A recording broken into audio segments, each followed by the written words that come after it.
International Raceway near Long Pond, Pennsylvania, the AC Spark Plug 500 Winston Cup race. We have been plagued with some showers and some fog the last couple of days here at Pocono, but today we have bright sunshine, excellent weather for racing. I'm Bob Jenkins, and welcome to Pocono. It's a very unique racetrack these drivers will be competing on here this afternoon. It first opened in 1971 for the Indy cars. The Winston Cup Series came here first in 1974. The race was won by Richard Petty. And one of the guys that helped design this racetrack was the former winner of the Indianapolis 500, Roger Ward. Well, let's look specifically at this racetrack and call in all of the people that will be supporting us in our televised event here this afternoon. First of all, to the front stretch, and here's Dr. Jerry Punch. Well, thank you, Bob Jenkins. You know, Pocono International Raceway is America's only triangular superspeedway. And one of the more unique characteristics of this racetrack is its massive front straightaway. Now, if you didn't see all the logos of the cars behind me and sponsors, you might think I'm standing on the landing strip of a major metropolitan airport waiting for a 747 to land. But what you're looking at is the longest straightaway in NASCAR history, 3,740 feet. Now, take a look at what the cars will do here. At speeds of 180 miles per hour, Neil Bonnet will try to maneuver out of the draft. The conga line, he moves away from the wall, trying to separate the draft from himself and the trailing car of Jeff Bodine. So a lot of characteristics here at this racetrack. They are 5 or 6 wide here on the front stretch, but it narrows up quite a bit, Benny Parsons, when they head to turn 1. Jerry Punch, they may be 4 or 5 abreast on the front straightaway, but when they enter turn 1, they better be single file. It is single file entering turn 1 at 180 miles an hour, the most terrifying corner in racing. And you've got to go right to the bottom of the racetrack and stay there. You can see all the way through turn 1. Even the exit has to be right on the bottom of the racetrack. Now, folks, watch Jeff Bodine enter turn 1. He loses control and spins. And when you spin, there's no place to go except up against the outside retaining wall. And it's boilerplate. Let me tell you, that outside retaining wall, awfully hard. Down in Florida, I decided I'd better have this thing looked at. It's been 4 weeks, still has swelling, still hurt. I said, I better have it checked out. And the doctor came out, he x-rayed it and said, have you ever broken your leg before? And I said, no. He said, well, you have now. Turn 1 is normally just terrifying. This time, it was more than that. Jeff Bodine broke his leg, didn't even know it. The most dangerous corner is the tunnel corner, and that's where Jack Arute is. Benny, not only is turn 2 very, very dangerous, but it's awfully deceptive as well. Now, from the outside to the inside of turn number 2 is over 70 feet in width. But as the drivers hurdle out of the Long Pond straightaway, they've got to hit this 10-foot patch in order to get through turn number 2. Now, there's 8 degrees of banking here. It's a wide radius corner, but it really doesn't come into play because the drivers actually have to put their left front down onto the grass, kicking up the dirt, and that upsets the car and its drivability. As you go inside a race car and you're on board here, you can see how upset the cars are as they come through this turn 2 area. Now, it doesn't necessarily hurt you here. It hurts you as you exit the apex of the corner and head towards the next straightaway. Look at Bobby Allison back in 1985. He tried to take down that steel boilerplate. All the drivers agree that this is the toughest corner. That's number 2 that I have trouble with over the tunnel. 1980, I blew broke a wheel or something, run in the wall over there. So that's the one I really look out for. Turn 1 and the tunnel turn is where I've had my 2 worst accidents in my career. I broke a leg in turn 1 and broke collarbones and bruised the heart and everything else over in the tunnel turn in '79. So it's been a rough racetrack for me. You don't get a lot of time if you negotiate turn 2 properly to catch your breath because you've got another short straightaway and down to what most drivers call the most critical turn at Pocono. That's turn 3, and standing by there is Ned Jarrett. Jack, turn 3 is critical from the standpoint if you don't get through it good and get off of it good, you aren't going down the front straightaway very fast, which is the fastest part of the racetrack. So it's very critical to get off of here fast. This turn is banked less than any of the other turns on the racetrack, so it takes a particular setting and a particular driving style to get off of here. It's only banked 6 degrees. Remember in 1986, the fantastic finish between Tim Richmond, Ricky Rudd, and Jeff Bodine as they came off of turn 3 and scrambled for position? Richmond got the checkered flag first. He had the best line coming off the turn. So, Bob, this is a very critical turn. If you get off of it, you might get that checkered flag. All right, thank you, Ned. And who will be able to conquer the Tri-Oval here at Pocono this afternoon? Well, we'll know in about 4 hours when the checkered flag falls on the AC Spark Plug 500.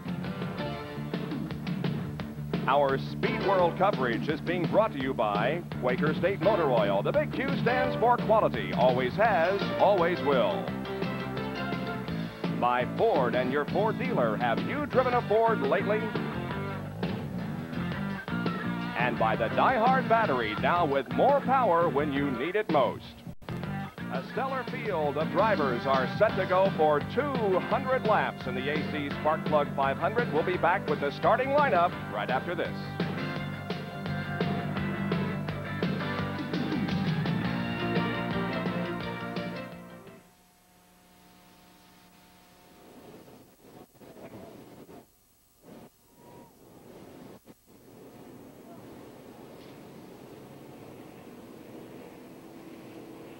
Who's smoking?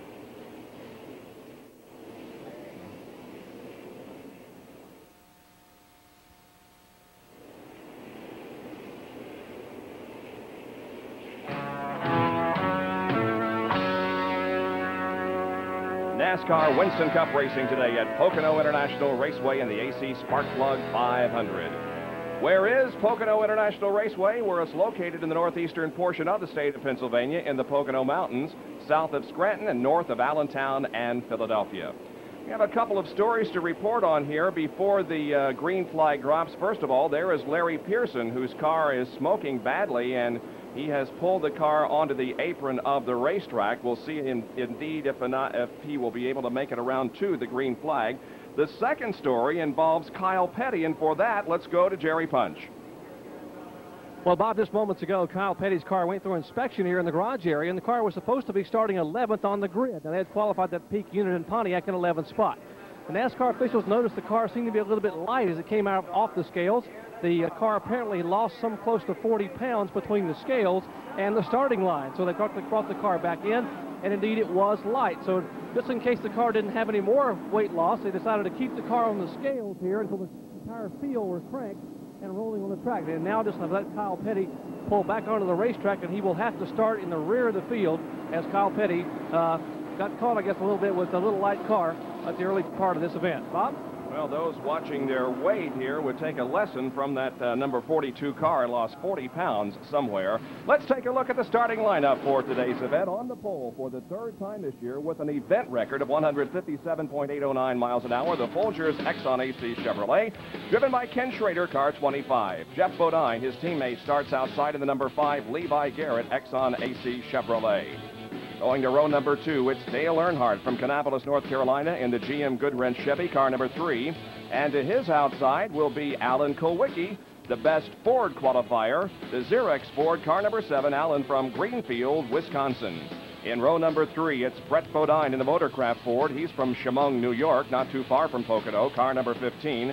And then Rusty Wallace from St. Louis, Missouri, second at Winston Cup points in the Kodiak Pontiac, car number 27. In the fourth row, it's Mark Martin from Batesville, Arkansas, in the Stroll Light Ford, car number 6. And in outside row number 4 will be Harry Gant from Taylorsville, North Carolina. He drives the number 33 Skull Bandit Food Lions Oldsmobile.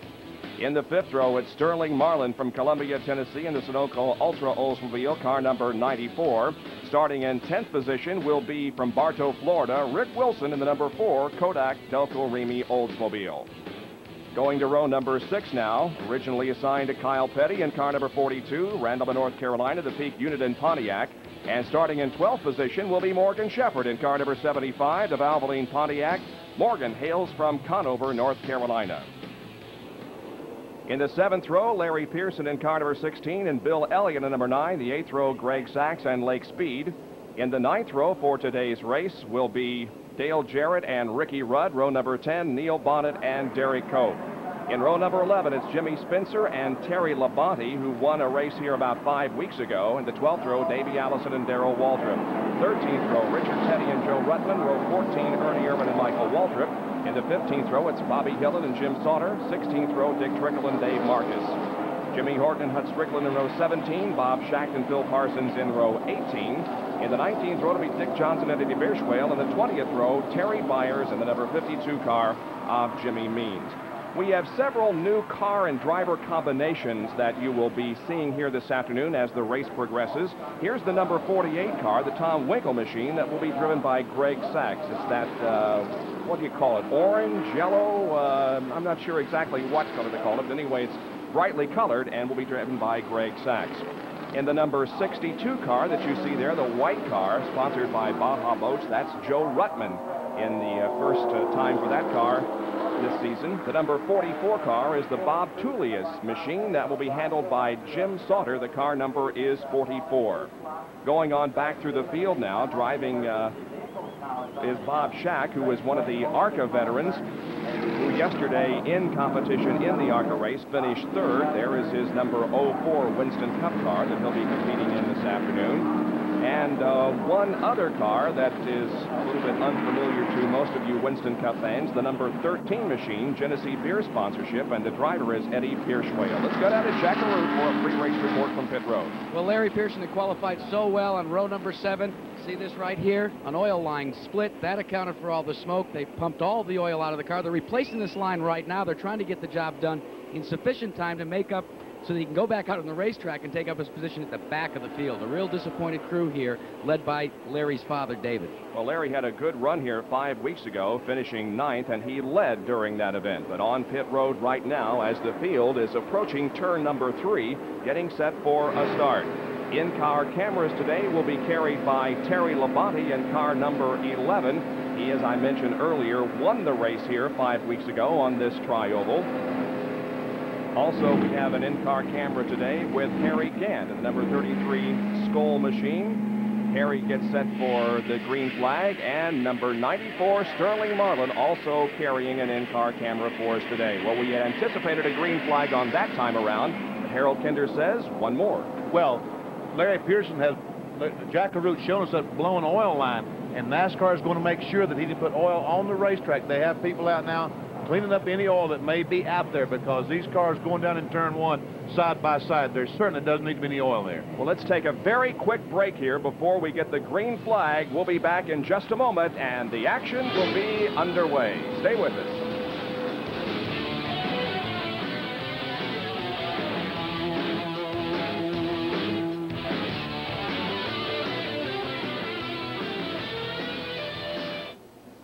Well, we can probably check it if you want to. Who you want to check?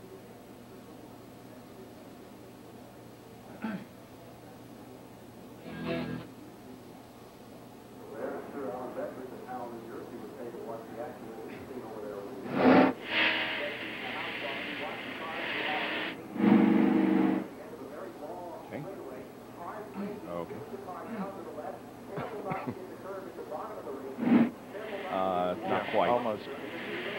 You got lots of time. You got lots of time.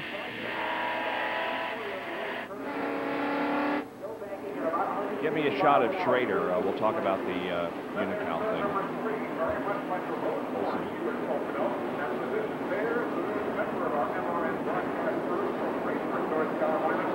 Back at Pocono, the pace car has pulled off the racetrack, and you can see that it pulls off on the north straightaway between turns 2 and 3. And in just a few moments, we'll be getting the green flag. The pole sitter for this race is Ken Schrader, and he has a lot of money at stake. Should he win this event, and he's the only one eligible, of course, because he's the pole sitter, $106,400 from Unocal. Boy, I'll tell you, that's quite an incentive, Bob, no doubt about that. And he said in the pre-race introduction down there that his mind has been on it since he won the pole here yesterday. And he's got 39 guys hoping he don't win it, because it'll be carryover next week.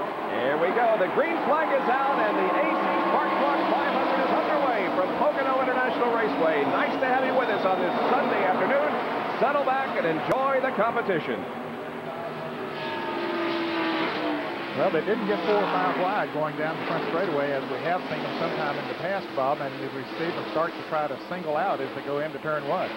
And we have Schrader leading Jeff Bodine, but Larry Pearson is ahead of the field in a still smoking car as the field goes down the Long Pond straightaway, 3,055 feet in length, and settling into turn number 2, the tunnel turn.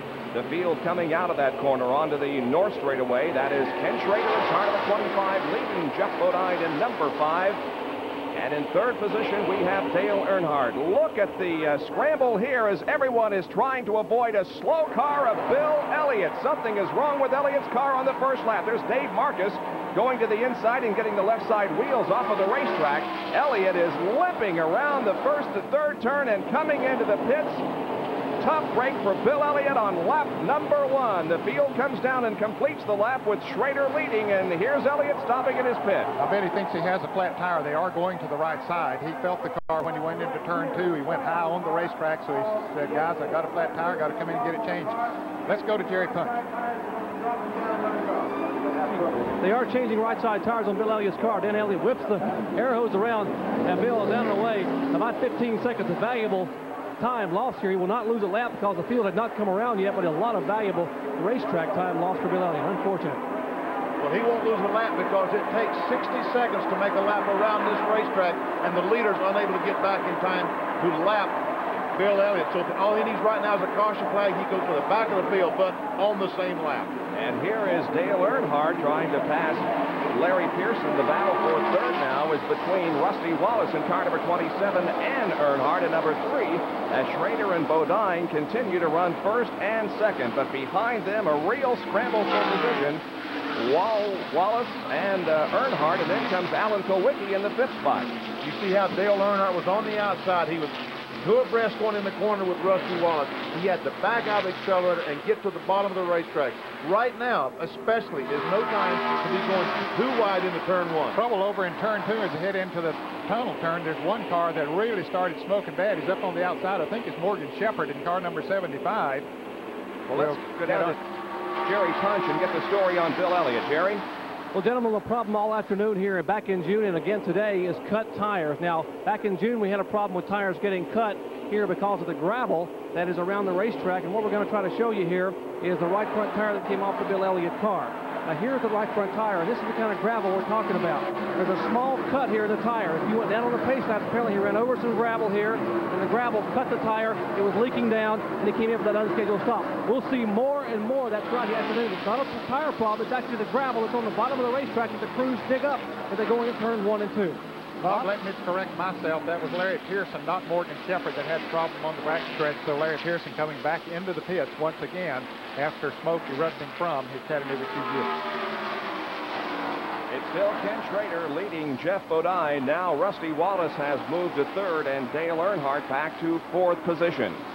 Larry Pearson does indeed pull behind the wall into the garage area. They'll be trying to make the repairs on that car and get him back out. He's one of those in contention for Rookie of the Year honors. Meanwhile, we continue to watch the action on the racetrack. Single file through turn number 3, off the corner and onto the 3,740-foot front stretch. Ned Jerry talking about that critical corner. Looks like Rusty Wallace right now is getting to that corner extremely well. His car is working well coming off of that turn, and that's the way they try to set their race car up. So it will work down low as he's running now in turn 1, and also so he can get off of turn 3. And there you see Kyle Petty bringing up the tail of this group of cars as he is trying to get back up into contention after having starting in last position because of a weight problem that was discovered after the weigh-in. As we watch Kyle Petty's cars, one of the guys might check. I know at 11 o'clock his crew had still not shown up. The airplane had left Charlotte, North Carolina. They didn't know where the crew was. There's Rusty Wallace in 3rd position, right behind Jeff Bodine and the leader of the race, Ken Schrader, who has held the lead since the drop of the green flag. But look at Wallace as he goes to the inside of Bodine in turn number 3. They drag race down the front straightaway, and I believe Rusty is going to pass Jeff and go into 2nd position. But at the line, they're side by side. Let's see who gets the advantage going into turn number 1. I believe it's going to be Jeff. No, Rusty.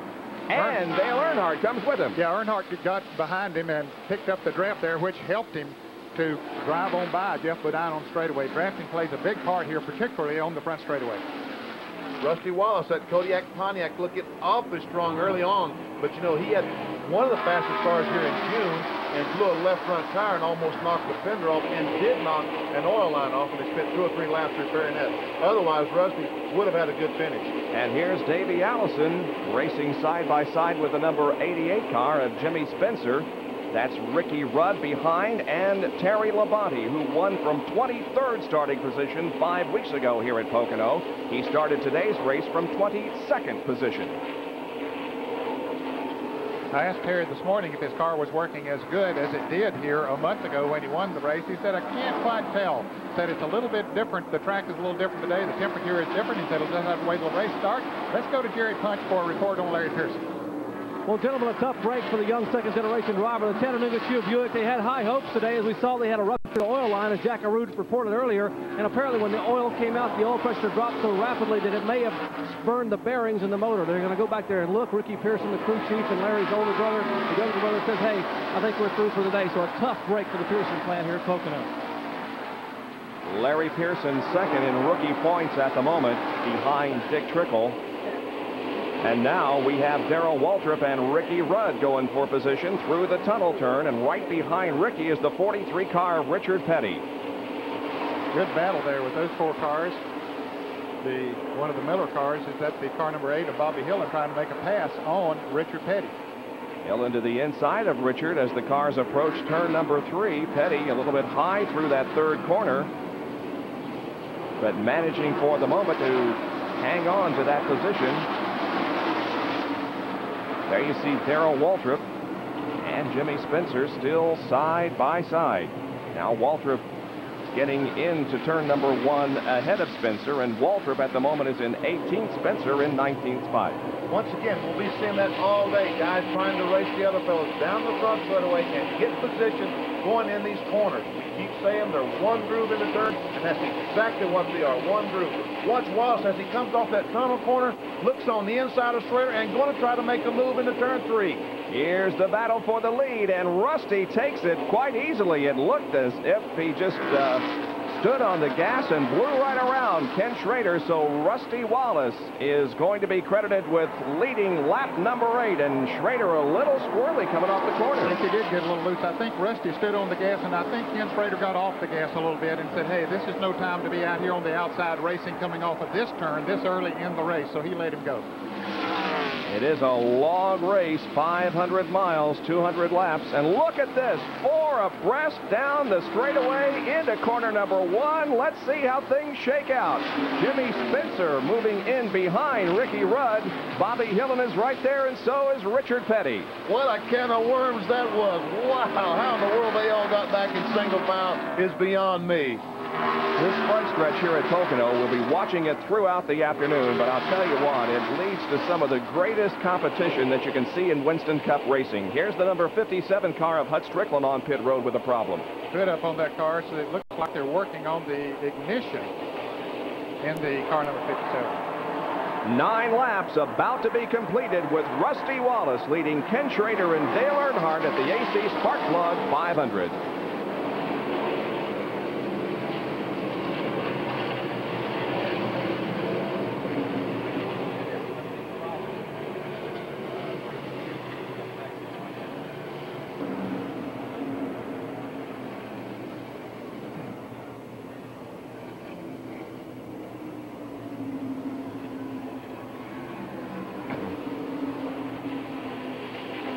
I don't know. I'm watching the monitor. No, I don't think so. You did?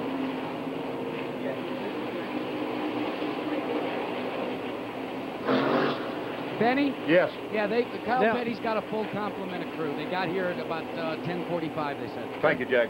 Yeah, that's what we were trying to talk when he said the mics. They weren't open. Somebody's smoking badly. Alan Kowicki. Alan Kowicki smoking.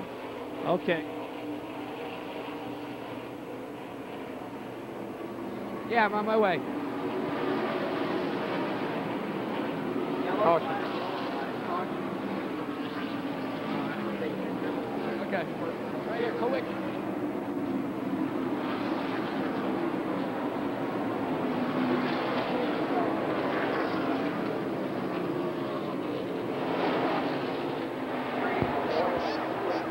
Back at Pocono International Raceway, and the yellow flag has come out for the first time this afternoon as Alan Kowicki has headed for the garage area. He put up a big plume of smoke from the rear end of that Ford and pulled it on into the pit area, so the track will have to be checked for oil. Let's go to Jack Arute. Well, it was real simple. He had an engine expire. He decided not to come down to his pit position. He takes it behind the garage because it's all finished. You can see the engine is just blowing out the oil, and it's all over. And it looks as if Richard Petty now may have a similar problem. under this caution, he's going to come into pit road. Actually, he doesn't have a problem. They're going to bring the car in, as well as Junior Johnson's led team, driven by Terry Labonte. Let's go back to you. It'll be interesting to see how many drivers do come into the pits during this caution period. This will be a break for Bill Elliott, who made the unscheduled pit stop under green. Now he will be able to catch up to the field. And another tough break for Alan Kulwicki. He started off the season in fine shape, but since Charlotte, he has fallen from 4th to 12th in the point standings. There's Morgan Shepherd, who has come in and he apparently pitted too early, possibly? Yes, he did. The flag is waving up there. The red flag at the entrance to pit road is waving, which means you can't go in the pits. And Morgan dove down in the pit road, so we'll see what happens. Jerry, can you tell us more about that? Well, that's exactly what happened, gentlemen.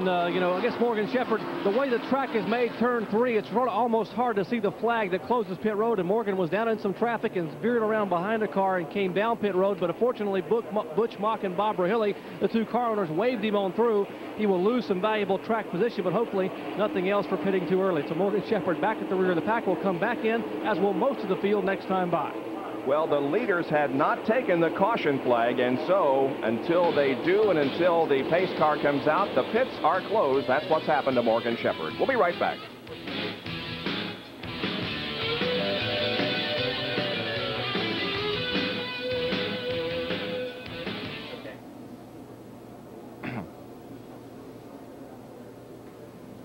Jenny, I don't know if you did that full screen graphic about the road takes its toll. Mm-hmm. That might be. They're all coming in. They're all coming in. Caution because of full wicked blowing out. Kyle Petty's going to lead this race.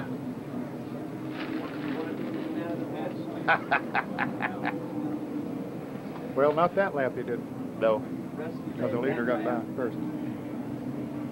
But Kyle could lead if he has a good.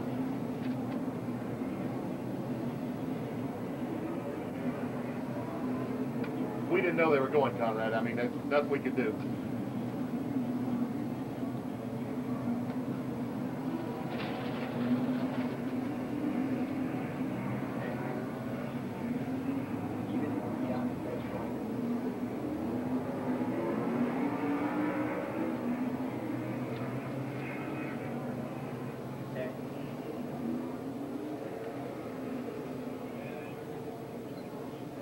Yeah.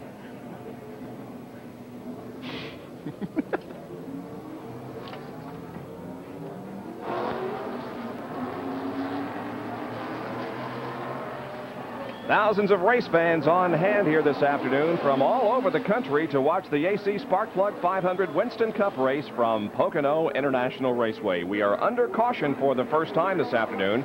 Alan Kulwicki's engine exploded and the track crew is out there checking for oil. And we had several come in for pit stops during this caution.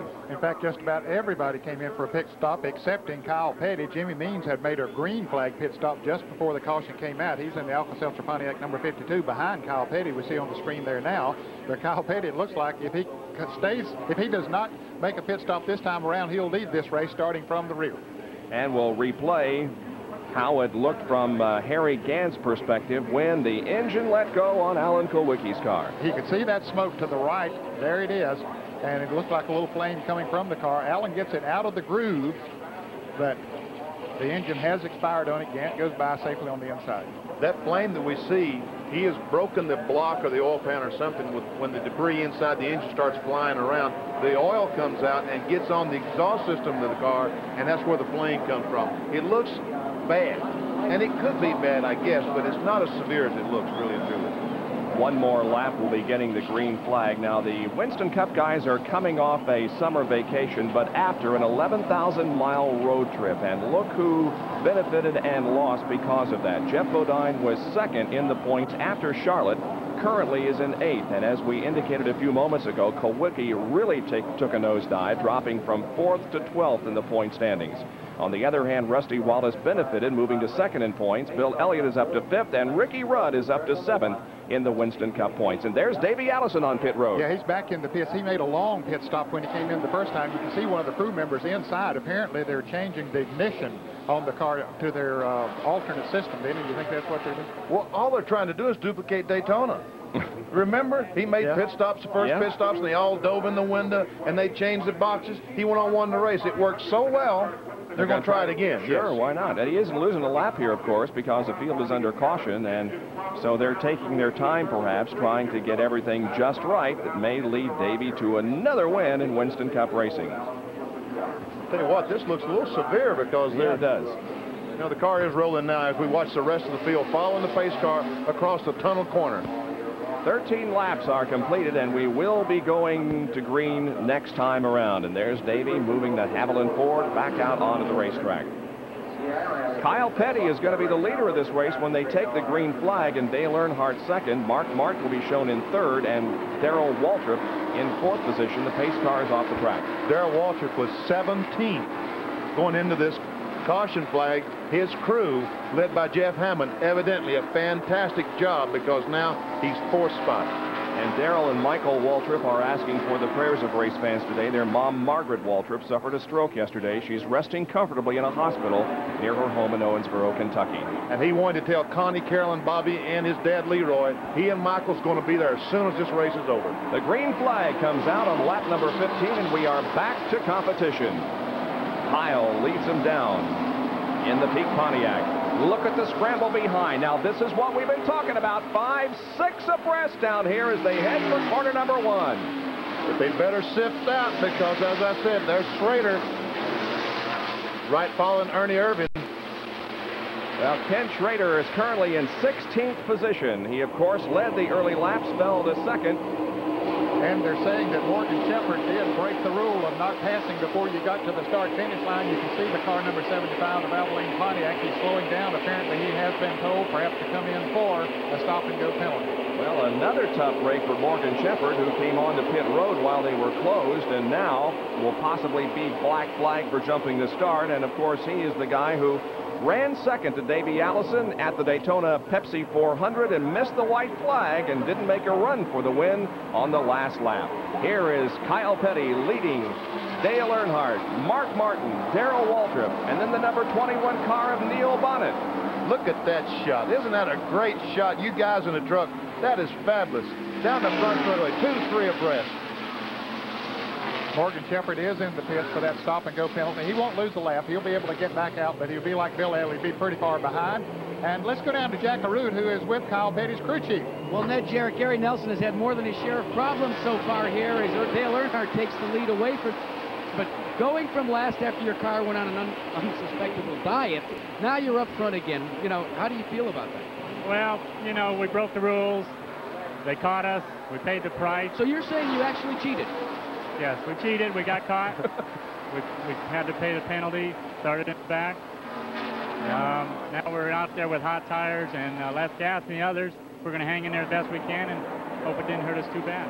Let's check in with Jerry Punch. He's got another story down there. Well, Jack, Davey Allison came in for a lengthy stop under caution. We're with crew chief Tony Price. Tony, tell us, what were you trying to fix in the car during that caution flag? What was wrong? Davey's radio's not working real good. He can't hear what we say. They're trying to get radio communications, which is so very important for this triangular layout because they cannot see the cars at all once they leave turn 1 for about 2/3 of the lap. They need to be able to talk to him as much as they can, and right now they're handicapped here in the Haviland pit. So nothing mechanical wrong with Davey Allison's car, simply trying to fix the communication system with the car. Dale Earnhardt leads now over Kyle Petty.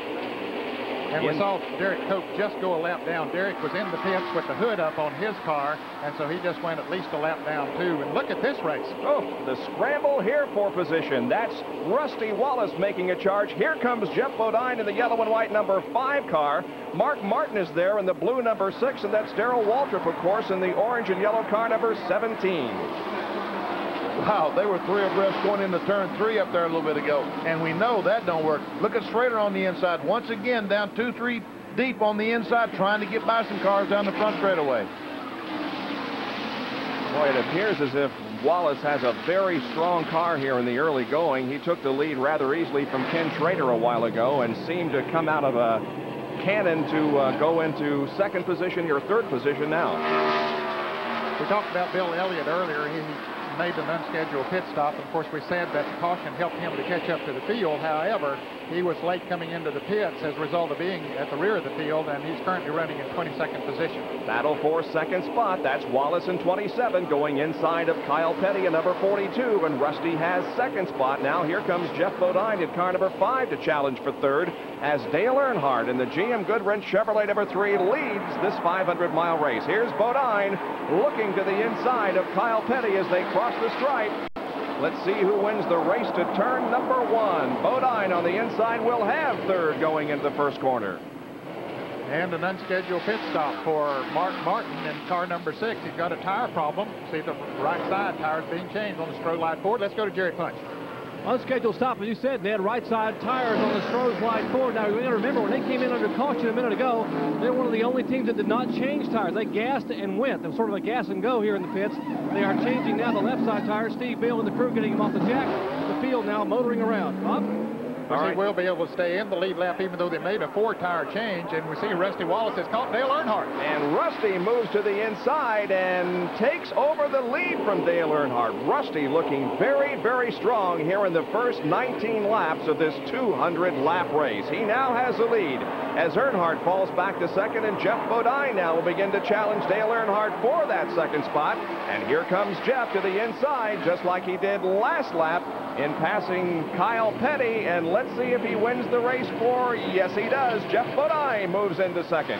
Well, I was walking them through the garage area this morning and talking to some of the competitors, and I'm telling you, Ned and Bob Jenkins, all they talked about was how good that 5 car was running down the straightaway. They said Bodine flying down the straightaway this race. So he'll be one of the ones that we'll watch very closely throughout the afternoon. Jeff Bodine from not too far away from here, Chemung, New York, kind of a hometown favorite, along with his brother Brett Bodine. There are the first 3, Wallace, Bodine, and Dale Earnhardt, who is the leader in Winston Cup points with 2,171. Let's go to Jerry Punch.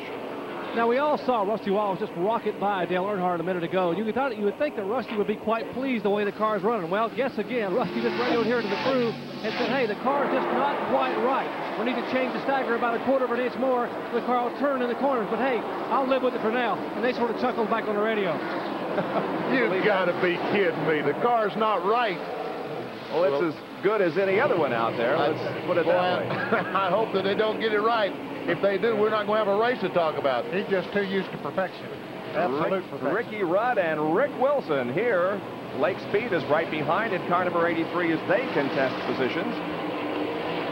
Rudd in the Kenny Bernstein Quaker State car. Rick Wilson in the Kodak Oldsmobile. Number 4, here comes Lake Speed closing up the gap. And this is 18th position. Lake Speed is in 18th spot. It's Sterling Marlin that we're looking out the rear window of his car. That Dave Marcus in the car number 71 there behind him, and you see Ricky Rudd, the green car, trying to move up on Dave Marcus. Sterling Marlin in 14th position.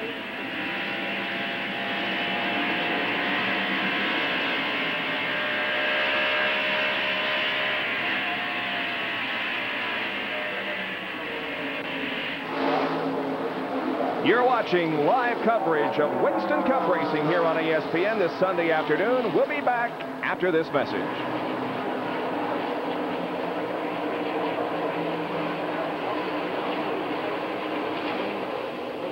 Bob, the reason I jumped on that after Mark Martin, I was going to make the point, then that race came up, I was going to make the point that he had started the farthest back in this race that he has all year long. That's right. When he started outside 7th. the top 5. And I thought there'd be a time to do it, and then that race developed up front. Yep. The Mark Martin deal, he had a cut left rear tire. Okay. Cut left rear.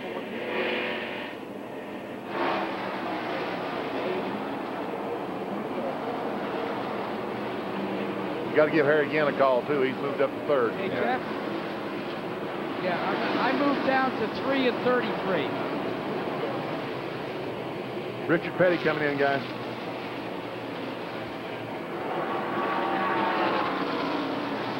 Well, 33, 17, you know, down towards Victory Lane.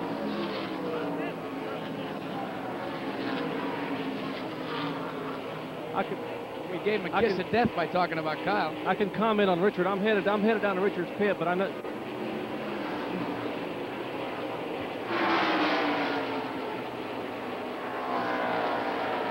What's Jerry going to talk about? Richard? Okay. Richard Petty's unscheduled stop. All right.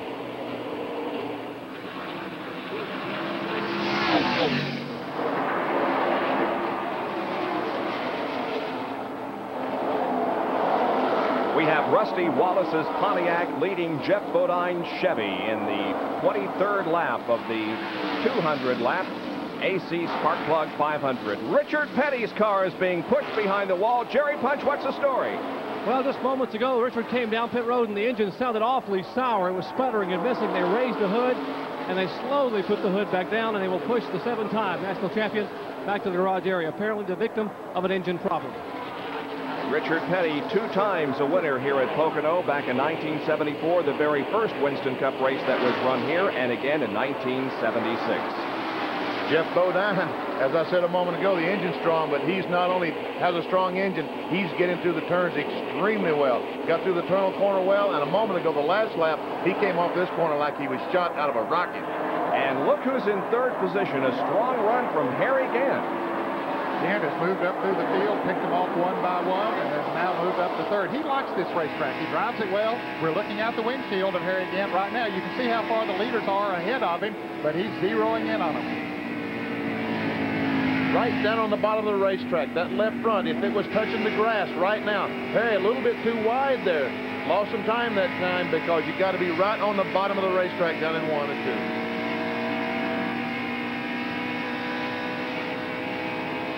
2. Well, gentlemen, this is Harry Gant's favorite race car. This is the car they nicknamed Alf. You remember where Alf ran last? Well, it won at Darlington on ESPN. It's the car he ran 2nd here back last month in June. As you said, he loves this race car. He's a little bit squirrely. Alf Nunn is actually behaving nicely on the racetrack, but Gant driving it for all it's worth right now. He wants to get back to victory lane. Let's go up pit road to Jack Carew. Jack? Well, Jerry, I've been talking to Leo Jackson, who's been in radio contact with Harry Gant, and that's exactly what Harry's complaining about. He says the track has gotten real slick.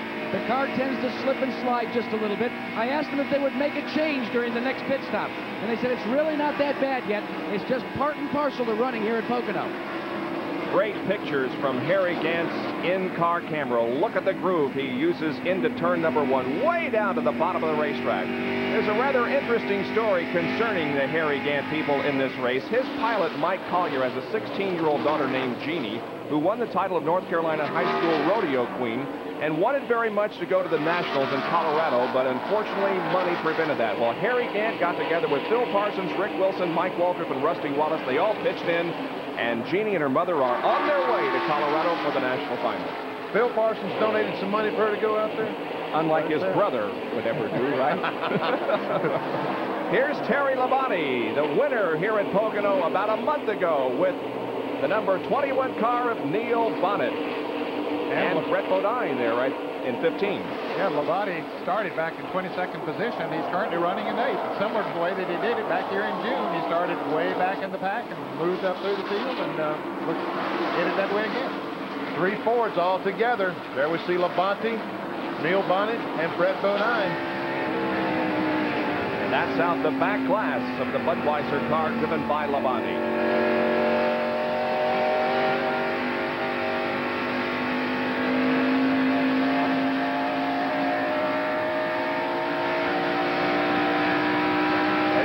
Now turning about 7,800 RPMs, about 8,000 right now. And let me tell you, inside that race car, it sounds like it wants to fly apart. Sort of sounds that way from here. Yes, it does. That's what made me think of it, as a matter of fact. Still a good battle up front as Jeff Bodine is right on the tail of Rusty Wallace. Harry Gant running in 3rd position. Dale Earnhardt is 4th. Ken Schrader, the pole sitter, is 5th. Darrell Waltrip is in 6th position, followed by Kyle Petty, then Labonte, then Bonnet, and the number 15 car of Brett Bodine in 10th position. Rusty Wallace that time hung right on the bottom of the racetrack. Jeff Bodine moved up just a few feet, and we could see that Rusty picked up about a half a car length going through 1 and 2. So Rusty leads in the early going of the AC Sparkplug 500 from Pocono International Raceway.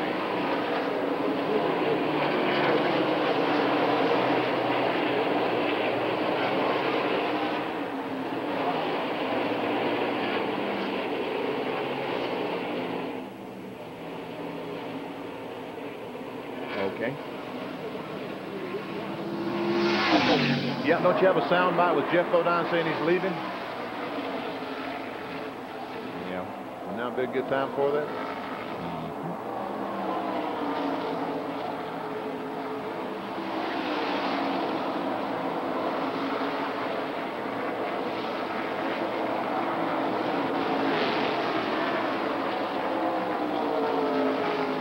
Yeah, it's all in one, isn't it? Oh, okay. Well, can we mention it? Okay.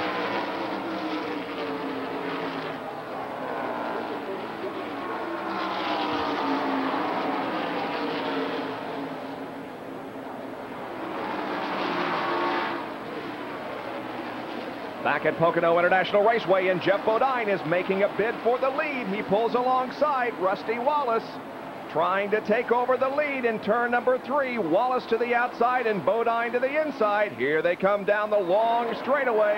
They've got the pedal to the metal. It's Bodine inching ahead of the line. As they go into turn number 1, we'll see who has the advantage. It appears as if Geoff Bodine, yes, Bodine is now leader. Well, that car is strong down the straightaway. Once he got up beside him, he was just able to motor right on by and get into turn 1 first. I saw Rusty Wallace's car wiggle just a little bit as he exited turn 1. So maybe his car getting a little bit loose. They talked just a moment ago about his stagger being a quarter of an inch off maybe. Maybe it's starting to show up after 10 laps on the racetrack under green flag conditions. Geoff Bodine had been rumored to leave the Rick Hendrick team, and he confirmed that to us on Friday. Geoff Bodine will not be back in the number 5 car.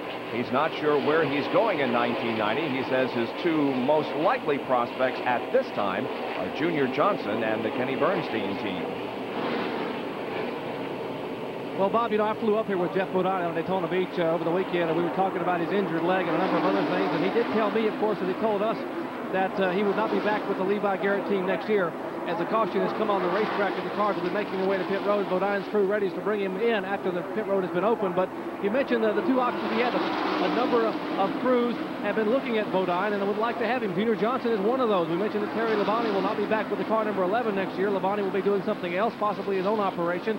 But Johnson would like to have Geoff Bodine, as would Kenny Bernstein. Right now, it looks like Bernstein has the inside edge for Geoff Bodine's services. Bodine has talked to Bernstein a couple of times, and he just may go over and run the Quaker State operation next year. As we all know, Ricky Rudd will be out of that car and will be moving over to a different ride. So Geoff Bodine is certainly a hot commodity right now, as we are under caution here for the circling car of Hut Stricklin. Bob? Hut Stricklin car is off of the racetrack, and we'll give you a full field rundown here after 25 laps. Now, this, in my opinion, is one of the most exciting times of the year, the silly thinking. Ned, did they have this when you were driving? Was it as intense as it is now? Not as intense, and also there was not nearly as much publicity for the sport back then as there is now. Now, maybe in the small circles there was a lot of things going on, but it was not made national, didn't make the national news, you know. And, of course, there were not as many good rides back then as there are now either, so no, there was not as much shuffling around as you see now. You ever get caught up in it, Benny? You know, yeah, I was on Speed Week Thursday night. Remember we did the thing, and right. You said, who's going to do this? And I said, well, here's what I know.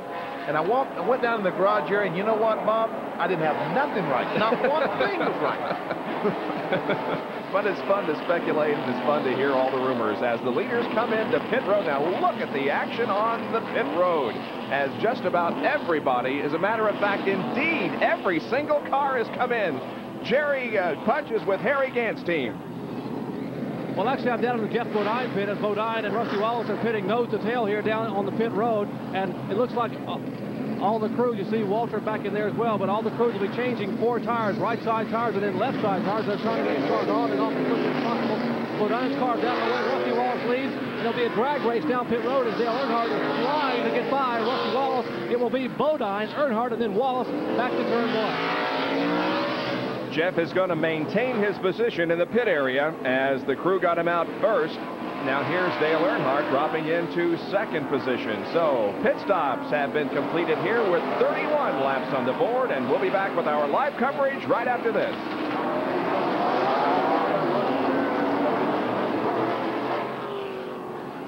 That was the only car out there.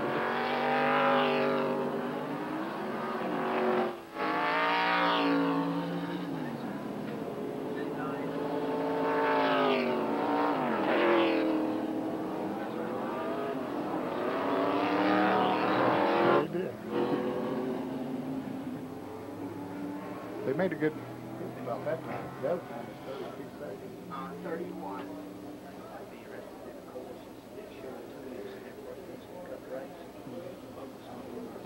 Yeah, 5, then 3, then 27, then 33, then 17, then 9, 11, 26, and 4. Yeah, 42, 29, 83, 28, 94. Okay. Yeah, it's coming all right. on after that early.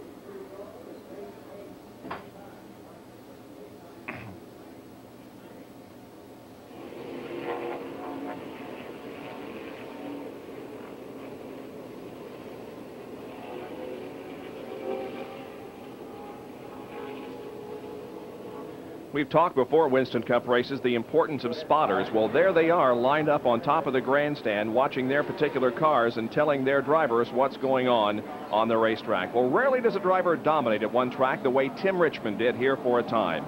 2 of his 4 victories, the subject of this week's Winston Cup replay. Winston Cup replays are brought to you by the First Name and Filters Purolator Exceptional Protection for exceptional vehicles like yours. 1986 at Pocono, and Tim Richmond is on a hot streak. His teammate Jeff Bodine battled with Tim in the early stages of this June race. Gary Nelson, Jeff's crew chief, watched from pit road. The famous tunnel turn here at Pocono is claiming more victims. Tim is one of those involved, but he's able to get it straightened out and head toward pit road. There, the Harry Hyde crew determined the damage to the car is only cosmetic. Tim is back in the hunt.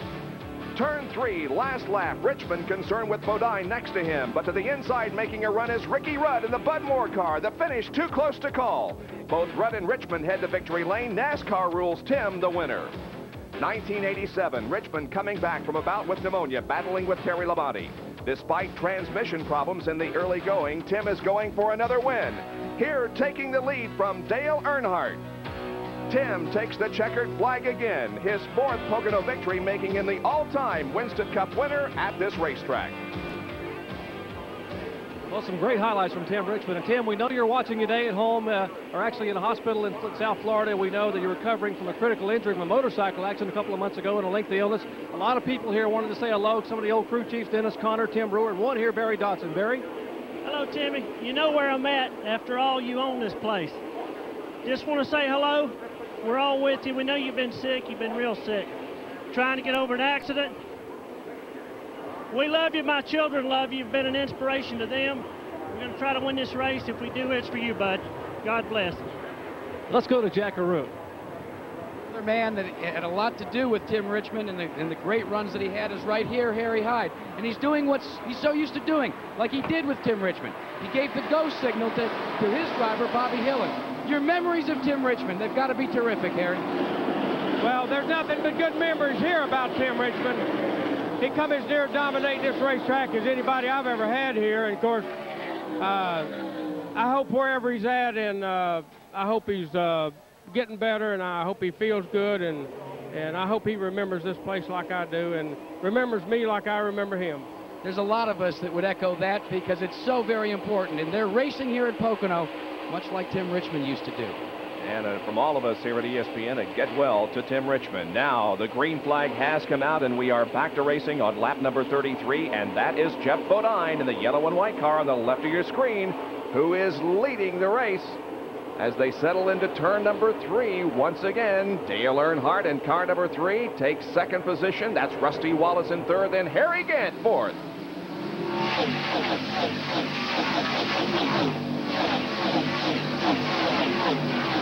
And in fifth position as Bill Elliott, so that early stop that he had really didn't hurt anything. No, he has, at each caution, he has picked up some time in the pits and has picked up a lot of time on the racetrack as well, so he's gotten himself back in contention. Battle for second place involves Dale Earnhardt and Rusty Wallace, as Rusty tried to take the spot away in turn number 1. Last lap, could not do it. They follow each other down the Long Pond straightaway.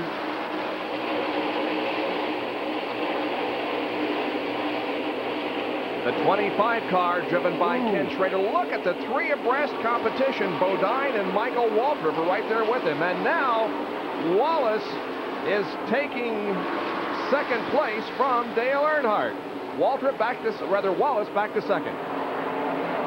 Jeff Bodine, the orange-yellow number 5, still the leader. Rusty Wallace and Jeff Bodine looks like might have the 2 strongest cars. But let's don't forget about Harry Gant. He was 3rd place just a moment ago. He's 4th now. And Bill Elliott, who in 1985 sat on the pole and won both races here at Pocono. He knows something about this racetrack. There's Gant. Coming single file off of that turn 1. Looks like you kind of go uphill when you come off that corner. They do, but that's not all bad. It's that going downhill into turn 1. It feels just like a roller coaster when you go across the top of the hill and start down, and you know that the car will not stay on the tracks. Well, you just know the car won't stay on the racetrack. Brett Bodine is moving nicely in that number 15 car. That's Dave Marcus in 71 and Ken Schrader in car number 25, as Schrader now makes a move on Dave Marcus in the 71 car. Marcus will fight him every inch of the way. He's a hard racer. There's Michael Waltrip right behind him in the Country Town Lemonade car number 30. But Schrader, it looks like, is going to make the pass as you come off turn 3 and head down the straightaway. And you can see the horsepower that car has. And there's the Congo line that Jerry Punch talked about in the opening, going to the inside, then to the outside. And now Rusty Wallace has caught the leader, Jeff Bodine, and we may have a battle for the lead shaping up here. Well, I'm sure they made an adjustment on that car number 27 of Rusty Wallace. When he made the pit stop, he said he needed just a little bit more of adjustment, like a quarter of an inch or something. Looks like they've made it. Looks like it's working for him.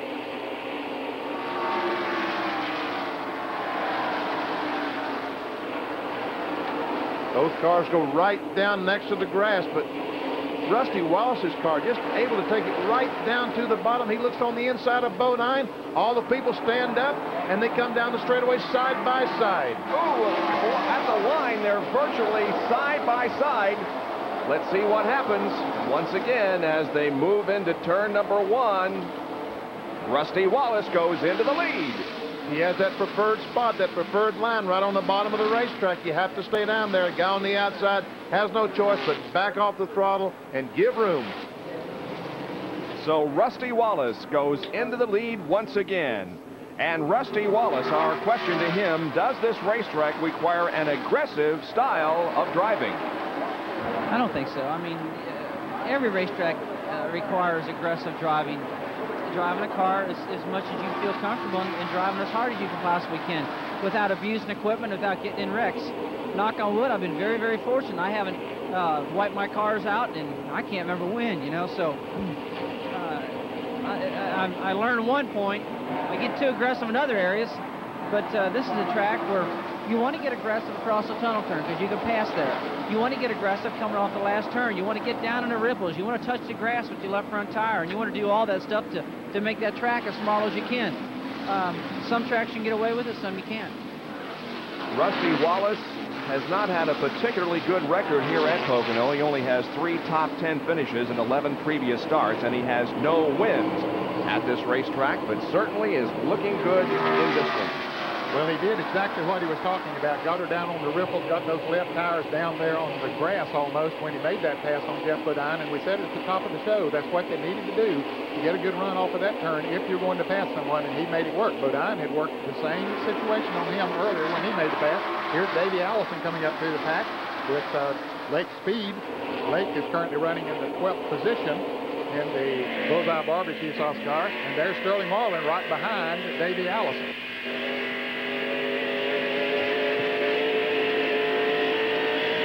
Davey trying awfully hard to get on the inside, coming off that corner so he could get position down the front straightaway, but he can't make it. He just can't pull up on the inside. And unless you can, you got to back off and fall in line. Well, normally that car is very strong on the straightaway. You see Dale Jarrett ahead there and Kyle Petty.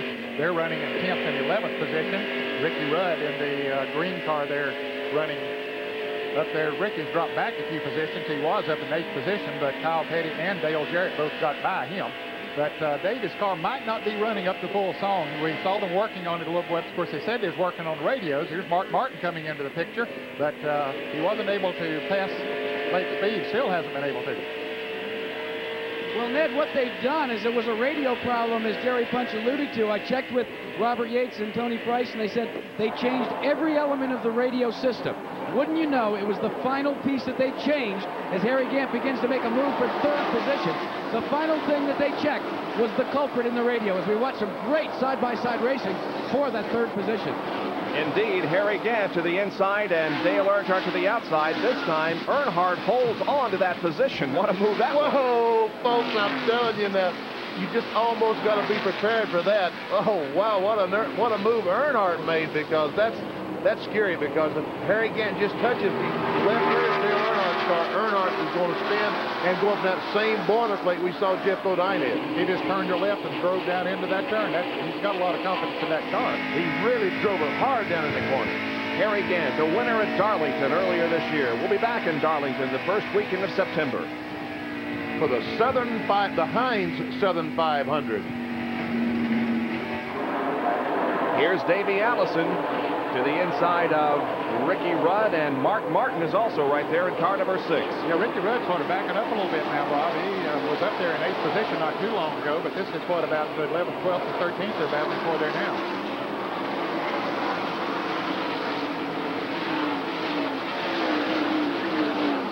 A lot of these cars are a little bit late coming out of the pit. You see Dale Jarrett's car in his Pontiac there in front of Lake Speed.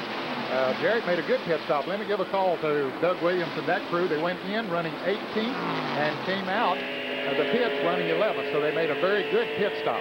We understand that the stagger is off a little bit on Ricky Rudd's car, the Quaker State Buick that we see out the windshield. That's Sterling Marlin.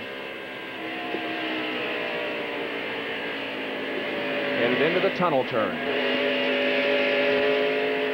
Now onto the backstretch, or the north straightaway, 1,780 feet long. Here is Allison running very, very close with Lake Speed. They may have touched. There was some contact, because I saw the rear of Lake Speed's car wiggle just a little bit, and that gives Mark Martin the room on the inside. He's up alongside Davey Allison and trying to go along up beside Lake Speed, but he pulls in the middle of the two cars. Mark running strong in that Stroh's Light Ford. Let's go to Jack Arute, who can talk about the Ricky Rudd machine. Well, we checked with Larry McReynolds as to the condition of the car, and you were indeed right. What happened was the car is being reported by Ricky Rudd to be very, very loose. What they're concerned about is it happened almost instantaneously, about 6 laps into this green flag position. They thought at first that it might be a tire going down. They asked Ricky to check all the tires, kind of feel it out, and now they're just telling him to hold on for a bit. Another driver that might be trying to hold on for a bit is further up pit road, and covering the action from this pit is Jerry Punch. Jerry? Well, Jack, this driver would like to be out there competing. Instead, he's a spectator right now. Alan Kulwicki, after a great qualifying effort, you exited early here. What a tough break. What a tough month you've had. Yeah, I thought we had things turned around. We were looking forward to starting the second half of the season off on a good note, and unfortunately, we burned the rod bearing and blew the engine up, and it looked like we had all our problems solved that had been bothering us previously, and now a new one crops up. Alan, a number of the drivers are chasing the racetrack right now. The track is awfully slippery out there. Is the track that much different than it was a month ago? It's a little bit looser, but, you know, we had sort of compensated for it. I could tell that yesterday, and I thought our car was real good. It was actually just a little bit tight, something that I thought we could adjust and be right there. The car was running good. It's just too bad this happened. You know, it's a short day for the Xerox Ford Thunderbird, but it was running good. Alan Kulwicki out of it as Waltrip goes around and makes a move. Bob? And indeed, but here comes Bill Elliott battling back in the second turn. It is Elliott who is now back in 6th position. Darrell Waltrip in car number 17 has moved to 5th, and Terry Labonte is trailing in the Budweiser Ford car number 11. 5th, 6th, and 7th right here. And here comes Elliott back on the inside. Darrell passed him coming off turn 1. Bill Elliott alongside Darrell down the front straightaway. He has position going in turn 1 this time. Elliott back into 5th spot. So good racing back there and at several locations around the racetrack, while Rusty Wallace leads over Jeff Bodine, Dale Earnhardt, Harry Gant, and Bill Elliott back in 5th position. They're 2nd, 3rd, and 4th as we are in the Pocono Mountains of northeastern Pennsylvania at Pocono International Raceway.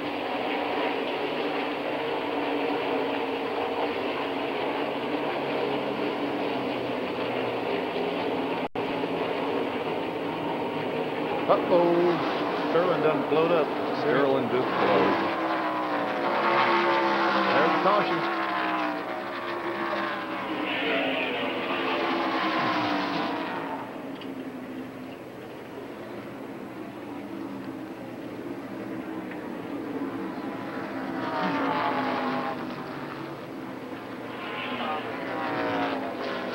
Well, don't you know NASCAR is hot about that deal?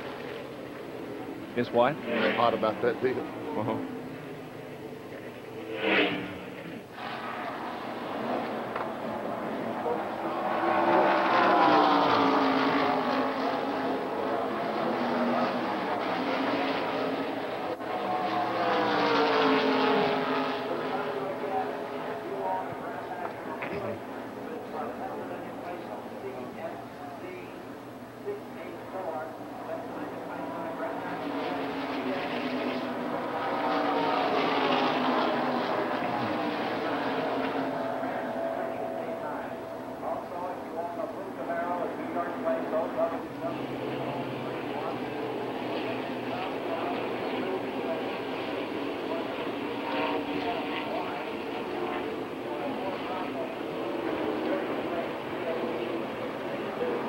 Caution flag is out on lap number 45 as Sterling Marlin's car has apparently blown an engine, or at least has caused a great puff of smoke from the car. And now we see the pit road action beginning once again as just about everybody comes in for another stop.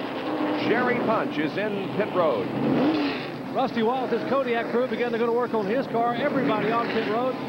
And the car number 27 will be a 4-tire stop. They are changing right side tires. Let's go up and check out Harry Gant's pit stop. Jack? Well, Jerry, it's going to be 4 tires for Harry Gant as well. As you see Darrell Waltrip directly behind him. Looks like they may change only 2 tires. He's away. Let's go to Jerry. Left side tires going on Jeff Bodine's Levi Garrett Chevrolet. They hold him up. No, they finally got it full of gas. Bodine is down and away, and it's a drag race down pit road. Rusty Wallace, Kenny Schrader, Bodine, Dale Earnhardt all scrambling back to turn 1. Look at the scramble coming out of the pits. Unbelievable. I wonder how many of these guys have drag racing experience. These are the guys that anymore, that's what you got to have leaving the pits. Wow, what a scramble. Everybody out safely. Nobody ran into anybody else, I don't believe, and they all come back out onto the racetrack, but wow.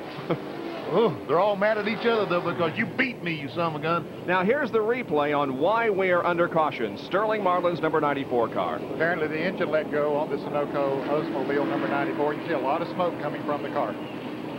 Ooh, look at the flame out of the back of that automobile. We saw a bunch of smoke coming out of the rear. This is from Sterling's car. Well, he pulls it to the inside. Apparently, he senses there's something wrong with the car. Of course, he can look at his gauges and know that something is wrong, so he gets it down on the low side of the racetrack, and you can see the smoke inside the car, too. Boy, he's having a tough time breathing clean air there. And this is what happened when everybody had completed their pit stops and decided it was time to leave. We'll replay the scramble as the cars came out of the pits. We'll be getting to that here in just a moment. Here it is. Watch Schrader in the maroon car pull out right in the middle of the pit road, right in front of Rusty Wallace. Rusty has up ahead of steam. He can't. Oh, and the stop man said, "Look out! Let me out of here." And look at Rusty Wallace, who went from inside to outside. Well, let's go down to the pit area. Jeff Hammond, the crew chief on the Darrell Waltrip car. You heard us talk about the front runners all electing to go for 4 tires all the way around. One team that didn't is the Tide ride for Darrell Waltrip. Jeff Hammond, you call the shots. Why? Well, we decided, Jackie, we've been getting really good tire wear, and the last time we stopped was only like 10 laps ago. So, we needed to come in for gas, nothing else, and we wanted to make a little chassis adjustment. So we put the 2 rights on and see how that works. We're still early in the race. We're trying to learn a little bit. So, it's. Well, Kenny Schrader is still trying to learn something as well. He's on pit road. Let's check it with Jerry Punch.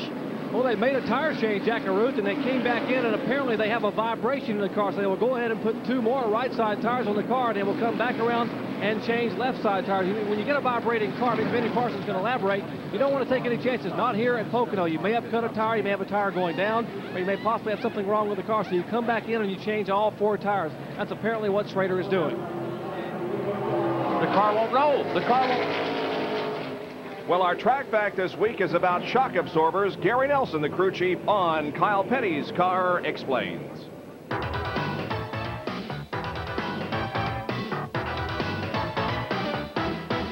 Track backs are brought to you by Quaker State Motor Oil. The big Q stands for quality. Always has, always will. Handling has become a big part of Winston Cup racing. Shock absorbers are a key to handling. The Bilstein Company has come up with a way of pressurizing these shock absorbers to give a more consistent ride under severe conditions. If you notice, as I push this shock absorber up and down, there's no foaming of the fluid inside. Now watch what happens when I let the pressure out of the shock absorber. Notice the air bubbles? See how it's beginning to foam the oil? Well, what that does is causes a lot softer shock absorber and a lot rougher ride.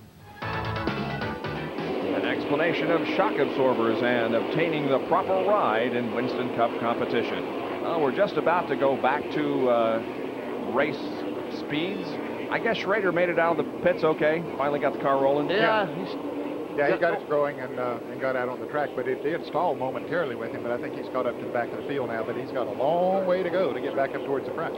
Neil Bonnet is going to be the leader of the race as they come down to take the green flag, and he becomes our 6th leader of the afternoon. Here comes the field accelerating off of corner number 3. The green flag waves, and we're back to racing.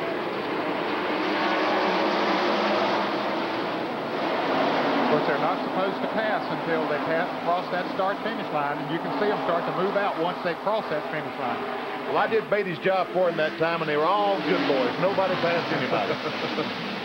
Waltrip has moved into 2nd behind Neil Bonnet. Now our pit stop summary will show you that Bonnet came into the pits in 17th position, comes out the leader. Morgan Shepherd making a great move also in 24th out 3rd. Waltrip moved up 4 spots from 6th to 2nd, and Gant dropped from 4th to 7th. How Neil Bonnet did that, and also how Morgan Shepherd did that, they put gas only, fuel only stop, and changed no tires. And they'd only run 10 or 15 laps, so they didn't need a full tank of fuel. It only took a few seconds to get those cars full. They was able to get back on the racetrack. They have good track position. Rusty Wallace asserting himself once again. They're in 3rd position. 3 abreast. Here they go. As we watch this battle down the front straightaway, Benny Parsons, actually what Morgan Shepherd did was exactly what Darrell Waltrip did. While Waltrip changed outside tires, the right sides, the Morgan Shepherd team went, snuck to the inside, and changed left side tires. They said the car's handling pretty good. They made the exchange. They were trying to gain some track position, and they both indeed did that. There's Darrell Waltrip's progression. He started 24th, moved to 5th at the end of 20 laps, moved to 6th at the end of, actually fell 1 position to 6th. Now he did have the lead, but not anymore, as Rusty Wallace has once again taken over the top spot. We can't put the graphics on the screen fast enough, can we, Bob? He was the leader just a few seconds ago. Now he's back to 2nd place. And Neil Bonnet, who was leading a couple of laps ago, falls back to 3rd. And now Dale Earnhardt has moved up to 4th. Morgan Shepherd right behind him, and Jeff Bodine right behind Morgan. Harry Gant back there. Our real players are right in there, the guys that have been running up front all day. They're in the top 6 or 7. Good race behind us. We treat Terry Labonte, the red and white car on the inside. Mark Martin, the blue car. And there's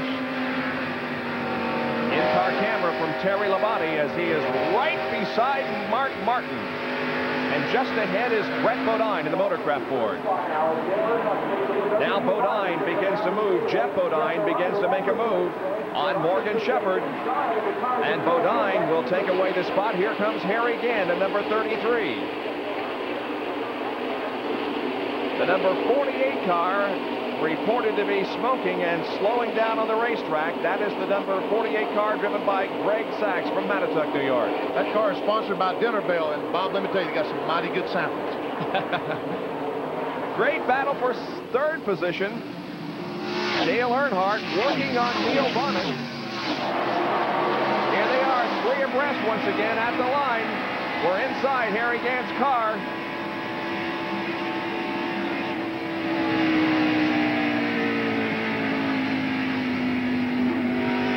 Last time Dale Earnhardt dove in beside of him, took the position away. This time was not able to do that. Harry Gant far enough along that he has the position.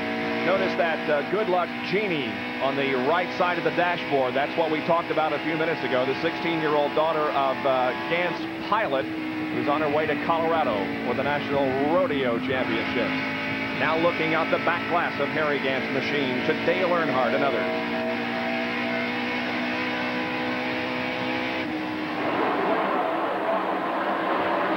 Great racing going on at Pocono International Raceway. Winston Cup here on a Sunday afternoon on ESPN. We'll be right back.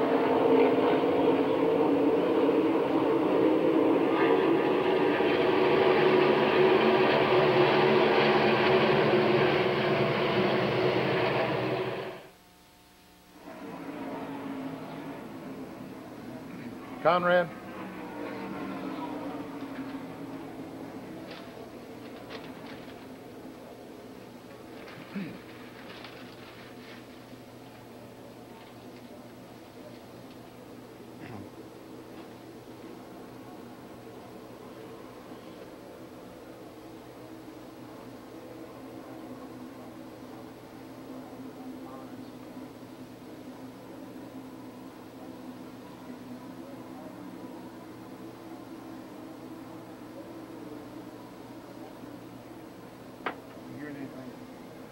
Nope. They ain't talking to us. Okay. I think they're mad at us. Okay, just wondered. Oh, okay.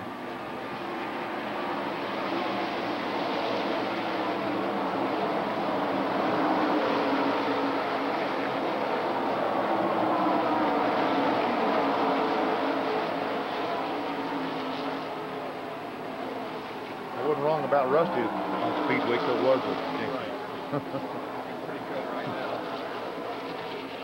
The results of that 900 poll we did through the fans. Harry go by Bodine. Yeah, how about that?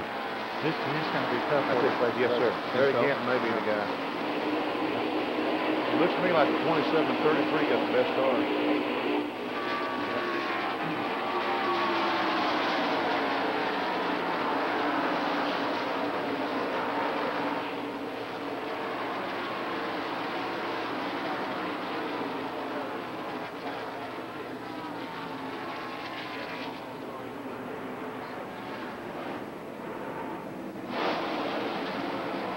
Bob Jenkins, Ned Jarrett, Benny Parsons, Jack Arute, and Dr. Jerry Punch back at Pocono International Raceway for Winston Cup Racing, the AC Sparkplug 500. Harry Gant has moved into third position. Now Rusty Wallace is the leader, Darrell Waltrip second, then comes Gant and Bodine, and here is how Harry took over the spot. And he made it look pretty easy. He got on the inside, just drove right on by him. Jeff might have backed off a little bit once he seen that Gant had made the pass and moved into third. Gant's got a strong car. Yes, he does. He has a very strong car. I think he is one of the favorites at this point because he has passed some of the fastest cars on the racetrack, stayed right up there in the front, so he's going to be to contend with, no question. Here's Terry Labonte making a good move on the car number 75 of Morgan Shepherd. That's for sixth position. Labonte has it, but Morgan battling back on the outside. Here comes Bill Elliott and Mark Martin. Elliott to the inside of Morgan Shepherd. You know, every time we see a picture of somebody passing somebody, why is Mark Martin always in the picture? He must be running pretty good today. Yeah, he's running good. You know, he made that unscheduled pit stop under green for 4 tires, but as a result of caution flags, he's got right back in it. Some good pit work. You know, Mark started, back in the 7th position here, and that's the farthest back that he has started all year. He had never started outside the top 5 until today. Gant is going for 2nd position. Darrell don't want to give it to him, but Darrell's got to back off. Come on, there you go, Darrell. Atta boy. Yeah, he's smarter than that. He wasn't going to stay out there that long. Harry Gant now is in 2nd position behind Rusty Wallace. And as we look out the back glass of Harry's car, we notice the battle for 3rd as Bodine now takes 3rd away from Darrell Waltrip. And Dale Earnhardt now closes in on Darrell. We got a lot of the new Lumina Chevrolets running right together. They were pretty impressive in qualifying, taking the top 3 positions. Schrader, Bodine, and Earnhardt. Fastest forward was Kulwicki, who was already out of the race. Right down on the bottom of the racetrack, as we said in the opening of the show. Got to go to the bottom down in turn 1. Now they can start going back out against the outside retaining wall. As we see Jeff Bodine right behind Harry Gant. These are the pictures out of Harry Gant's Skull Bandit. And here is Elliott Mark Martin passing Terry Labonte in number 11. Morgan Shepherd right behind them in the 75 car. Here comes Shepherd in 75, and here's Davey Allison going to the inside and making a move on Morgan. So where we saw the Chevrolets running together, we got a group of Fords running together here. Davey Allison, the most recent winner in Winston Cup competition, although it was more than 2 weeks ago at Daytona. Coming off the 2-week break and getting ready for the 2nd half of the 1989 Winston Cup season. Ned Jarrett brought up a good point. Leading right now, we have a Pontiac, an Oldsmobile running 2nd. Then we have a bunch of Chevrolets and then a bunch of Fords. There's the leader, Rusty Wallace, and we're going to show you the interval between himself and Harry Gant. There it is. There is Harry, followed by Jeff Bodine and Darrell Waltrip. So Rusty has a pretty healthy lead at this moment. By Winston Cup standards, that's almost a lap lead. And Jack LaRoute is down in the pits. I'm with Leo Jackson, and believe it or not, guys, Leo says you're not quite sure right now just how much Harry Gant is using the car up. Well, no, we really don't know. He's not saying anything, you know. I think if he can, he may be running as good as he can, and he may not. We just don't know. That's one of the things about your driver, though. Until the halfway mark, he really doesn't show his full cards, does he? I didn't hear you. Harry never really shows his full hand until it counts, does he? Well, that's right. You know, we'll just have to wait and see. Well, he's clocking and looking at the intervals just as much as you are in the booth, and they like what they see because he's beginning to close in on the leader. Now, the crew chief for the leader is with Jerry Punch. Jerry, what does he have to say? Well, let's find out how much Rusty Wallace is actually pushing the car. Now, we understand Harry Gant may be pushing pretty hard. How much is your driver pushing the car? Rusty said he's going to be sweet tortilla right now. We're taking it easy. We're just past quarter way. Everything's cool. He said he didn't want to take a chance. He does want to know how fast Harry's running, so we're telling him he must be getting bored. Everything's fine here, Jerry. He mentioned Tia. That's the name of this race car, named after Barry Dotson's daughter. And, of course, Rusty said he's just taking it easy, just relaxing a little bit, not punishing the car. That may not spell real well for the rest of the field throughout the afternoon. Well, a 50-lap average speed of 126.227 miles an hour, and that's considering all the cautions we've had. So it's a pretty fast pace here on the Pocono Tri-Oval. Rusty Wallace leading at Pocono International, 59 out of 200 laps completed.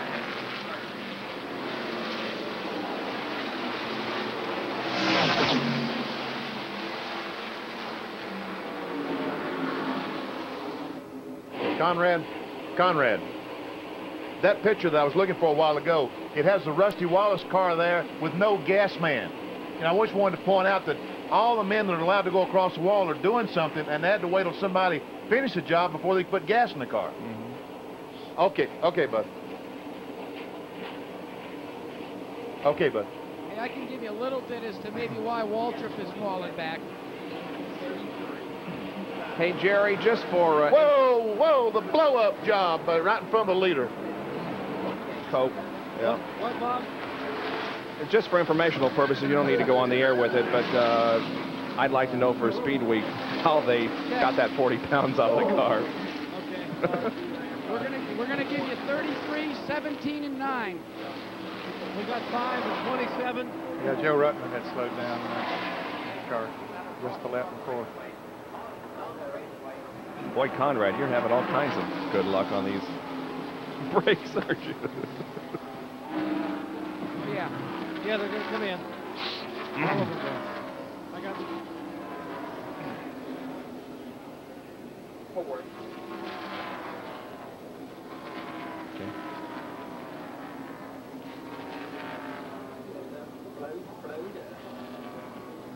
See, the leader hasn't got the caution yet. That's right. So the pit road won't be open.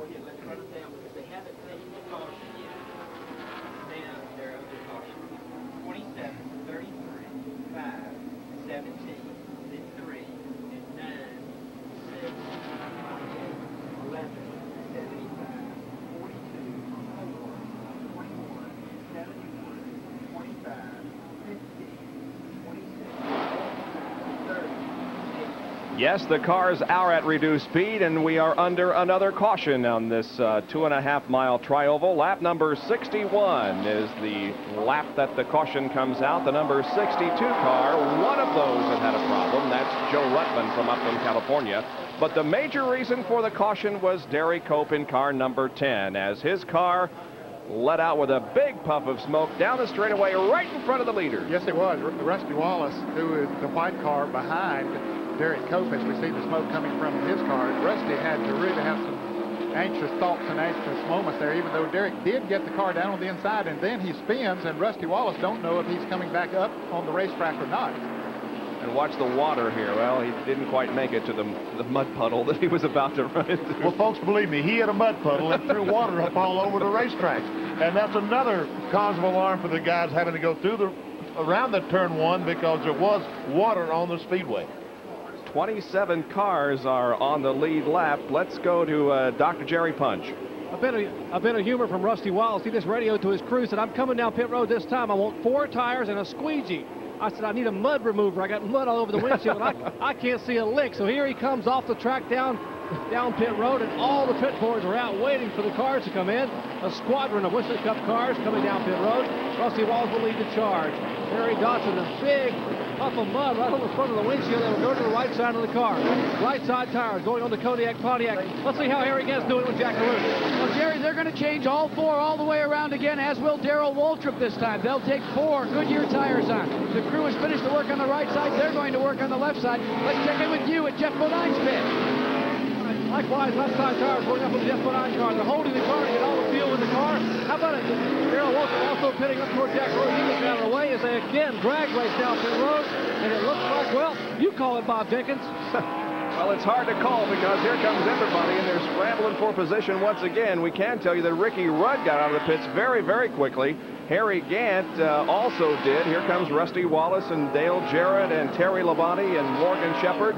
So they're going to reform and try to shake things out here to determine who's running in what position. 62 laps in the books under caution at Pocono. A few laps here before they clean up all that has been deposited in the corner by Derek Cope's machine. Evidently, they are losing the engine, and as Joe described, getting off onto the dirt and kicking up some of that debris onto the racetrack.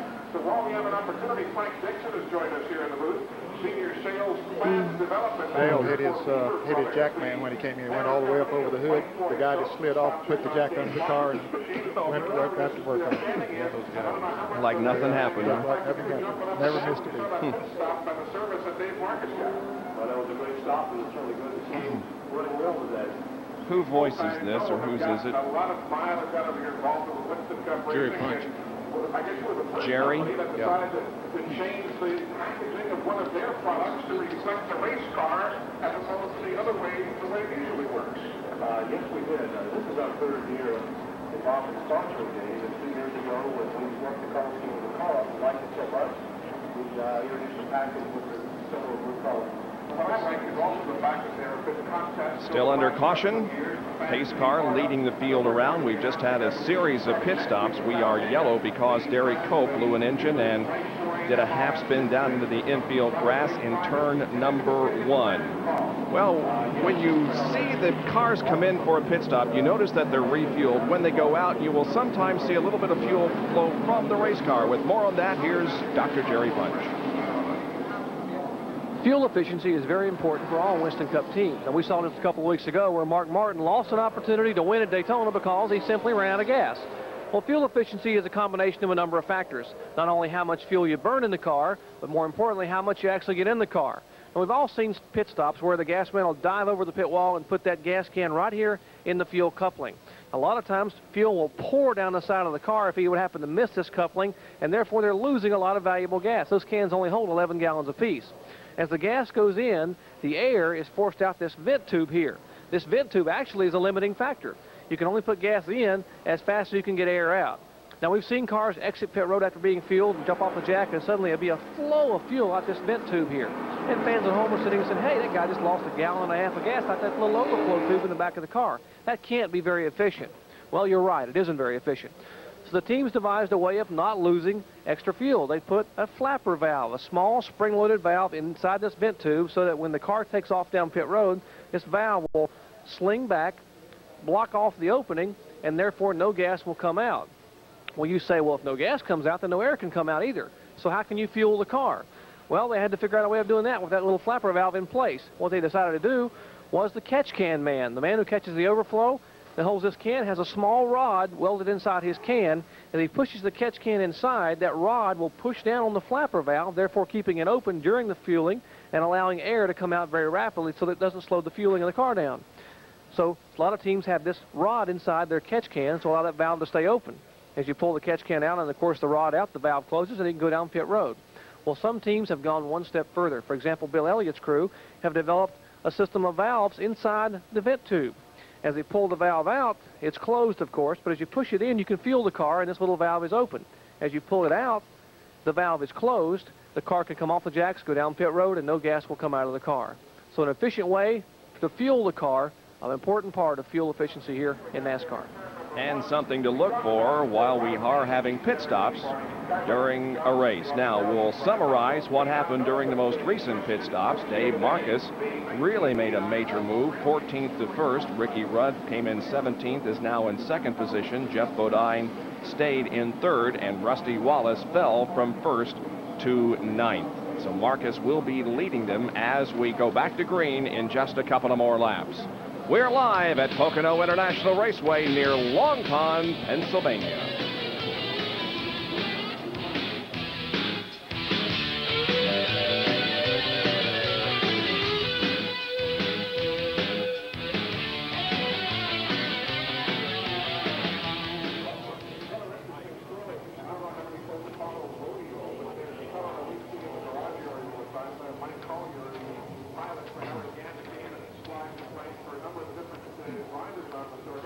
No, I haven't seen him bring that car in. But, okay.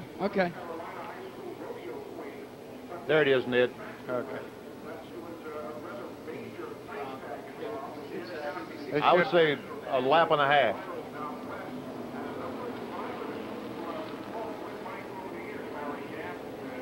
I think you ought to do your silly season. I think we got to do the silly season. Well. Like I said, I don't think you should do the silly season piece right now.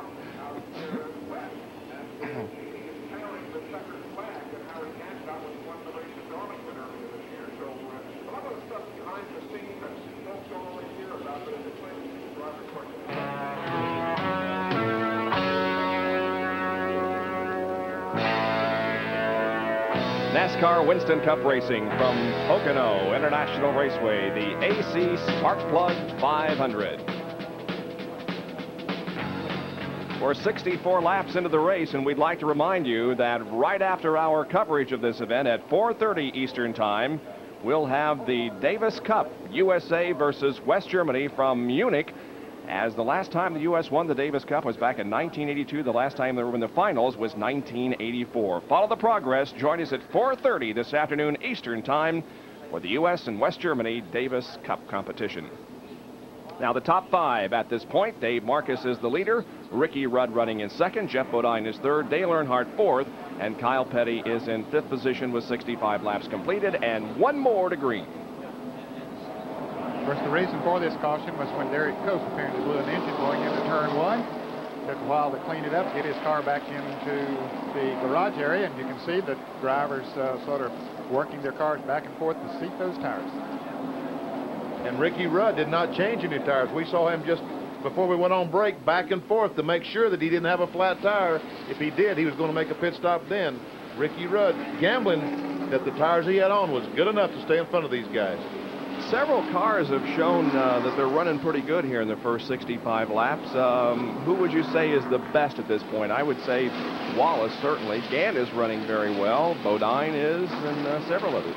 I think you picked out the top 3 cars that we've seen so far. Now, the racetrack is going to change, and the race is going to change, and someone else may come to the forefront. We don't know, but right now, Wallace, Gant, and Bodine has shown more strength than anyone else. Yeah, I agree with you, but I think that Darrell Waltrip might be somewhat of a sleeper. I think that he's just sort of hanging in there, not taking any kind of chances, and we'll see as time goes by if he has any more.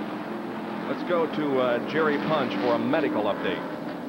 Well, gentlemen, unfortunately, an accident on pit road a minute ago, and Stu Swartzwright, you see behind me there, one of the tire carriers for the Linro Motorsports team, the Genesee beer car driven by Eddie Beerswell, apparently was carrying a tire, and as he began to put the tire underneath the wheel well to change the tire, the jack broke on the car, and the car came down, trapping his right arm between the tire and the wheel well. So they have the arm bandaged here. They have an ice pack on it. He's awake and alert, talking to me.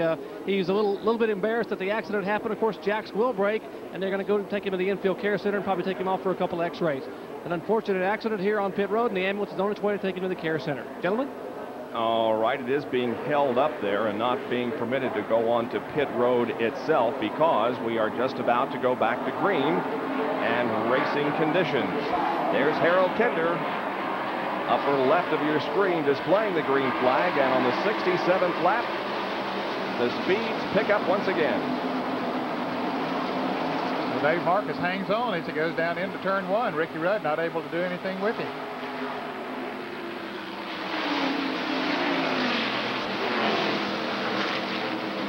Kyle Petty in one of the Miller High Life cars making some contact down the corner. I guess that was Hillen, wasn't it? Real close.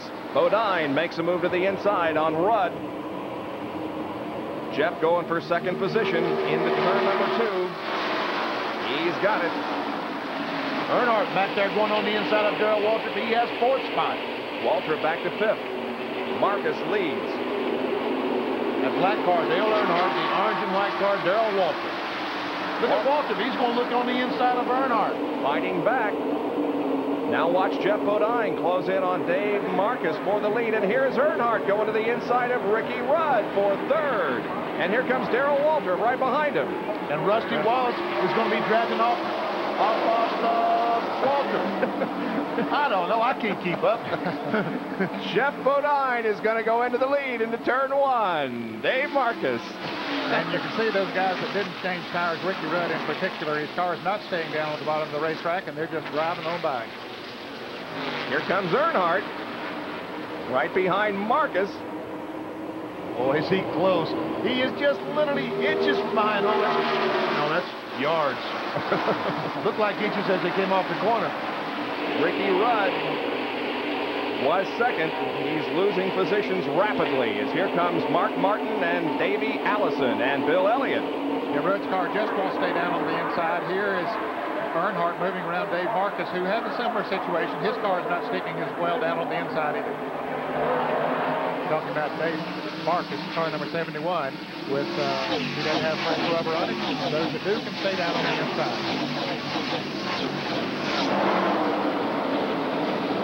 Ned, we were checking on the condition of Dale Earnhardt's car. You know, he's been in the thick of things, but never really up front actually leading this event throughout most of the afternoon. I checked with Kirk Shelmerdine, and he said, basically what we're doing in the first half of this race is trying different tire combinations vis-a-vis the stagger and also setup to try and find what we think will work in the late stage of this race. You know, you heard Earnhardt say all year that he was going to try his second and third piece of the death to win the Winston Cup Championship this year. But I think if we get down to the last 100 miles here and they find the combination, they may be going for number 1 today. And here comes Rusty Wallace. Looking for third position, Darrell Waltrip. And to add to what Jack Bruder said about Dale Earnhardt's car a minute ago, Jack, you know, this is one of their better race cars. This is the car we had on ESPN that totally dominated the race at Dover, Delaware. He led 456 of 500 laps. They knew the car would run well, but right now the concern they have is a car that's going by Darrell Waltrip right behind him, and that's Rusty Wallace and Waltrip side by side in turn one. Earnhardt's got a good view of it in the rearview mirror. Rusty Wallace goes into third place. Darrell Waltrip back to fourth, and now Rusty sets his sights on Dale Earnhardt and the leader of the race, Geoff Bodine. But all through the race, we've seen Earnhardt up front, but he always just was dropping back a few feet at a time. This time, he is not dropping back. It looks like he might be getting it. There's Mark Martin going by Dave Marcus and Harry Gant right in front of Mark Martin. Gant in the green and white 33, and there's Mark Martin in the blue Stroh's Light car trying to get by Harry. Harry Gant's in eighth, and Mark Martin is ninth. Davey Allison is right behind Mark Martin in 10th position. You can hear Gant as he decelerated going into the turn and then accelerated coming off of the turn 3. Where are the major braking points? Into turn 1, I assume. You got to really climb on them. Here's 3 abreast racing as Harry Gant and Kyle Petty.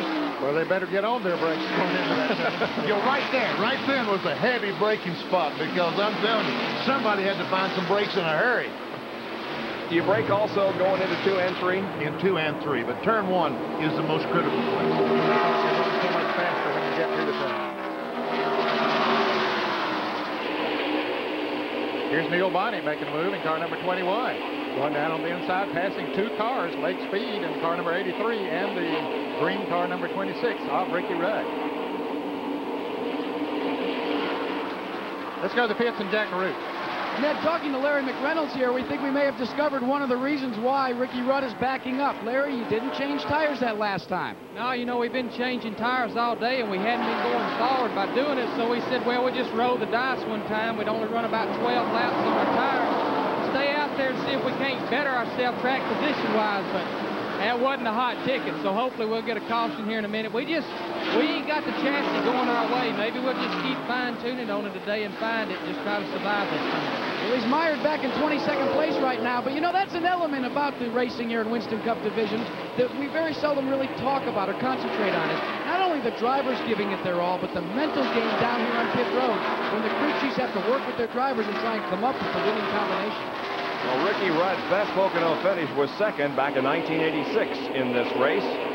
He, of course, was the winner earlier this year on the road course at Sears Point, and you can bet that he's going to be anxiously awaiting another road course race at Watkins Glen. That'll be coming up in the early part of August. Ricky, one of the best race drivers on a road course among the Winston Cup competitors. Now we're seeing Geoff Bodine, Dale Earnhardt, Rusty Wallace is to the inside in the white and green car number 27, making a challenge for second position on Earnhardt. He's got it. He's got the position. Oh, I don't know. Oh, let's see now. He's got the preferred line. See, I told you. I knew it all the time. You knew it all the time. Yeah, right. Rusty is second, and Dale Earnhardt is third. Geoff Bodine with about a 6 or 7 car length advantage in the lead. Now here's Bill Elliott, Ken Schrader moving up. Davey Allison is who they're moving up on. That's for 9th spot, I believe. Allison in 9th. Ken Schrader, car number 25, the pole sitter, going for over $100,000 if he wins. And there's a car in trouble off, there's car number 80, Jimmy Horton, really has hit the wall hard. The left rear of that car is torn away as Jimmy Horton has had hard contact with the wall exiting number 2. The yellow flag is out. I see some movement inside the car. Jimmy won a race last night somewhere up in this part of the country. Took off, he raced yesterday in the ARCA race. Didn't do too well in that one. Had a problem early with gearing and then went to one of the short tracks and won a race. Got a very unfortunate situation here. That car is demolished. Boy, he hit it hard. You can see it's banged up on all 4 corners, and the safety crew right there concerned with the condition of Jimmy Horton. As you can see, the debris that's scattered all over the racetrack.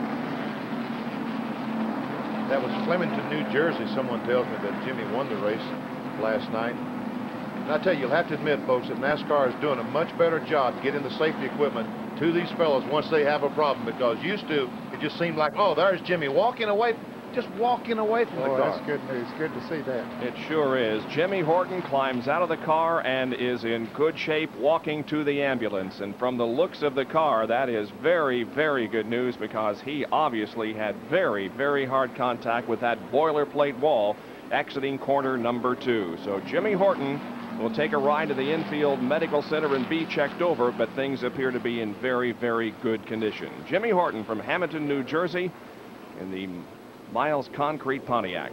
This caution flag was a break for Ricky Rudd. We kept talking about, did not change tires, was all the way back to about 25th spot. The caution flag is out. Now he can come in and change 4 tires just like everyone else is coming in and changing 4 tires. Yeah, they're all going to do that. Well, Jerry Punch is down where Jeff Bodine is coming in. Jerry?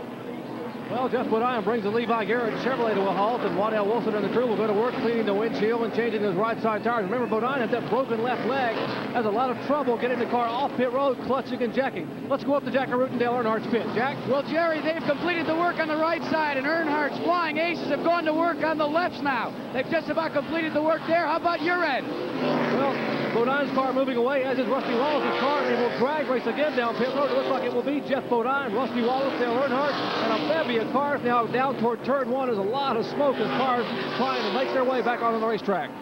Well, Jerry, taking a look at what's happening with Ricky Rudd, what a great break this was for him. They've been able to take on 4 badly needed new tires. They're a little late getting their work done, but they're off and away. A good break for Larry McReynolds and the Quaker State team. And that car should show some speed now, as it was dropping back badly because of the worn tires. But now with 4 new Goodyears on, he should be in much, much better condition. Dale Jarrett follows Ricky Rudd out of the pits. We understand that Jimmy Horton's, his confrontation with the wall has knocked a hole in the boilerplate, and it could be that we will have to, there's the hole, could be that we're going to have to be cautioned here for quite a while they replace this barrier. Now, that's the same thing that happened to Jeff Bodine when he hit the first turn wall 5 weeks ago here at Pocono. He also made a hole in the first turn wall, and now Jimmy Horton has created one in turn number 2. There is a welder, a portable welder, taking some more boilerplate over there. They're going to have to weld the wall back in place. I guess they'll probably just take another piece of boilerplate material and put it up against the wall and weld it fast and you don't often see this type of material used as a retaining wall, but it is here at Pocono. Most of the other barriers are made of concrete or steel, but the boilerplate is used here at Pocono. So we're going to have to repair this hole in the wall before we can go back to racing conditions, and we'll be back with our coverage after this.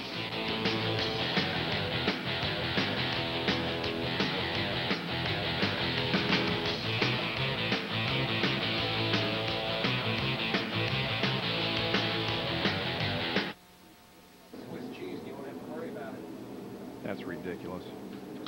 I'll bet there will be a cement wall here next year. You think so? There ought to be if there isn't.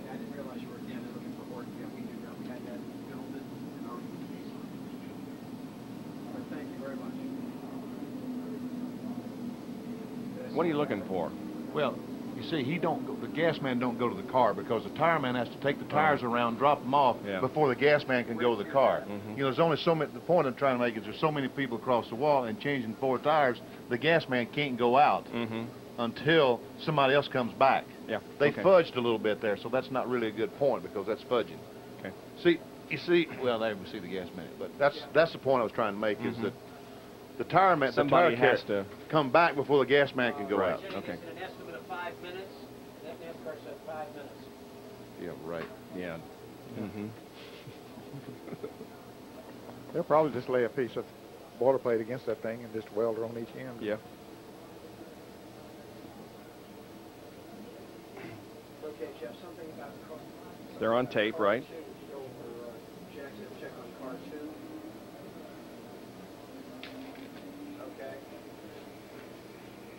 Ralphie. Okay. Are we up to date on how to race? I've got 10 Is this just a series of sound bites? It isn't voiced or anything like that, is okay. Who do we start off with, you know? Okay. Is it Jeff? 7, 43, 57, 94. Thank you. 62, 80, and car 2 just went back. Driver 5. 48 is just running.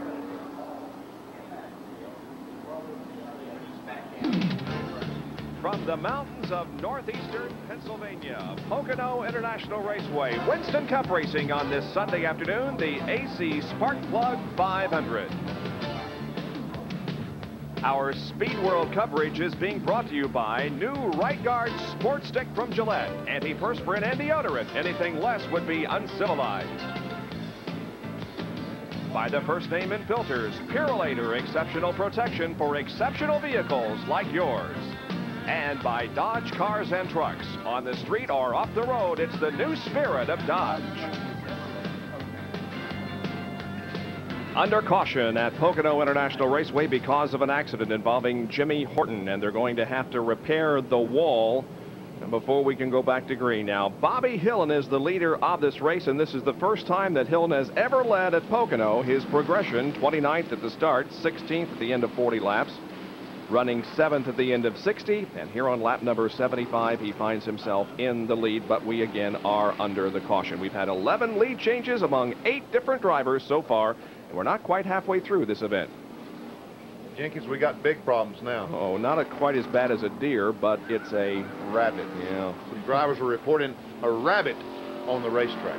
We talked earlier about the silly season. Where some of the guys are going to go for next year. We got sampling of several. First of all, Jeff Bodine. Well, I guess the only solid thing is that I won't be back with the Levi Garrett team next year. And right now I'm trying to decide between a couple teams where to go. They're trying to make a decision what driver they want, and so we're sad that we won't be driving the Levi Garrett car again with Rick Hendrick. Been a long relationship, but you know we're going our separate ways on friendly terms. It isn't you're fired or I quit. It's just, we just decided we needed to make a change, and so that's the way that is. There are strong rumors that Terry Labonte might be forming his own race team. I read about that, yeah. But that's about it, huh? There's a lot of rumors, you know, and you know, in this deal here, you believe about, you can only believe about 10% of what you read, and you know, 3/4 of what you hear isn't true, and I don't even believe half of what I see. So I don't know. You know, that's a possibility. We're building a facility, and you know, somewhere down the road that could be a possibility. I really can't say right now that's what'll happen, but now when we walked up here, you were talking to Junior Johnson. We'd have to assume that maybe that could be one of the possibilities for you.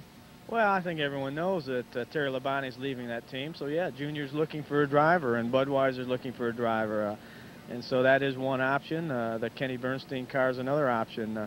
I like to be able to tell everybody right today what car I'm going to be in, and I just can't do that right at the moment. I'm in the best shape I ever been in. Took me 2 years to get to where I am. I ain't about to drop the ball now, so I'm pretty happy, and the crew's working good and the cars are running good. We're going to win the Winston Cup Championship this year and just go from there. Ricky, Kenny Bernstein has said publicly that that you've told him that you would not be with them in 1990.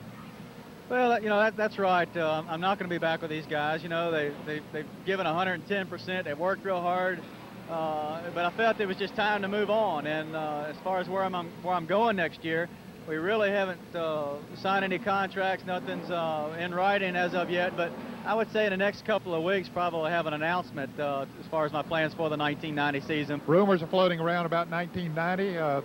Rumors are that you've met with Roger Penske. Strictly rumors. Strictly rumors, you know. I can tell you one thing. I am so happy with my team. I love this team a lot. I don't know if I can say the same for the car owner. He's up and down. I'm up and down. But this team is never up and down. This team is rock solid. This team is total Winston Cup Championship caliber. And as long as I stick my head to this grindstone and forget about all this crap we've been talking about earlier, I can win this championship. And we had a meeting last night and said, guys, there's nothing going to stand in our way. We're going to pretend we're a D9 cat and drive right through it. And that's what I want to do when I win this thing. So there are the comments from various drivers who have been subject of many rumors in the past few weeks as to what's going on for 1990. Jenny. We're gone from what?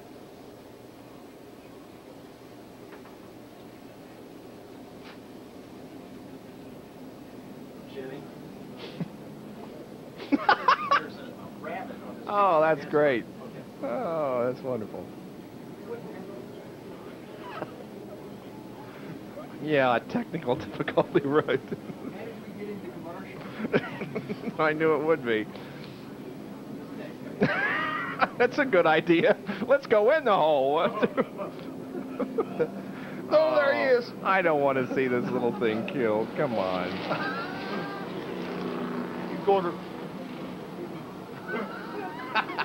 He's going the wrong way to begin with. We'll excuse you. You can go down and do something about the rabbit.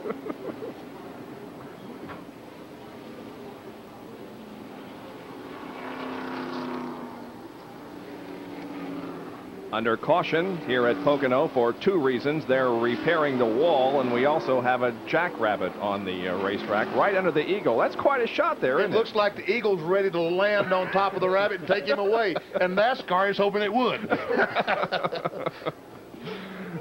Well, just to follow up on some of the comments now. You see, if the rabbit would just go around to turn 3, there's a hole in the wall. He could get out. That's right. He is a silly rabbit. There's the hole that they're trying to repair. Well, just to follow up a little bit on the comments there from the various drivers, it's an interesting time of year, and they are right. There's a lot of rumors floating around, and you really can't put anything in the book at this point, except that Ricky Rudd will not be back with Kenny Bernstein. Well, that's the point that I was trying to make the other night at Speed Week, is that I said that, some guys are going to be doing that. And again, it is silly season, and you hear some of the weirdest things in the world. I don't believe anything that I... Oh, right between his legs! Way to go, Rabbit! Oh, that's an arrow. That's an arrow on that guy. He didn't get his glove down to the ground, did he? I'm being upstaged by a rabbit. You Did you sure notice are. that? Well, we could continue here watching the rabbit, but while we have the opportunity, we're going to take some more commercial breaks and get those out of the way, so we'll be back with some action when it resumes.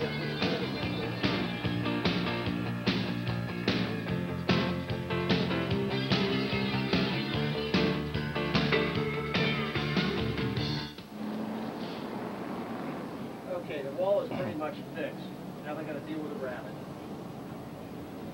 Okay. NASCAR gave specific instructions not to run over the rabbit. Really? That's worth mentioning. You want the Humane Society on to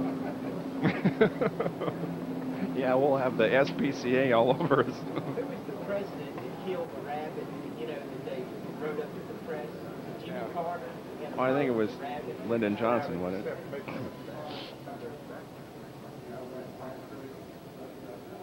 I'll tell you. Yeah.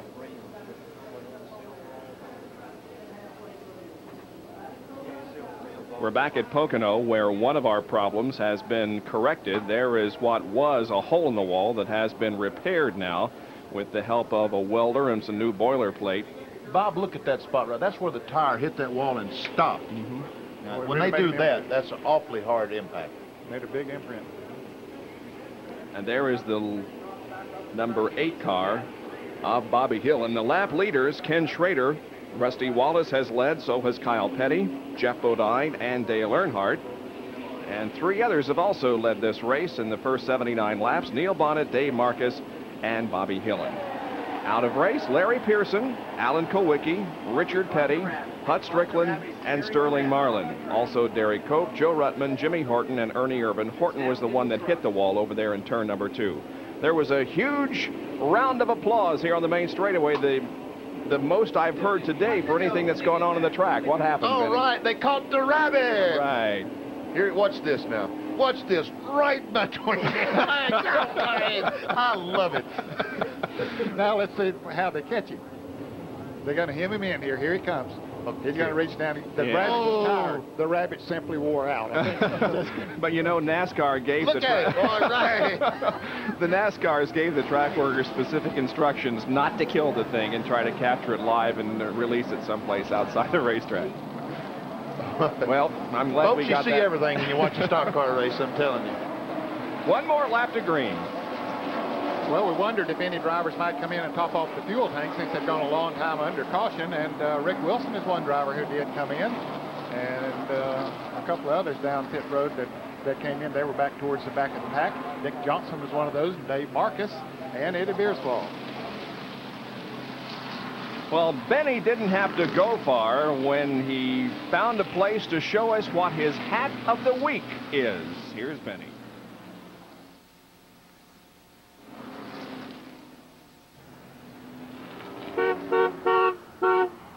One of the most famous sights of the Pocono Raceway is Andy Matthews, who stands here and waves to each and every car as it rides by.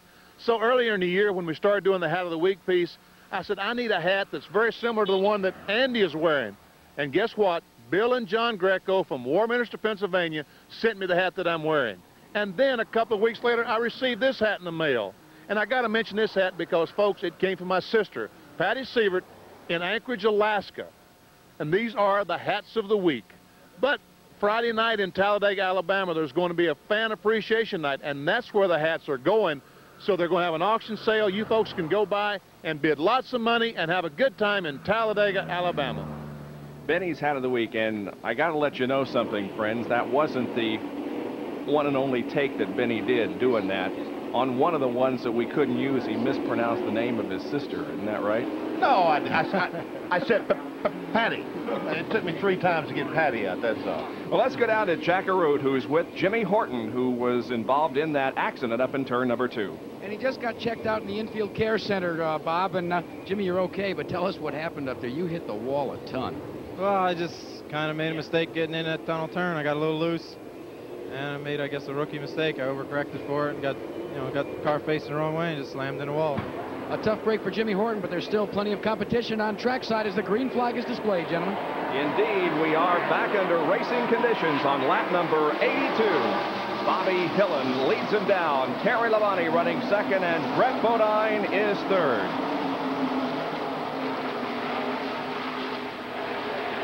It looks like everybody passed the start-finish line before they made a pass on the outside, as they were requested to do in the NASCAR drivers meeting today.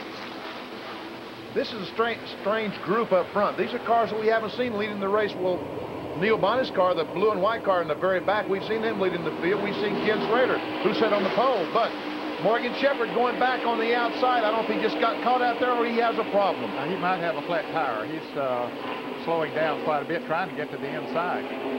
Up in the higher groove at the moment while everybody passes by on the low side, but Morgan certainly isn't up to speed. We'll be seeing him undoubtedly come in for a pit stop here in just a moment. Morgan Shepherd, car number 75 from Conover, North Carolina. They're being passed by the 04 car driven by Bob Shack, who finished third in the ARCA race yesterday here at Pocono. Jerry Punch is standing by in Morgan Shepherd's pit, and here he comes in for a stop. The Valvoline Pontiac making an unscheduled stop here as the green came back out of the crew. Butch Mock and the crew will run to the right side of the car. Apparently a flattened right side tire, and they will put the jack beneath the car. Morgan Shepherd losing valuable time here under green. Right side tires are off. They've replaced the tires, topping off the tank with a little bit of gasoline. Shepherd revving the motor. Schrader making a move for second spot as Shepherd now comes off the jack of the motor down pit road as they are dicing it up toward turn 3. And indeed, Ken Schrader has moved into second position. Bobby Hillen is staving everyone off at the moment. Schrader now second, and Terry Labonte back to third position.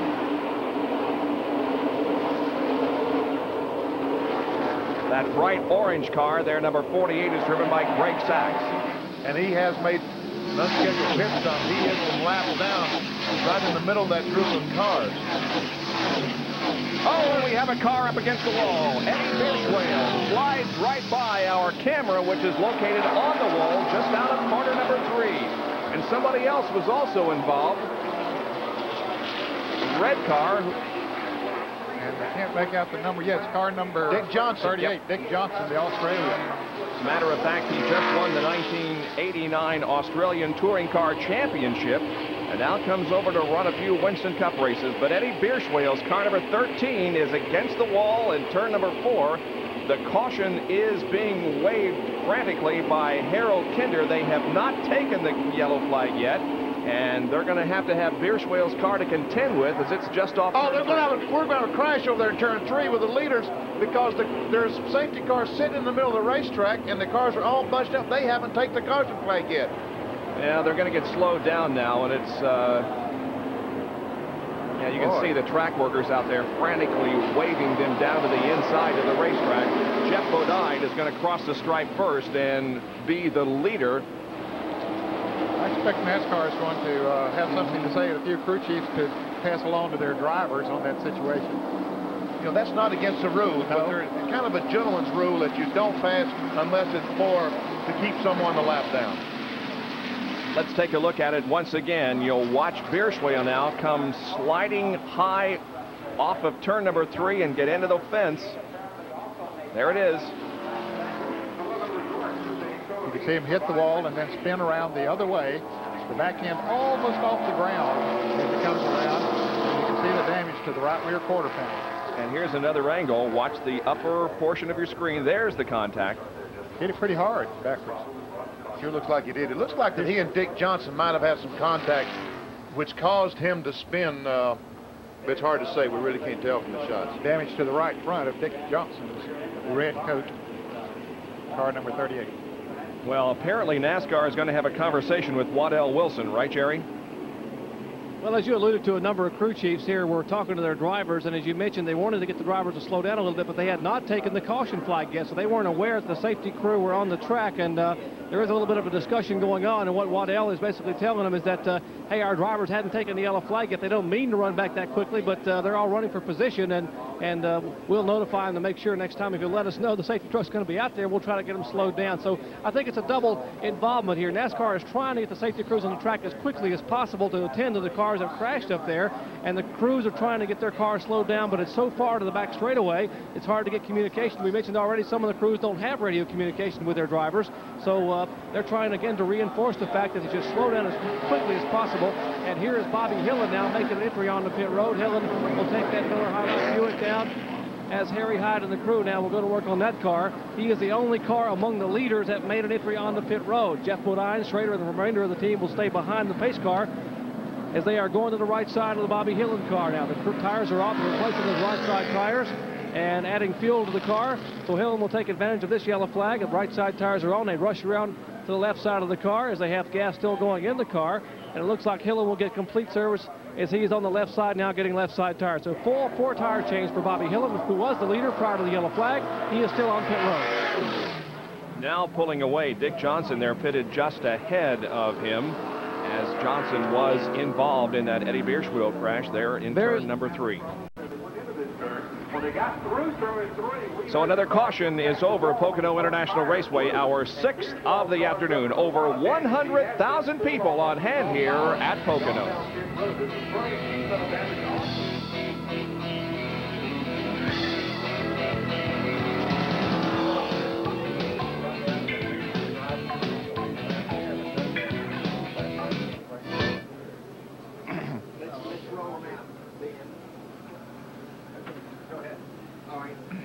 Let's go. 5, 25, 6, 27, I'm sorry, what? 11, 3, 15, 28, 17, 21, 9, 33, 30, 42. We aren't even close to halfway yet, you know. 26, 29, 83. 83. After 83, let me pick them up again. Okay. 44, 84, 71. They're all on the lead lap. 4. Oh, yeah, halfway. Then 75, then 8. That's all the cars on the lead lap. That's 25 cars, Jenny. This is lap 86.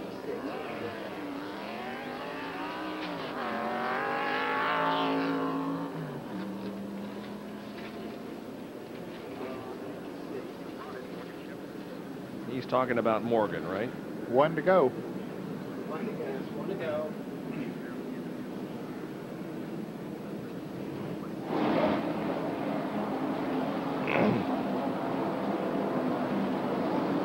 Eddie Bierschwale's car is on pit road after being involved in a crash up in turn number 3. Here's a replay of it. As he came off of turn 3, apparently he and Dick Johnson got together. Dick Johnson, the red car that moved down on the inside. Bierswale spinning against the wall on the outside of the racetrack, doing quite a bit of damage to his car. And from another angle, there you can see Bierschwale hitting the wall with the rear end of the car, and Johnson to the right side of your screen with also a little bit of body damage to the right side of the automobile. Well, let's go down to Jerry Punch and get a follow-up on this situation involving the race toward the yellow flag, Jerry. We mentioned a discussion between NASCAR and some of the crew chiefs, and Waddell, they talked about your driver slowing down, but Jeff had a tough time slowing down. Why?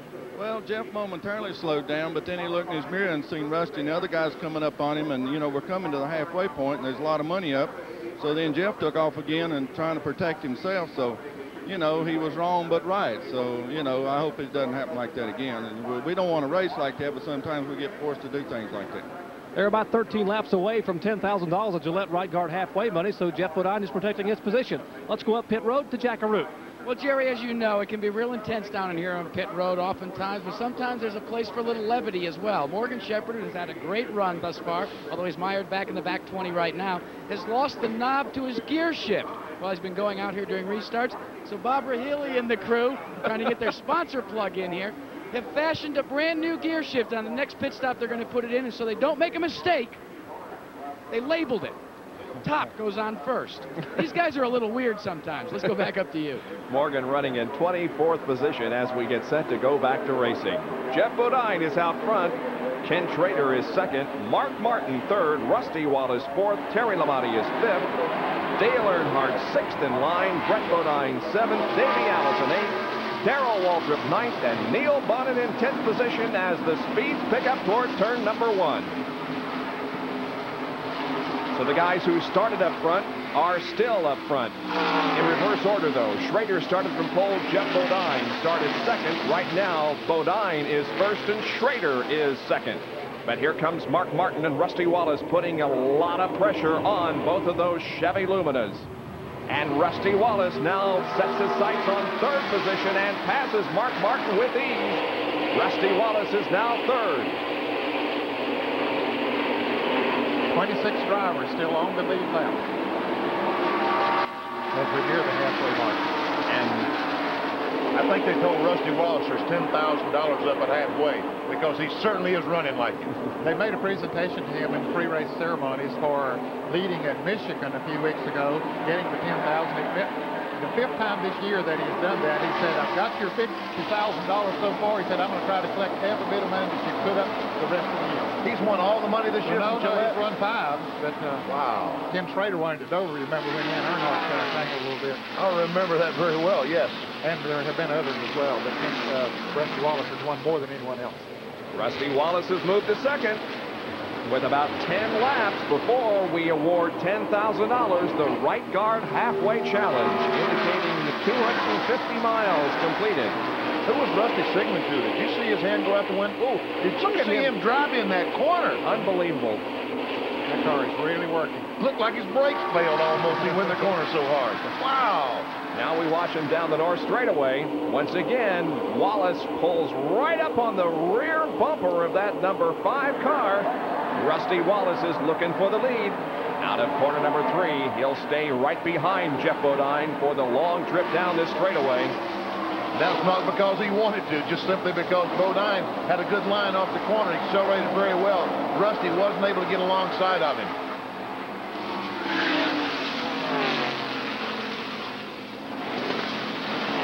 They pulled away from third place Ken Schrader and Mark Martin.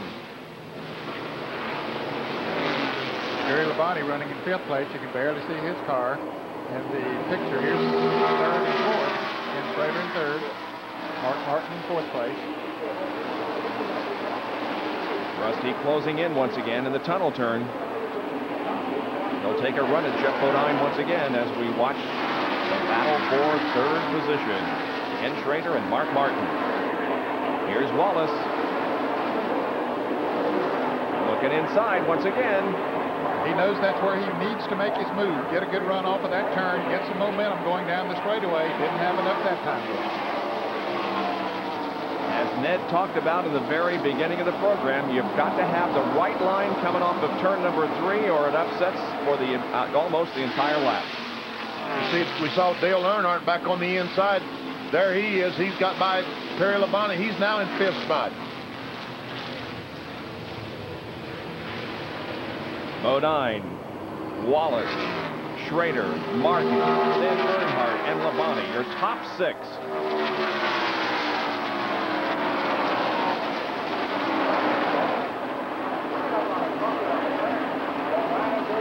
Laps are completed. Less than 10 to go before the $10,000 halfway challenge money is awarded. Look at Rusty Wallace stick on the bottom of the racetrack, and he kicks up dirt. And now he's looking once again on the inside. One of these times he's going to get a run on Bodine. Oh, I'll tell you, Jeff's doing a nice job keeping him back there. Yes, he is. Mark Martin just moved around Ken Schrader and has taken over the 3rd position. And they just might be gaining on the leader. I tell you, Mark Martin might be someone that to reckon with before this day's over. We talked about him not starting the farthest back that he had all year. First time he started out of the top 5. Maybe that's what he needed. He's been knocking on the winner's door all year long, but starting up front, maybe he needed to start a little farther back. Good point. Well, a major disappointment for that Mark Martin and Jack Roush team at Daytona when they miscalculated their fuel mileage and ended up about 5 laps short. Jeff Bodine continuing to hold on to the lead, keeping Rusty Wallace at bay. Look how Rusty closes in the corners. Boy, he drives in the corner and just stays on the bottom of the racetrack so well. Bodine comes up, but Jeff's car accelerated very well off all the corners, not only the 3rd corner, but 1st and 2nd corner. Yeah, he's got some horsepower, no doubt about it. His car's working well, too. He's able to use that horsepower. 92 laps completed.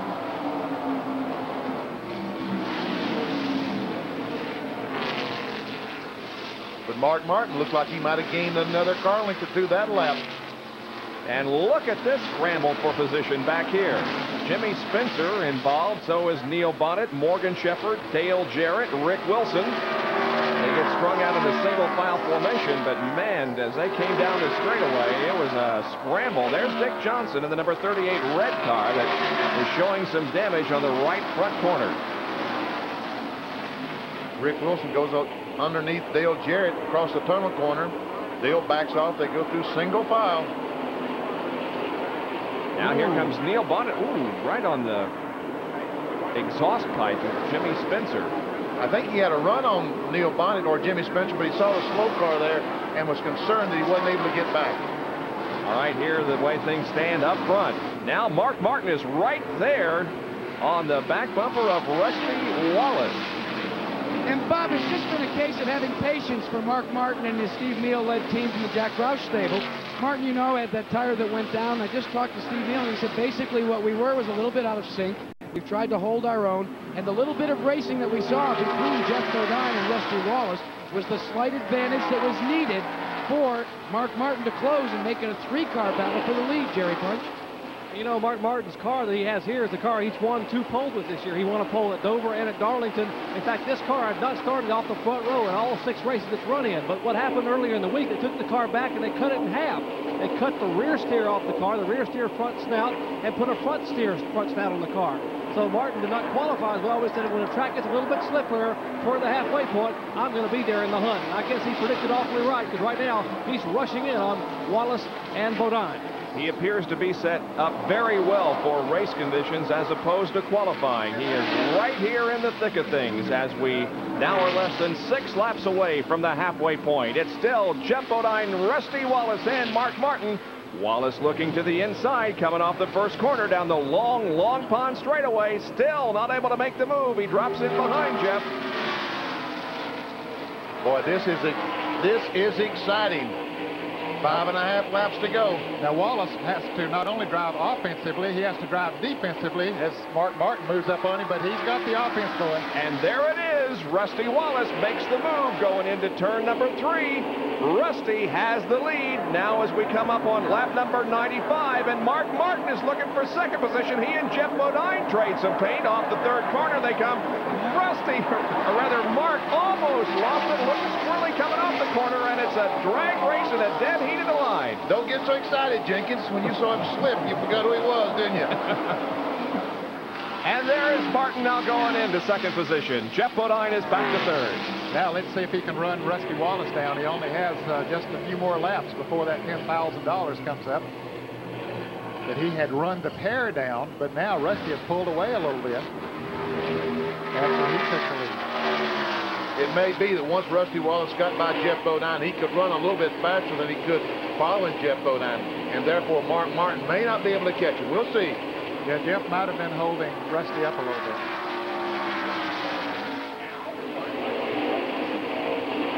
We will take a break and be back with more live coverage of the AC Sparkplug 500.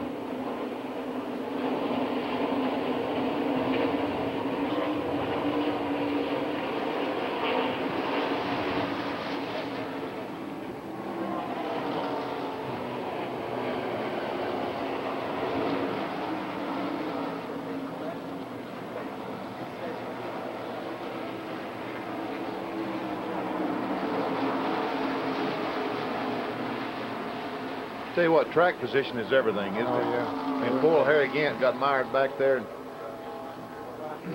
Interesting conversation down here. Steve Meal walked over to Harold Elliott and said, hey, if Rusty will split half the money with Mark said he'll keep Bodine off of him. And Rusty said, well, he's got to catch me first. They're laughing here in the pits, having a little fun. He might do it. Mark said, I'll keep him off of him if he'll split the money with me.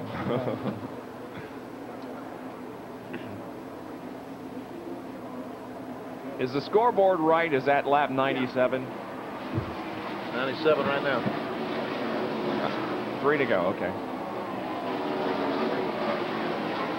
Yep. Nope. Very nice, very nice.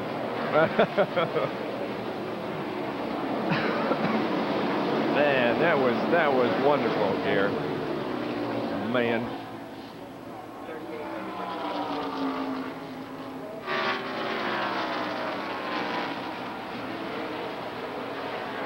Here are the standings: Rusty Wallace, Mark Martin, Jeff Bodine, Dale Earnhardt, and Ken Schrader, as we are very close now to the halfway point. $10,000 as they come down this time. It'll complete lap number 98, so 2 more to go, and Rusty Wallace is looking pretty good at this point. There you can see a record for cars finishing on the lead, lap 13 today at the halfway point, or within 2 laps of it, 25.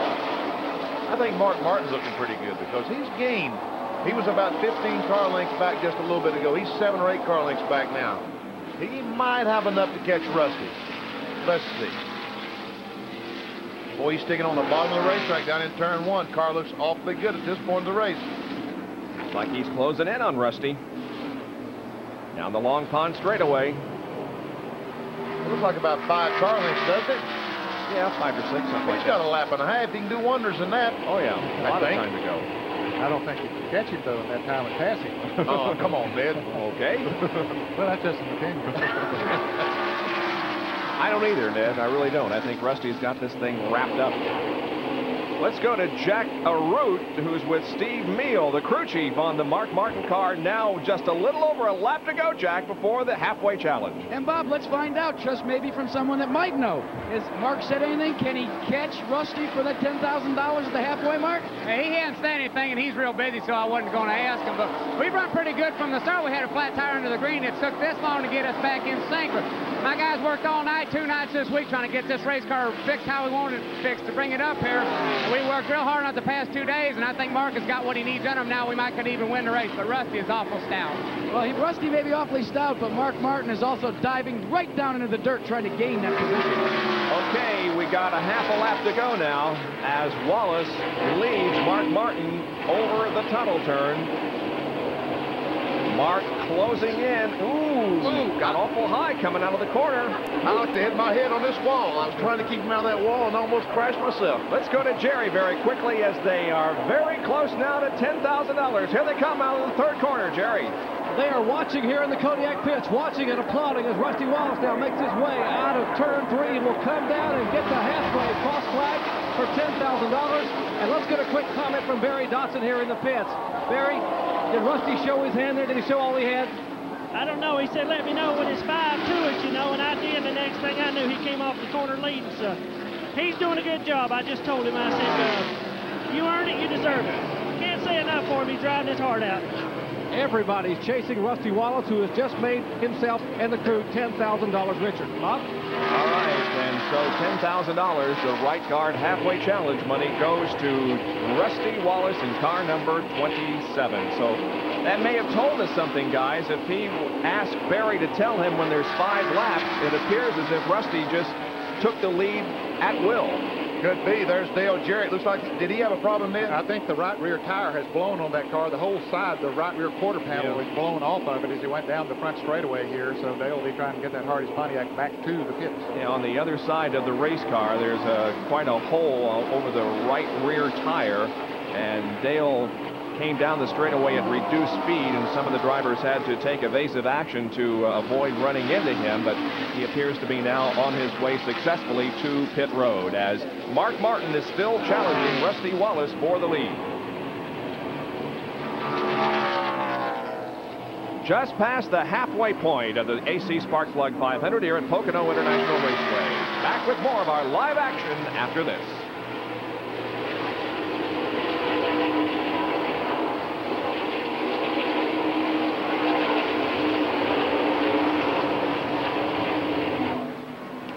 Is that a piece of tire or rubber or something? Yeah, it looks like it's a tire off of Dale's car, I think.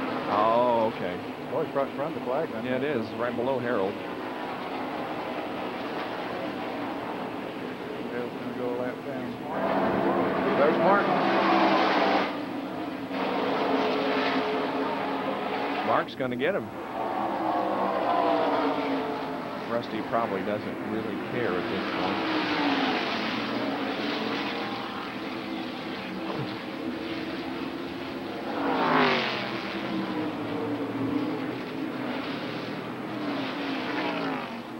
I think they figure it's a piece of energy.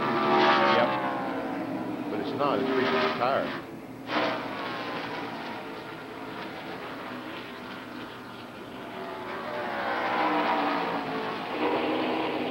We're back at Pocono, and while we were away, we had a change of leader as Mark Martin was able to pass Rusty Wallace, and here's how it occurred. Pulls on the inside coming off turn 3. There's a piece of tire. They straddle that. Rusty Wallace on the outside, Mark Martin on the inside, and NASCAR is going to throw the caution flag because of that piece of tire debris laying on the front straightaway. But Mark Martin makes the pass, has the preferred line going in turn 1, is now the leader. And I think that piece of rubber that is on the racetrack that they're going to have to get off during this caution period is from Dale Jarrett's car. Back with more after this.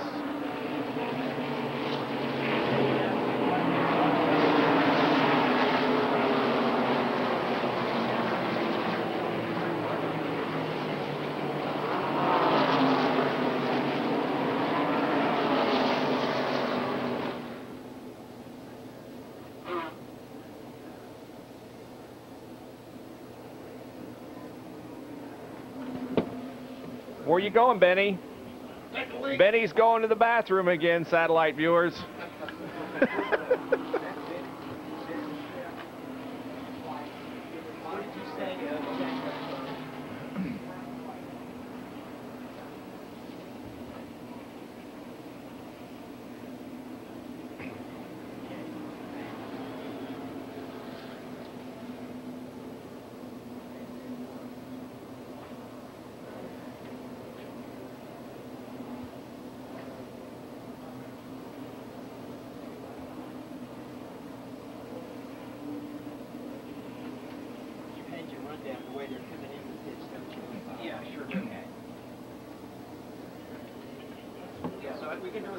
On tape, right?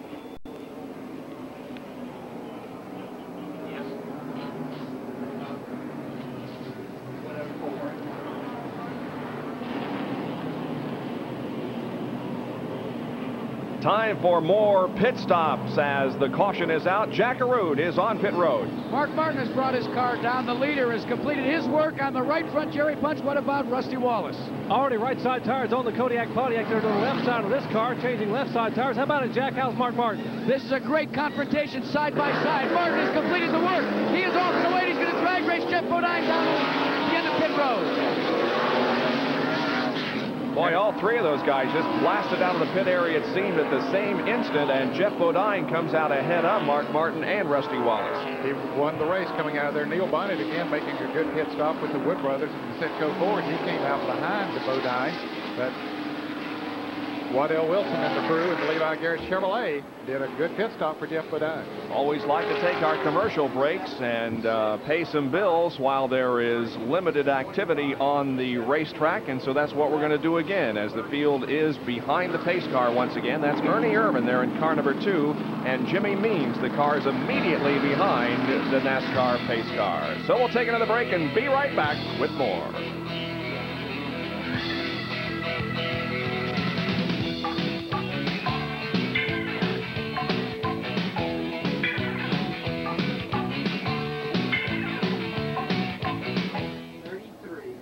So tell all of our satellite viewers how it went, Benny. I have no comment. No comment whatsoever. And I'll beg you to not bring it up no more. I may have to excuse myself. Is that who that was? Amos Johnson or Warren? Warren. Amos is IMSA. What did Warren do? He was out there with his dragster before the race started. Yeah, Hillen was 19th. Okay.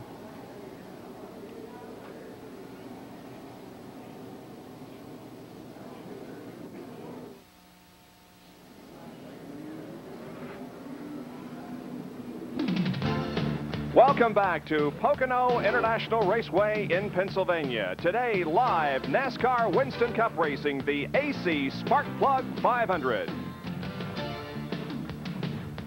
Our Speed World coverage is being brought to you by Dodge Cars and Trucks. On the street or off the road, it's the new spirit of Dodge. By Budweiser, Beechwood Age for that clean, crisp taste. This Bud's for you. And by the Die Hard battery, now with more power when you need it most. Well, we have seen a lot of passing on the racetrack, and we have also seen a lot of passing on pit road as the cars complete their service and pull out. And, of course, Mark Martin came in as the leader of the race, but look at Jeff Bodine coming out in car number 5, passing both the car 27 and the car number 6. Let's go to Jerry Punch.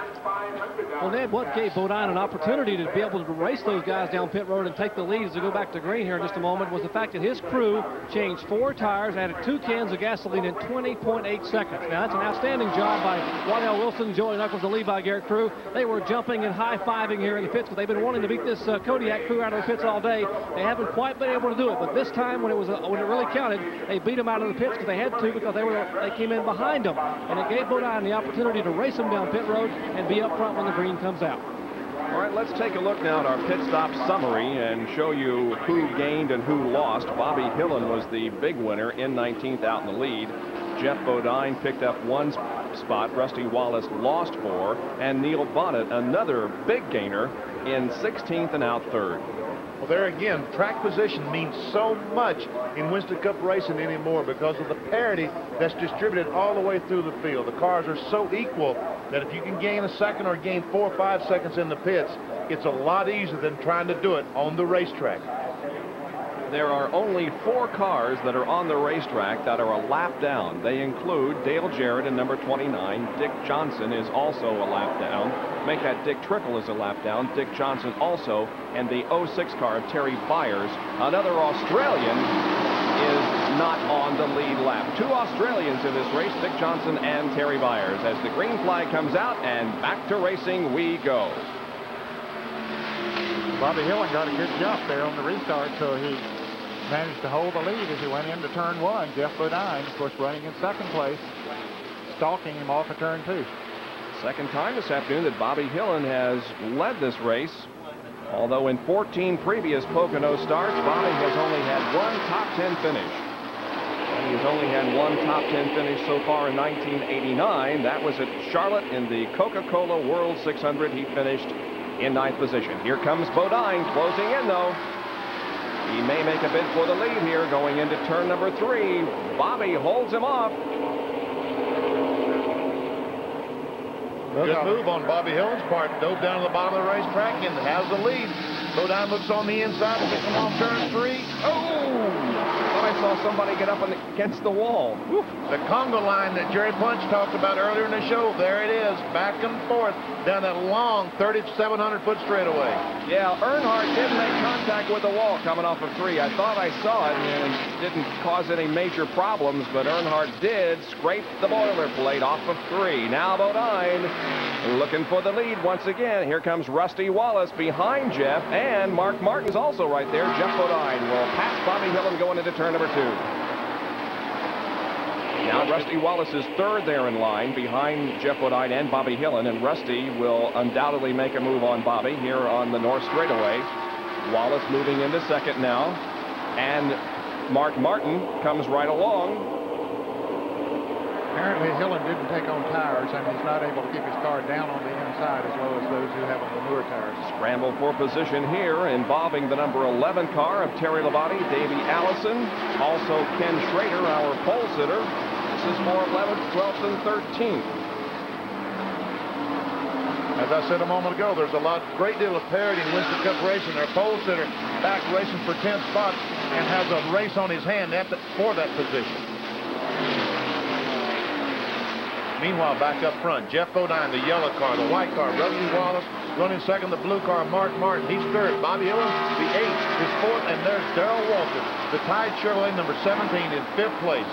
Still hanging in there. Yep, he's been in the hunt all day, and I think he's playing his typical Darrell Waltrip race, just staying within sight of the leaders, and watch him in the last 25 laps of the race. Harry Gant then almost came into the picture in the green car as he moved up on Bobby Hillin. And he's another one that's been up in the thick of this battle, but right now the battle is for the front spot. And here comes Jeff Bodine and Rusty Wallace down the front straightaway.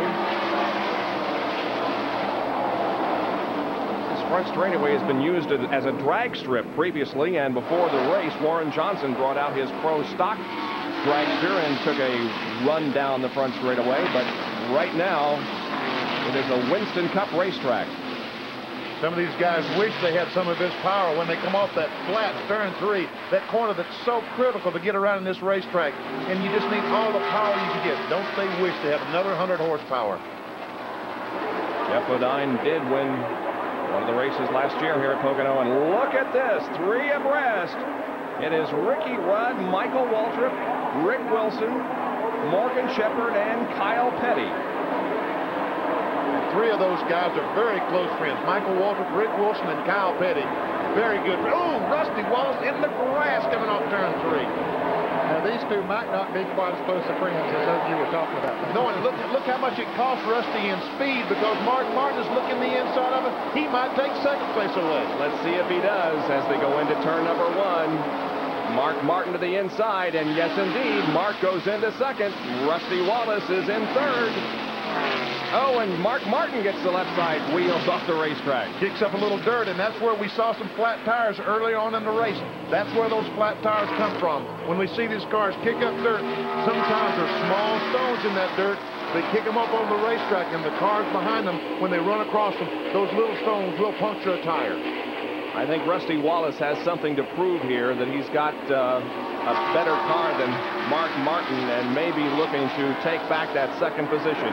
Now it is Dale Earnhardt and Bill Elliott passing Bobby Hillin on the inside. That's for the 6th position, 6th, 7th, and 8th we're seeing on the screen there now. I tell you what, you guys have talked about this earlier on.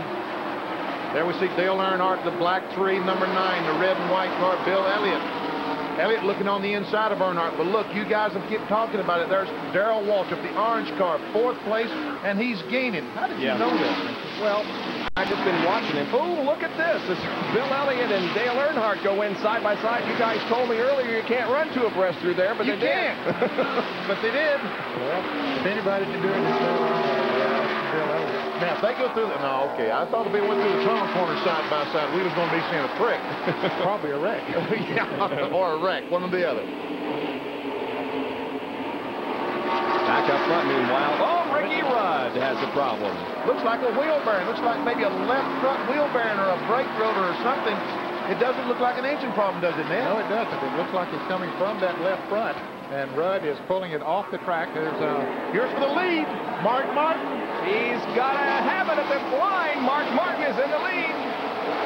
Jeff Bodine is on his outside. Let's see who takes the advantage going into the first turn. Martin, I believe, is going to hold it indeed. And now the battle for second as Rusty Wallace is trying to latch on to Mark Martin and come along. But nope, Jeff Bodine at second. Rusty backs off because the yellow flag is out.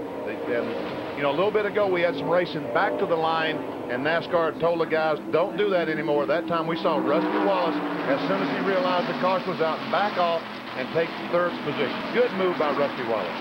Yellow out on lap number 112 because Ricky Rudd has pulled off of the racetrack, and the track crew will be coming out to check the 2.5-mile tri-oval. Ricky was running in 15th position when he suffered this problem, and speculation from Benny and Ned, maybe a wheel bearing. There's cars trying to get a lap back. Dave Marcus and Dale Jarrett really racing hard off of turn 3.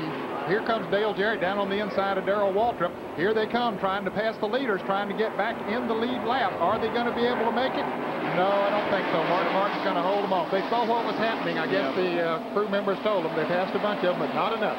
Wound up just a little bit shy of getting their lap back. There's Ricky Rudd's car off the racetrack.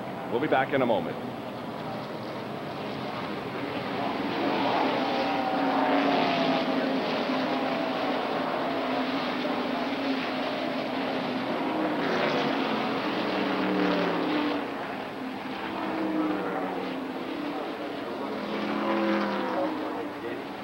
Yeah,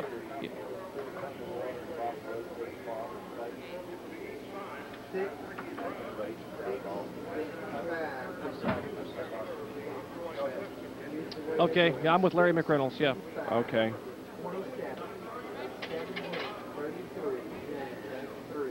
Okay, no problem. All right, they're gonna bring Mark in.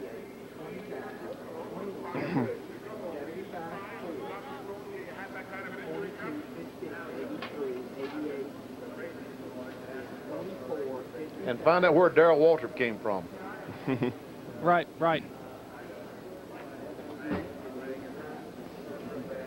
Huh? Waltrip? Yeah, absolutely. He was so unhappy. Yep. We going to Jack first or what? Straight? Okay.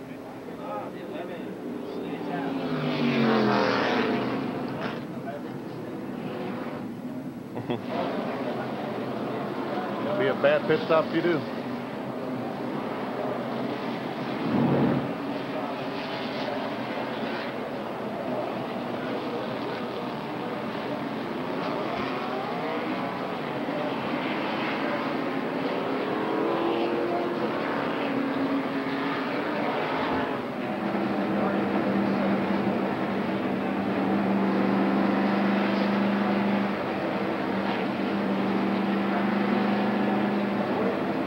Under caution at Pocono because Ricky Rudd's car came off of the racetrack after suffering some kind of a mechanical woe.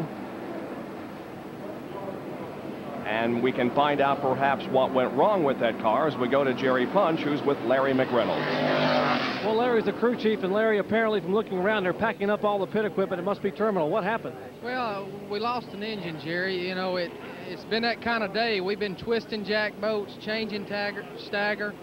Finally got the car going our way. You know, he was happy. We'd worked our way back up to about 11th or 12th, and something happened in the bottom end of the motor. But I want to stress that we're not going to get down about this. This is only the second engine the Quaker State Buick has lost this year. You know, my hat's still off to Lula Rosa and his department. We're all in this together. We'll just go to Talladega and do the best we can. What a great attitude this team has. They are hustling and trying to put it together for Kenny Bernstein and Ricky Rudd as the season winds down. Let's go up pit road to Jack Arute. Jack? Well, Jerry, as you can see, Terry Labonte is being recorded as the leader during this caution, but Tim Brewer, you call the shots down here for the Budweiser team. A problem with the clutch, maybe? Well, you know, the linkage has got a problem right now, but, you know, it's no big deal. You know, we're just going to have to shut the thing down, get it rolling on the pit stop. But as you can see, we've got a downhill stretch right here, so we hope we can get it going. So, you know, it's no big deal, Jackie. You know, everybody has to stop him twice to finish the race. So. I think maybe they're just underplaying it just a little bit, but they're out front right now. We're getting ready to get back to a start. We're show 1 to go as they come to the line. Terry Labonte is lined up right behind Dave Marcus, who is not on the lead lap. Terry Labonte started in 22nd, has steadily progressed toward the front from 7th to 4th, and now into the lead at the end of 115 laps.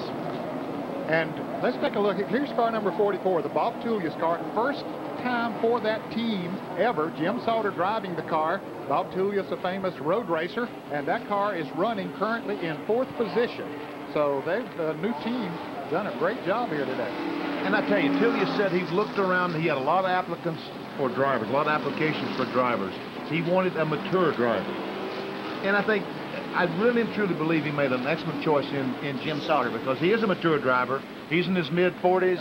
He don't have to prove anything to anybody. He's a good race car driver, if not a great race car driver. And who knows, something may come of this marriage. Well, I spoke to Bob Tullius a little while ago, just before the race began, gentlemen, and he said that he's going to try to run as many races as he can afford to run. He has 2 cars, 2 Hutchinson-Pagan prepared cars that are front steer machines. He intends to run Jim Sauter, as you said, Benny Parsons, as many races as they possibly can. Now, Sauter has very limited road racing experience, so just possibly Tullius may come out of semi-retirement when they go to Watkins Glen in a few weeks, early in August, and he may drive the car himself at Watkins Glen. What he wanted us to mention was he does not have a sponsor. He's a new team here in Winston Cup Racing, so what he did, he is a board of director member for a substance abuse program here, a program that helps youngsters as far as drugs and alcohol. It is called Shalom et Benedictus, meaning hello and goodbye. And that's what they have on the back of the car on the Pontiac today. Shalom et Benedictus, you know, saluting the substance abuse program that he's involved with up there in Winchester, Virginia. Let's go up pit road to Jack Arute. Jack, another great thing about Bob Tullius that most people might not know is he has driven a stock car before. He did it in a modified competition in a thing called the Spring Sizzler, about 15 years ago. And he says it was one of the things that accounted for him getting bitten by the stock car bite. But he's back here in the big time in the Winston Cup now. You know, there's no sponsorship on that car, but it's a very distinctive color scheme that Bob Tullius has, the white and the two-tone green. Remember, before Tom Walkinshaw took over the Jaguar operation in IMSA in this country, Bob Tullius fielded the Jaguars, and they were colored in that color scheme then, and his Winston Cup car carries the same scheme. 117 laps are in the books, and we're back to green at Pocono International Raceway and the AC Spark Plug 500. Terry Labonte is the leader. Look at Michael Waltrip laying down a streak of rubber as he goes through turn number 1. Now, Dale Jarrett and Dave Marcus have gotten their lap back there right now. If they could get their caution flag break, they would be back in it. Both of them lost laps as a result of unscheduled pit stops. They were both running in the lead lap. Here's Kyle Petty trying to move on the inside of Terry Labonte to take the lead. Indeed, Terry Labonte goes back to second spot, and Kyle Petty goes into the lead. And now Michael Waltrip in that yellow car number 30 is challenging for second position. And look who's right there, Darrell Waltrip in car 17. So we have Michael and Darrell running 3rd and 4th. I tell you what, Margaret Waltrip, if you're awake down in Owensboro, Kentucky, I know you're feeling good. Right now, those boys are running 3rd and 4th. Strong performance by both this afternoon, especially Darrell. He's run strong all race long, despite the fact that he was extremely unhappy after he qualified on Friday afternoon. He was one of the last cars to qualify in near darkness and fog, and he didn't blame that on his poor qualifying performance, but was very unhappy. But obviously, he's got the car set up well for race day. He has certainly been right up there in the top 10, top 5 many times, and just sitting there, and I think biding his time to some degree. I think he's going to be a factor for the lead before this race is over. I definitely do too. There's Rusty Wallace right behind those cars, moving into about 4th spot. Out the back of Terry Labonte's car, watching Michael Waltrip. You know, the reason Mike Waltrip's running so well today was a fellow by the name of Mike Beam. Now, the crew of Mike Beam and all the crew in the Country Time Lemonade car, as they are side by side now, older brother Darrell Waltrip goes to the inside. Looks like he will have the measure of his younger brother Mike Waltrip as they head for turn 1. So it'll be Darrell and then Michael down toward turn 1 as they squeeze it in. But Mike Waltrip's car number 30 this morning, they changed engines, they changed shocks, they changed motor, they changed spring, they changed everything they can change on the car to try to make the car run a little quicker. And that's really a special effort you got to give to Mike Beam and that crew. They have hustled all weekend long to get that car to run the well it's running right now. Michael running well, but Darrell has passed him, and so has Rusty Wallace. Kyle Petty still is the leader. We have had 18 lead changes among 11 different drivers in this event. Back to 8th, 9th, and 10th position as we see Dale Earnhardt in the number 3 car. That's Brett Bodine in 15, Bill Elliott in number 9, Harry Gant in number 33, Rick Wilson in car number 4. And Gant, who had a very, very strong car in the early stages of this race, has not been up near the front in the last few laps. And I think it's been because of circumstances, Bob, maybe coming out of the pits a little bit later or something like that. I still think he has a good race car. And he had to take an outside groove right there then. They slowed down, didn't give him room down on the inside, so he just drove up on the outside of Elliott, although we know that's not the place to be. When that camera spun around that, I thought he'd spun out. It scared me to death. So did I. You see the Tullius car on the outside there as Bill Elliott gets back by on the inside. Tullius is now the car number 44 off Tullius, being driven by Jim Sauter, is on the outside of Harry Gant's car. We saw the dirt come off the left rear of Bill Elliott's car as he got down right next to the dirt. Let's listen to the places where Harry is on and off the accelerator for a few minutes here.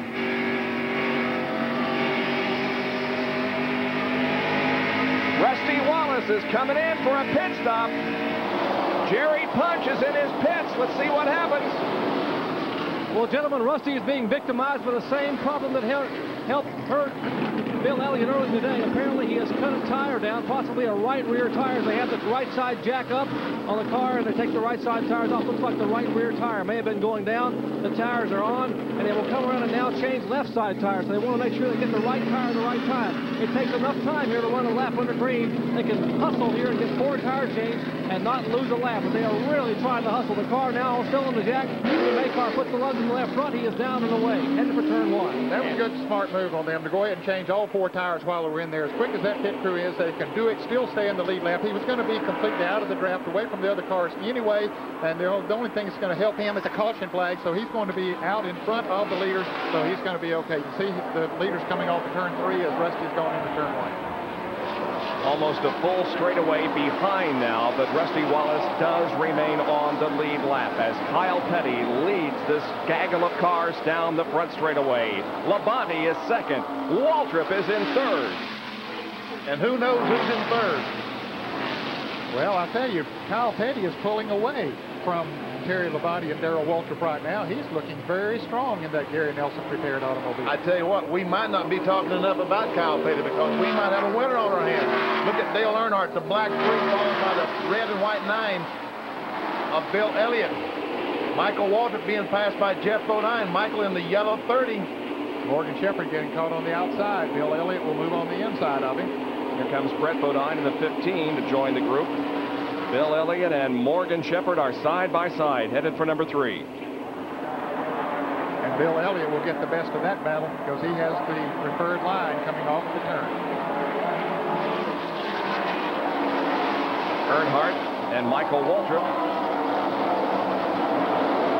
And Elliott in number 9. Our Napa race summary has Kyle Petty in the lead. He has led 6 of the 120 laps. The average speed of the event, 115.830. We've had 10 leaders, 18 lead changes, 8 cautions for a total of 31 laps, and 23 cars are on the lead lap. Unbelievable. Those that have led, Ken Schrader from the pole, then Rusty Wallace, Kyle Petty, Jeff Bodine, Dale Earnhardt, Neil Bonnet, Dave Marcus has led a lap, so has Bobby Hillen, Mark Martin, and once again, Kyle Petty, who is the current leader. Out of the race, Larry Pearson, Alan Kowicki, a very early DNF, Richard Petty dropped out very early in the event also. Hut Strickland is out, so is Sterling Marlin. Derry Cope, Joe Ruttman, Jimmy Horton, Eddie Bishwale, Ricky Rudd. Rudd the most recent to exit the event because of an apparent blown engine. There is Kyle Petty leading the AC Sparkplug 500 at Pocono.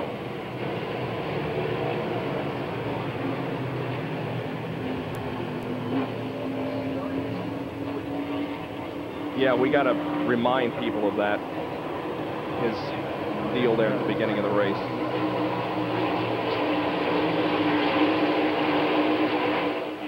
Dale's running okay, isn't he? He's running good. It's too bad. Yeah, it's just too bad he had that flat tire. Yep. Although I don't think Brett Bodine is running that strong run at the moment, but Dale still is hanging in there with that group of cars.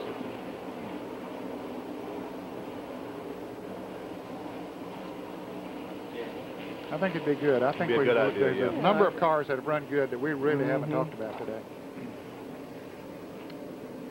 You mean pan backs? Is that what you mean? Yeah. Oh, okay, sure.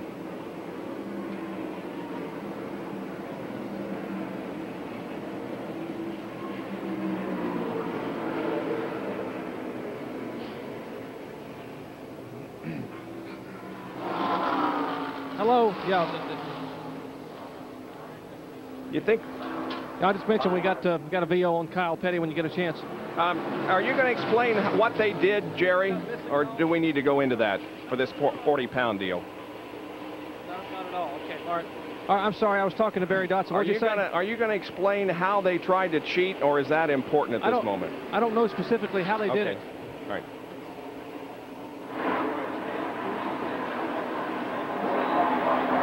Bob Jenkins, Ned Jarrett, Benny Parsons, Jack Arute, and Jerry Punch back at Pocono, and the leader is Kyle Petty. He started this race in 40th position, was 6th at the end of 20 laps, 20th at the end of 80, and now leads at the end of 124 laps. And the reason he started in 40th position, in case you joined us late, he was caught cheating. He and crew chief Gary Nelson, and Gary admitted it. They took 40 pounds out of the car from the time it left the scales to the time it arrived on pit road. They got caught, and therefore Kyle was sent to the back of the field for the start of the race. Michael Waltrip, who was running in the top 5 just a few laps ago, has come in for a stop, and they're changing the right side rubber. Jack Arute is right there. And Bob, that is exactly what they're going to do. They're going to change left sides as well because they're afraid they may have had a tire go flat picking up a stone. The Country Time Lemonade crew, led by Mike Beam, is going to work. Michael Waltrip, a little bit distressed by this. They've completed the work on the left rear. They're finishing it on the right rear. They drop the Jack, and he's away, but not very quickly. Well, he's going to have to hustle, Jack, to get out of the pits and stay in the lead lap. As the leaders come off of turn 3, Michael comes out of the pits, and here they come down the straightaway. So he'll have to hurry and get his speed up. And I tell you what, folks, there is Michael Waltrip going down in turn 1. Here comes the leaders. And in Winston Cup racing, it really doesn't get much better than this. 4 cars for the lead, bumper to bumper. Kyle Petty, Terry Labonte, Darrell Waltrip, and Mark Martin. Interesting that Terry Labonte has moved back up into 2nd position. He won here 5 weeks ago, started that race from 23rd, started today from 22nd, and he's right there, right behind the leader. Well, for a little bit, Kyle Petty had pulled away from the 2nd and 3rd place cars. Now they, of course, have moved right back up on his bumper. So Terry Labonte looking for an opportunity to move into the lead. 22 cars are on the lead lap.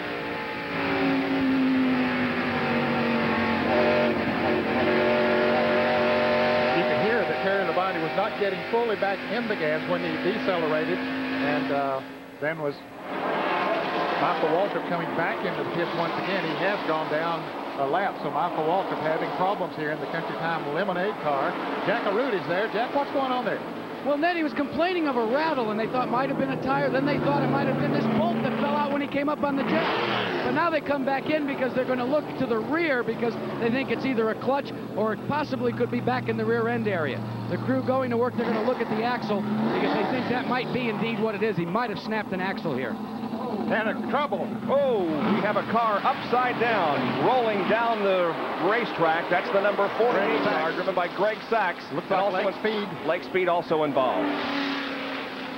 Greg Sachs' car on its top. However, we can see movement inside the cockpit. We believe there's a small fire burning in the engine compartment. It looks that way on top of the engine. And there we see Greg crawling out from the car. Yeah, boy, get out of there. Out boy. Oh.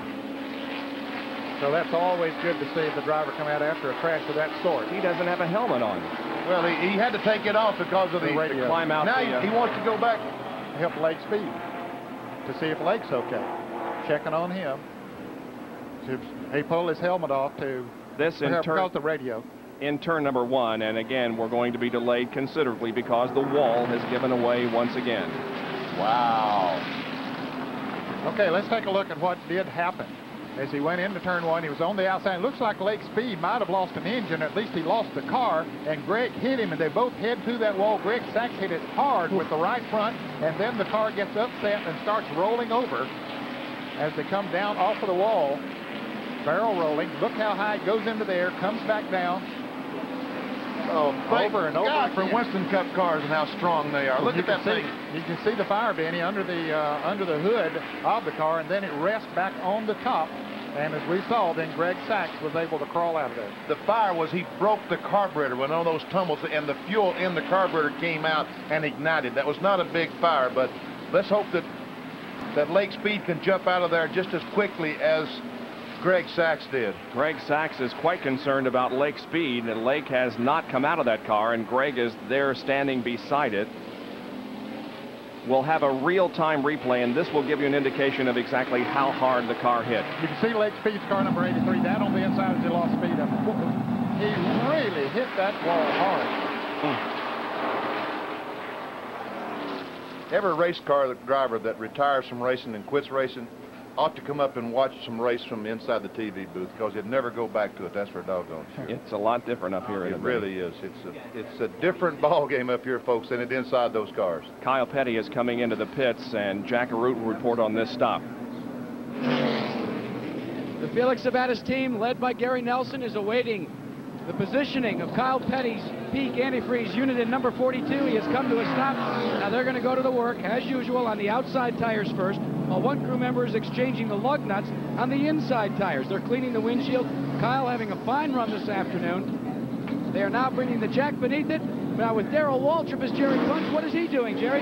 Well, they had an excellent pit stop here. Eddie Dickerson, Sandy Jones, and the crew, Jeff Hammond led, had a great pit stop for the Tide car. He will make his way down pit road, being followed by Earnhardt and a number of other cars, Mark Martin and Harry Gant. But a great stop by the Darrell Waltrip crew here in the Tide effort.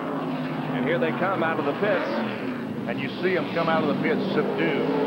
Normally they've been coming out of the pits just frantic this time because there's some guys down there in turn 1. It is a lot slower exit from pit road than we've seen earlier in the afternoon. We'll be back after this.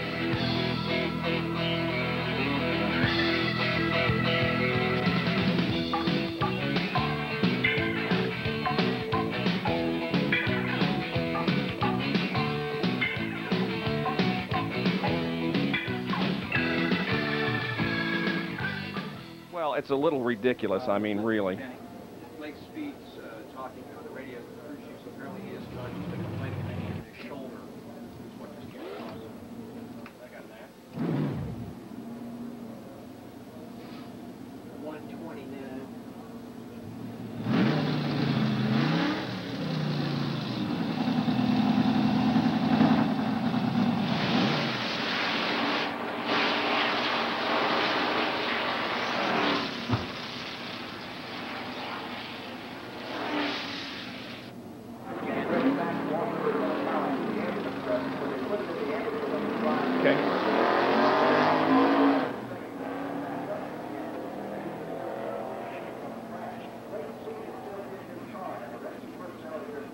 Yep. He was.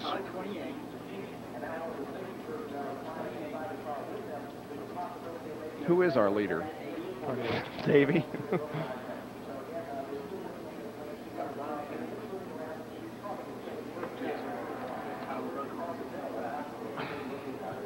Okay.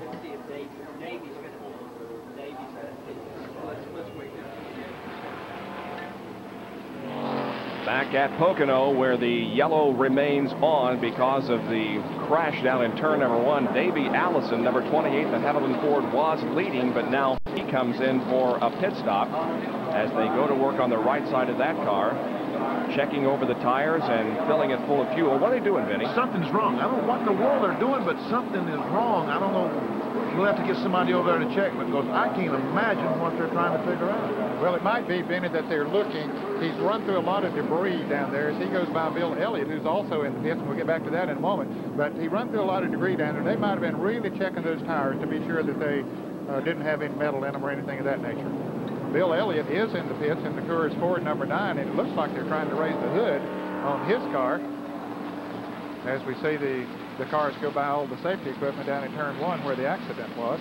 Well, the major problem in the next few minutes is going to be repairing this boilerplate once again. Now, Jeff Bodine knocked it down here in the spring. Earlier today, Jimmy Horton knocked it down, and now it has been damaged severely by Greg Sachs. Dick Trickle is going to be shown as the leader of this race. And Dick Trickle is in the lead in concerning rookie points with 167. Larry Pearson second. Hut Strickland is third. Rick Mast with 92 and Ben Hess with 90. Now, Hess has indicated that he is going to devote most of his season to ARCA from now on. So Trickle, Pearson, and Hut Strickland appear to be the ones in the real battle for the rookie. Let's go to Jerry Punch, who can tell us about Lake Speed. Well, gentlemen, I've been up with the Lake Speed crew here up pit road and talking to him, and apparently Lake had radioed to his crew chief, Robert Harrington, that he's complaining of some pain in his shoulder. He is awake and alert, and apparently took quite a tumble over there and quite an impact, but he is apparently going to be okay, other than the fact that he's complaining of possibly an injury to his shoulder, which I'm sure will be checked out and possibly x-rayed here in the Infield Care Center. Well, you'll remember last race we did at Daytona, Lake Speed was the one that took the tumble down the track. This time he's involved in the crash, but it was Greg Sachs who took a series of barrel rolls down the track in corner number 1.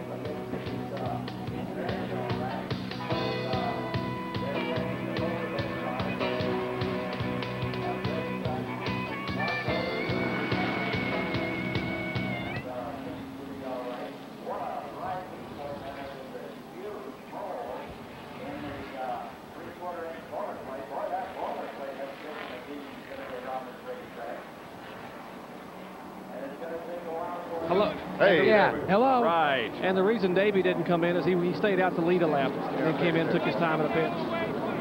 What were they looking for under the car? Under Davey's car? Yeah. Hey, I just wanted to show you something. You know, maybe we about this, about the boilerplate. It's the same stuff they use here on pit road, and we can hit a hammer to it. Yeah. You know, to illustrate just how hard these guys are hitting this thing. What were they looking under Davy's car for? What were you looking under the car for, Robert? Checking the tires. Just looking there, check everything over? That's what Ned was right. Already covered it. Okay, great. All right, thanks. Hey, Conrad, how about doing a field Kim. summary under caution? We got some time. That's a good idea. It's a very good idea. It's going to be a while.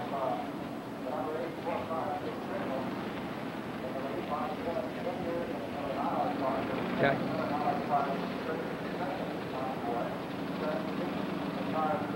Okay, we're going to Jerry, did you say? Jack I first. throw to Jerry. Jack's talking about what? Boilerplate? Thank you.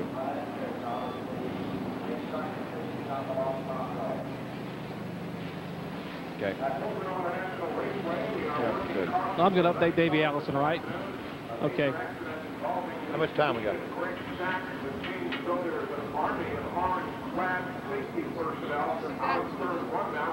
Right. Good.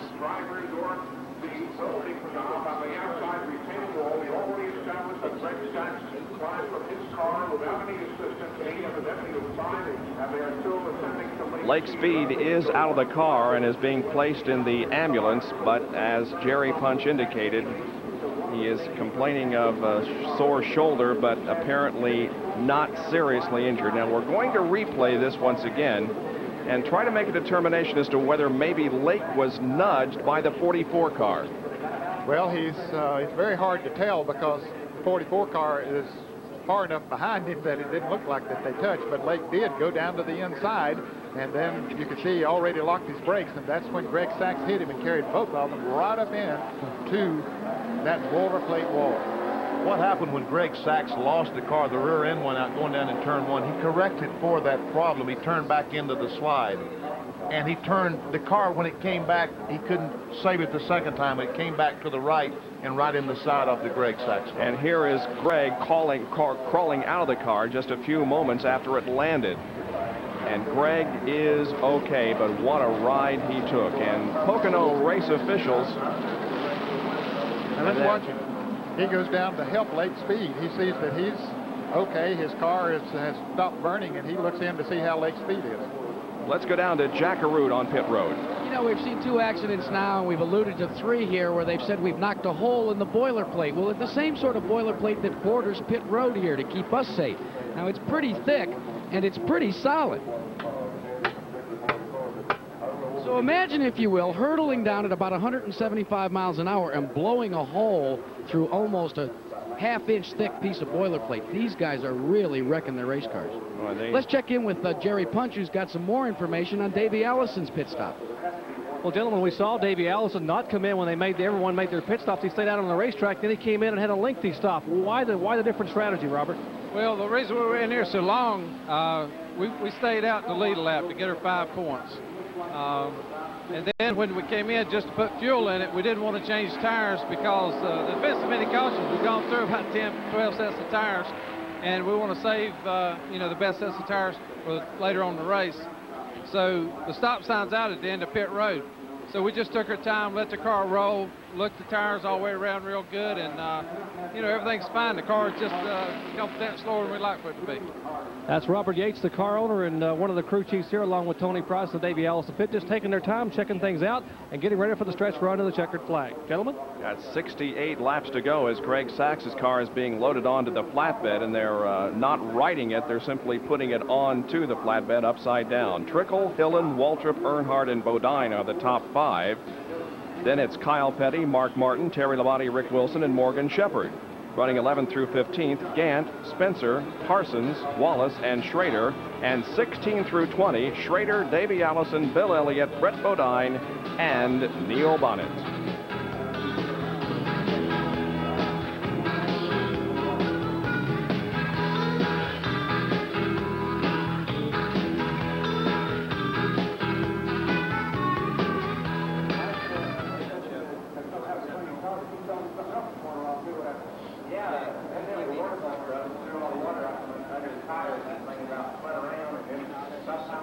Okay. On the leaders, let's just stop a minute and talk about Billy and Mickey Stavola. Their cars are running 1-2. Yeah, that's what we're handed a note. Apparently lost to someone. But the 1 and 2 is owned by the same guys. Let's, you know, just mention the Stavola guys. Trickle was a lap down at one point. And the fact that we also can mention in that same light that Mike Alexander announced this week that he's has been cleared by the doctor. That's a good point, David. Thanks, man.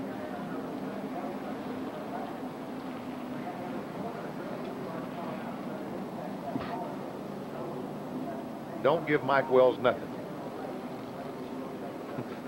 Oh, okay. That's me. Jenny, stop it.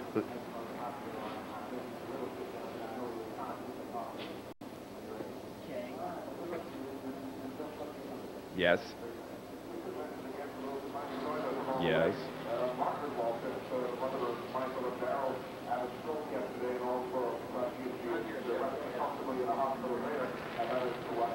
Will all 3 share this burden?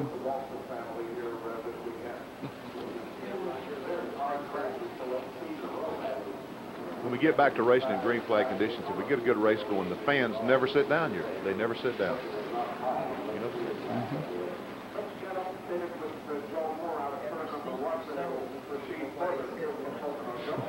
That's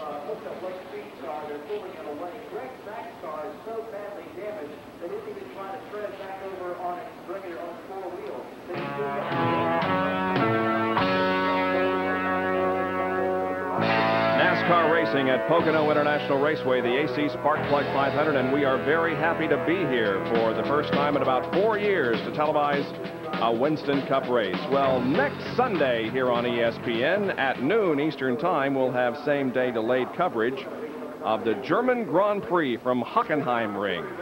You know who's going to be doing the play-by-play on that race, Benny? No. Me. No, are you going over there? Yep, I leave Thursday evening, and we'll be doing the play-by-play from the German Grand Prix next Sunday, so you be sure and watch. Is that a worldwide feed or just a U.S. feed? Just a U.S. feed. Oh, okay.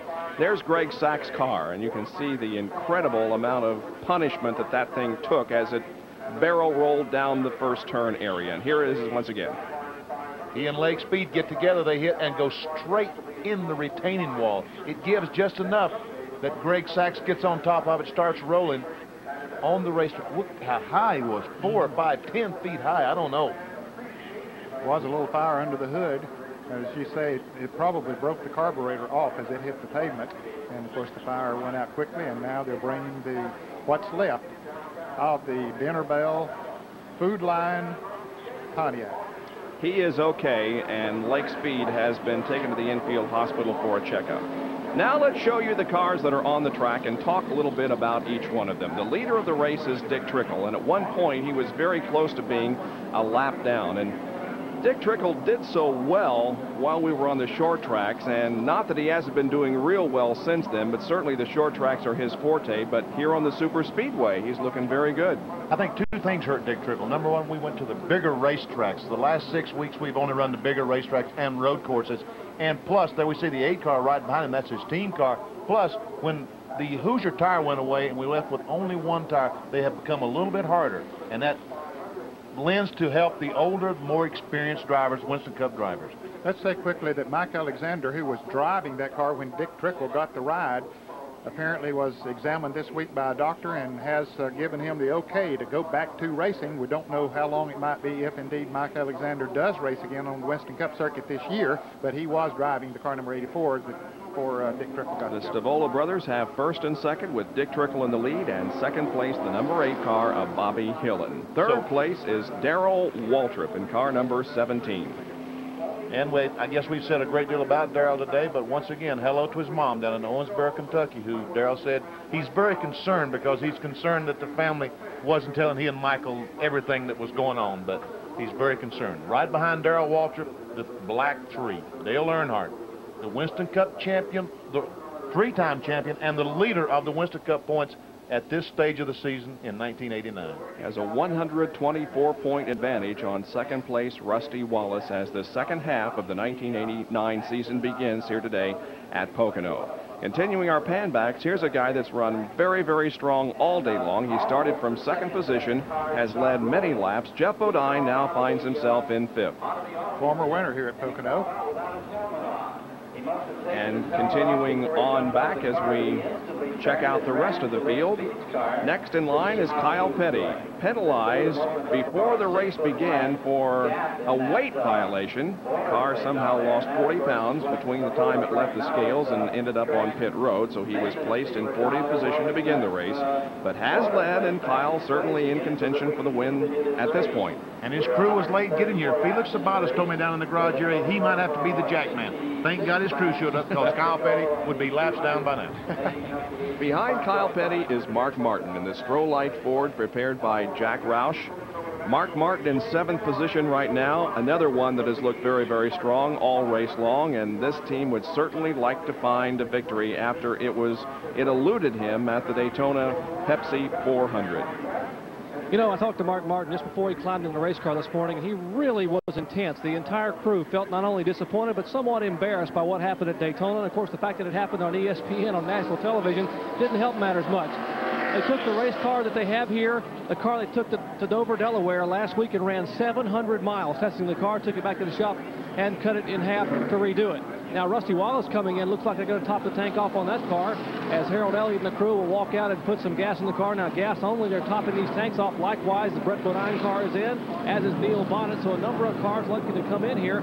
It's the 135 lap mark and top the tanks off, have a full tank of fuel and go back to green. Bob? All right, and we'll pick up with our race summary once again as the number 11 car of Terry Labonte won the race here 5 weeks ago at Pocono, and today Terry finds himself in 8th position with 135 laps completed. And right behind him is the Kodak Film Oldsmobile, car number 4 of Rick Wilson. Rick has a little war battles on the side of that automobile, but still running good. And right behind him is Harry Gant in the 10th place. He has been up towards the front most of the day, but right now currently running in 10th place, and we do have word that he has possibly lost a cylinder on the Skoal Bandit Oldsmobile running on 7 cylinders. That would be a tough break. I'm also told that where the cars hit down in turn 1, there's a caution light or a green light, whichever the case may be, to signal the drivers if it's green or caution around the racetrack. Well, I guess these cars have hit that light and knocked it out, and now they can't get it to work. So if we should go back to racing, we might be missing that light down in turn 1, and the drivers wouldn't need that. Let's continue the conversation about Harry Gant by going to Jerry Punch.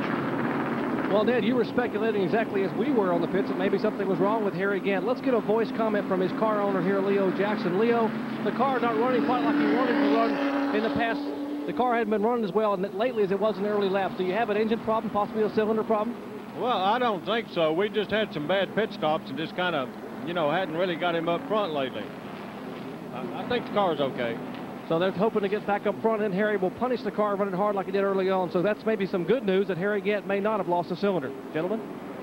All right, so Harry in the top 10. Here's Morgan Shepherd driving car number 75. Morgan had his problems early in the race with an unscheduled pit stop, but is back up in the hunt. And they had a new rule beginning today that you couldn't pass on a restart on the left. You had to do it on the right. Morgan Shepherd, so far the only driver who has been victimized by that, had a stop-and-go penalty, but fortunately that didn't cost him anything. Back to the number 88 car. Here's Jimmy Spencer, who gained fame in this area of the country really as a modified driver and doing a fine job in Winston Cup for Buddy Baker. Well, he grew up about 30 miles from here, Berwick, Pennsylvania. As a matter of fact, I've been talking to his brother, Ed Jr., and his father, Ed Sr.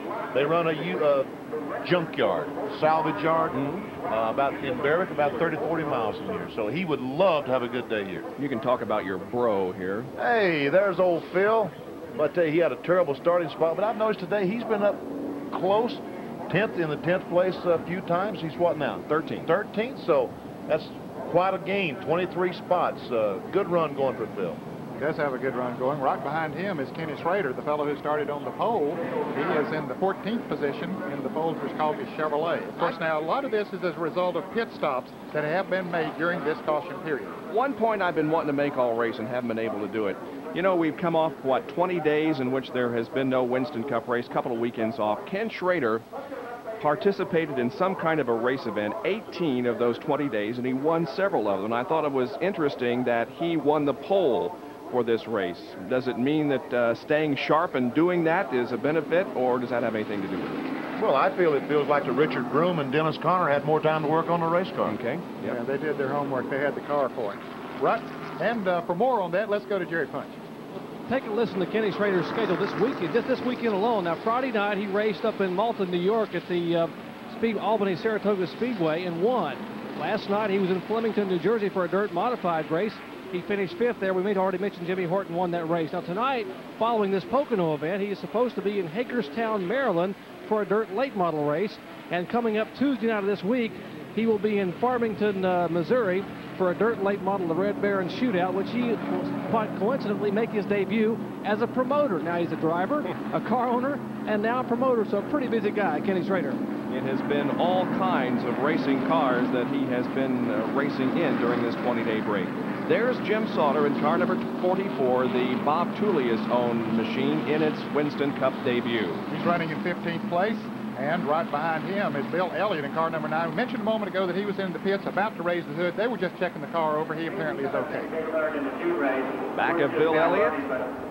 I don't think by the end of the race it'll make any difference. As we continue our pan backs to see who else is on the racetrack, there's the look at Bill Elliott, who finds himself currently in 5th place in the point standings. Now, back we go to the 06 machine driven by Terry Byers from Australia. He was 19th here in the June race and finished 21st at Charlotte in his only 2 Winston Cup appearances this year. He's from Australia.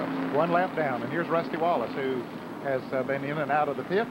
He currently is running in the 18th position. Rusty made a pit stop just a moment ago. That must mean that he can make one more stop and go the rest of the way on fuel. Benton, Missouri driver Rusty Wallace, who's also been running quite a bit in other types of competition while the Winston Cup Series has been on a 2-week hiatus. Brett Bodine in car number 15, the Bud Moore Ford. Brett had a very good qualifying run. Currently is in 19th spot. Right behind him, Davey Allison, the Texaco Ford Thunderbird, the winner of the Pepsi 400 in Daytona, the last race on the Winston Cup circuit. Here's our leader, Dick Trickle, on pit road. Yeah, no big surprise. A poor tire change for him after running through all that debris out on the racetrack. Getting ready to go racing here shortly. Indeed we are. While they fix the wall down in turn number 1, we're under caution at Pocono.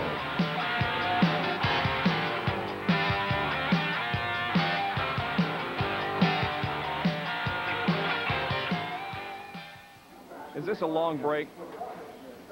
I'll be right back if that's okay. Yep, okay. Yeah, if we have time, we got to do the rest of the field, guys, because if people at home are going to say, although we took too much time on those, I agree with 100%. But people at home say, well, you didn't do so and so. Okay, keep giving me that list, thanks.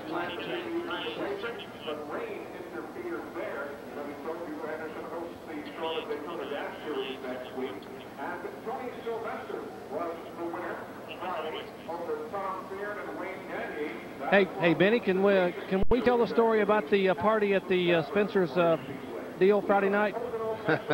You probably could. I think we ought to. Yeah. I think it'd be interesting. If you want to start it, I'll add to it.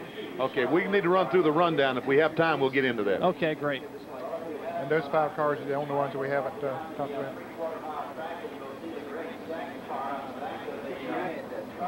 No, we haven't got Jimmy Means is back there.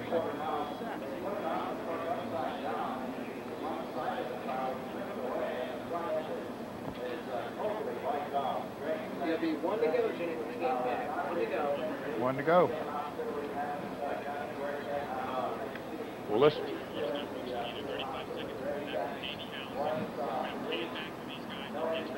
Okay. You want me to pick it up, Ned? Whatever. Be fine. Yep.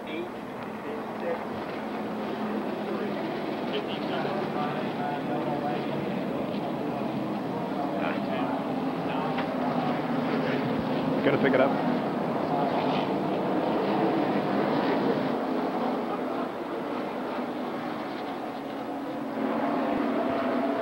We are back at Pocono for the AC Sparkplug 500, which remains under caution. Davey Allison in car number 28 is listed in 20th position as we continue to pan back and show you who's on the racetrack and who's running in what position. And we're about ready to go back to green as they come back around. A few of those that we have not mentioned yet. Dale Jarrett 1 lap down. Dave Marcus 1 lap down. Neil Bonnet still in the lead lap in the Citgo Ford. Dick Johnson 1 lap down is still out there. So, and the car 04 Bob Chat, who is about 3 laps down, but he's still in the running. Jimmy Means a couple of laps down in the Alka-Seltzer Pontiac, and the car number 2 of Ernie Irvin. Ernie Irvin is still out there in the running.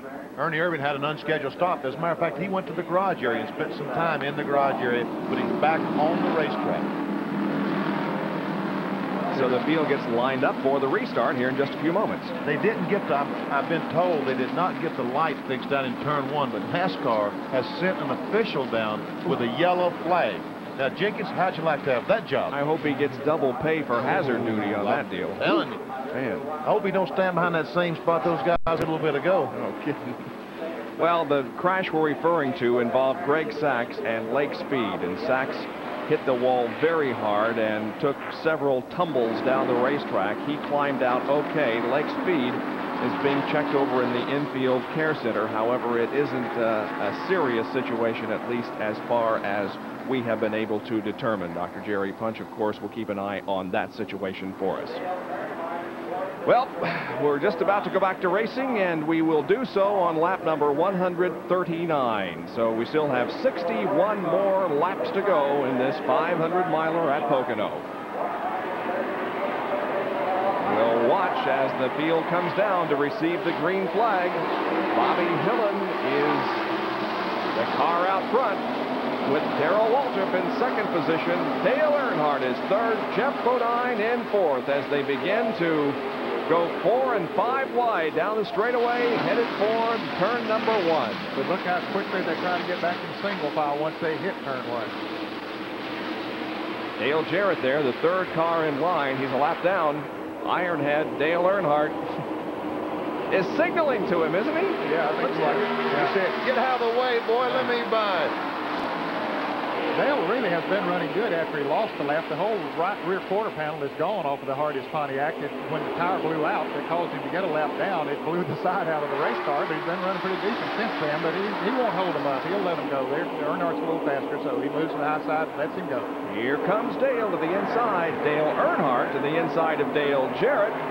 And Darrell Waltrip's on the inside of the 8 car trying to take the lead. Come off turn 3, side by side down the straightaway. He's got it at the stripe by about a half a car length. Geoff Bodine on the inside of Dale Earnhardt. The yellow car, that's Geoff Bodine. Can he get in alongside? Well, Waltrip has the lead. Hillin is second. Geoff Bodine third. Dale Earnhardt in fourth position. And there is Kyle Petty in car number 42, who is fifth. Kyle has run a very good, strong race. He sure has. Mark Martin, the Stroh's light car, trying to get alongside Dale Jarrett, also had a great run this afternoon. Boy, there's just no clear-cut winner of this thing, is there? No, there's lots of cars still very capable of winning this race, including that 17 out front. That's for sure. There's Bodine, the lead by Garrett Chevrolet, car number 5.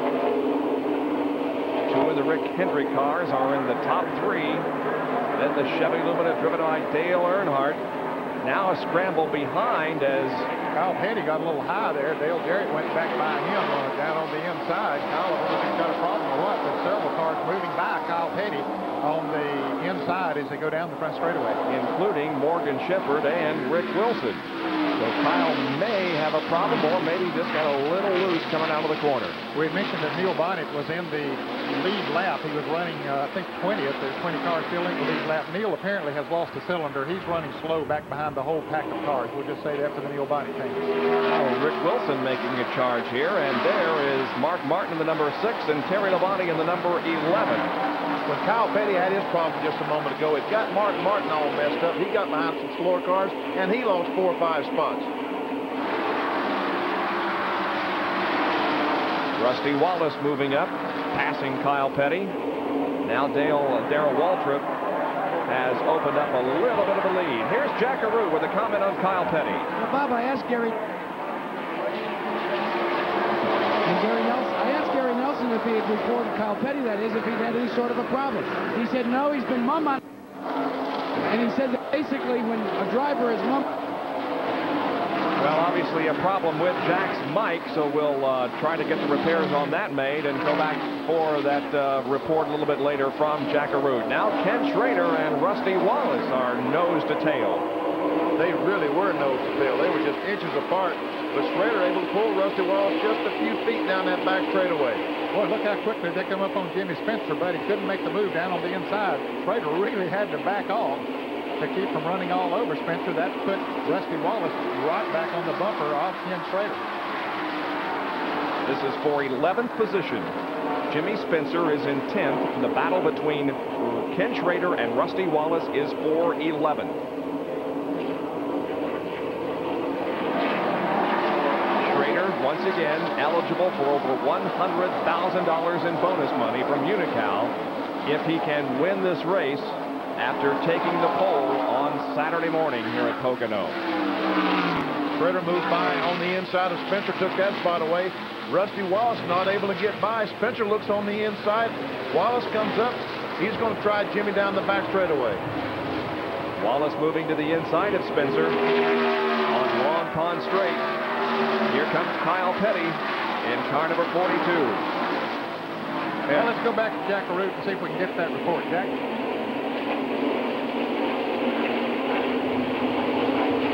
Well, apparently still having a problem with Jack's equipment. Kyle Petty running behind Jimmy Spencer. you can see how many cars are running very, very close together, and those cars are fighting for position. Our leader of the orange car, number 17, Darrell Waltrip, followed closely by Jeff Bodine, the yellow car. Waltrip now with about a 4-car length advantage on Jeff Bodine as the Rick Hendrick cars are first and second here in the AC Spark Plug 500. We'll be right back.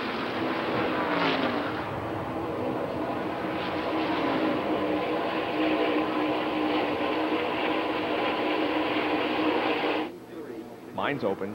Hello, hello. Hello, hello. Mine seems to be working now. I don't know what the problem is. You sure it was open when you came to me? We didn't do anything. Well, it was off and on, Jack. Yeah. Now I'm going back towards, I don't know where John is, so I'm going back towards Victory Lane. That seems to be where he hangs out. I'm up this way, I see Jack. John. I don't see him up here. I see him. I think he's headed towards you. Yeah, thanks, Jerry. Good.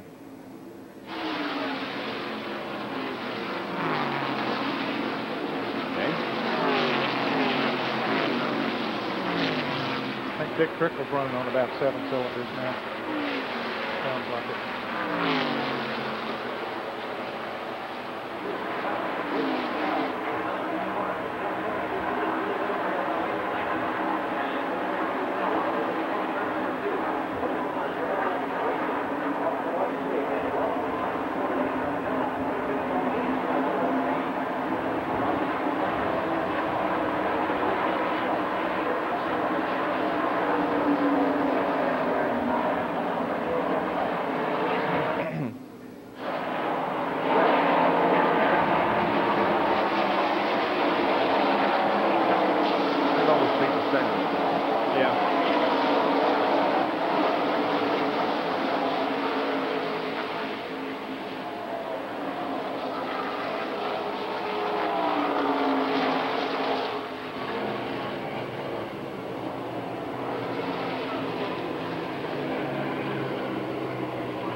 Of 200 laps completed. Darrell Waltrip leads the AC Spark Plug 500 with Jeff Bodine second, Dale Earnhardt third, Morgan Shepherd fourth, and Harry Gant running in fifth.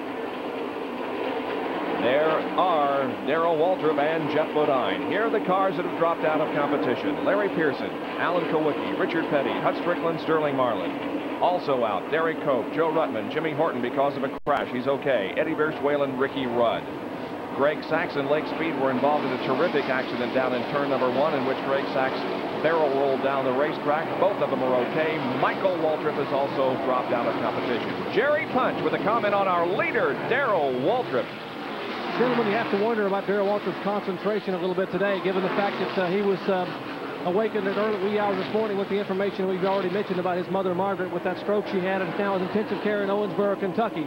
I spoke to Darrell about 6:30 this morning. We left the hotel, he and his wife, Stevie, and daughter, Jessica, and his chin was dragging the ground. He did not want to be here in a race car. He wanted to be at the airport, headed back to Owensboro, but he had a job to do.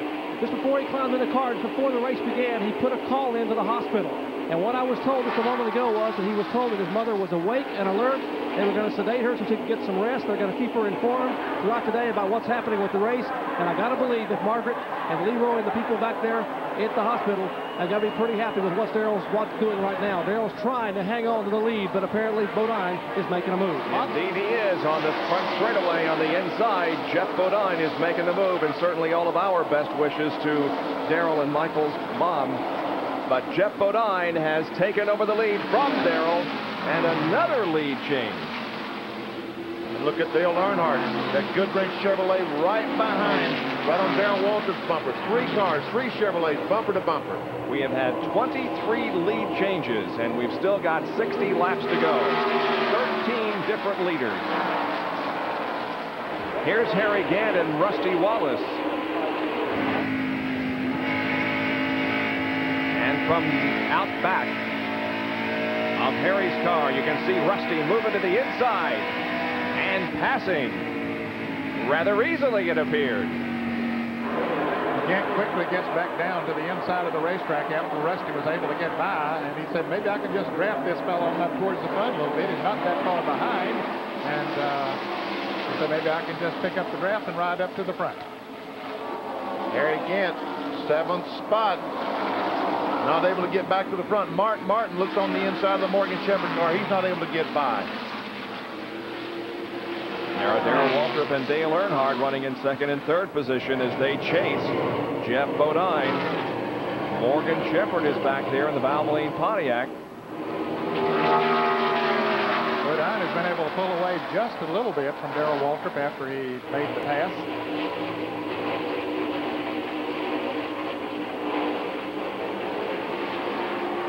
There's Rusty Wallace trying to catch up, and there's Harry Gant also trying to do the same.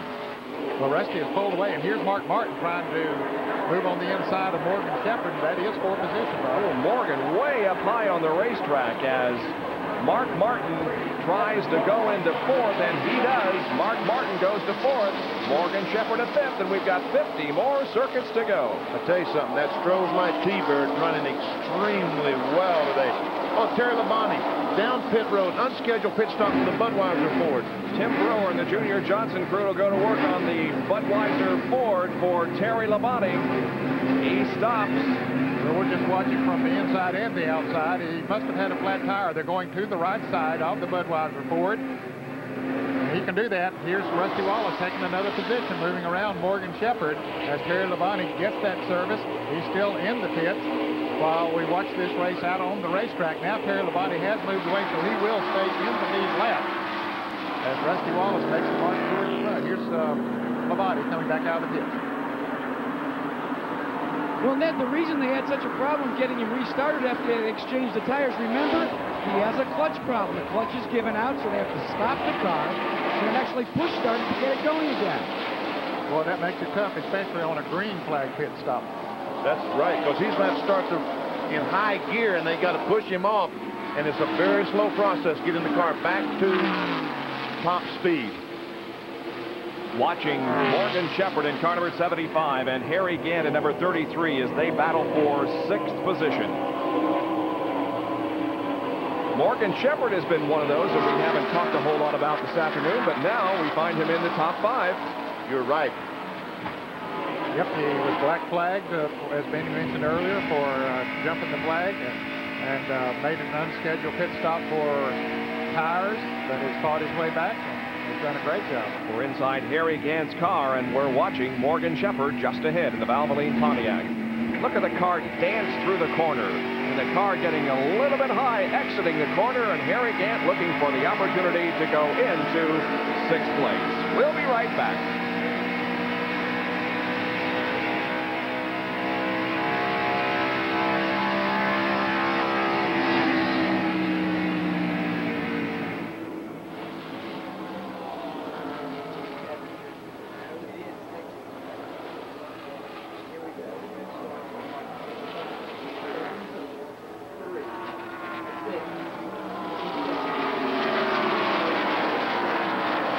I tell you something, girls, this promises to be a heck of a race for the end. Yeah, good idea.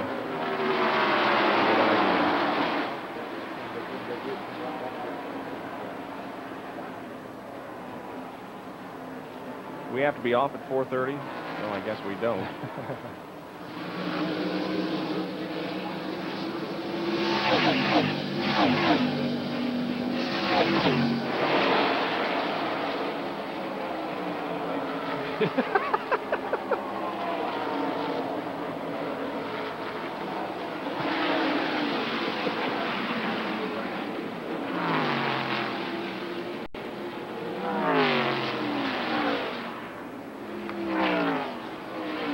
Okay. Well, has he got Gant in the pool or something?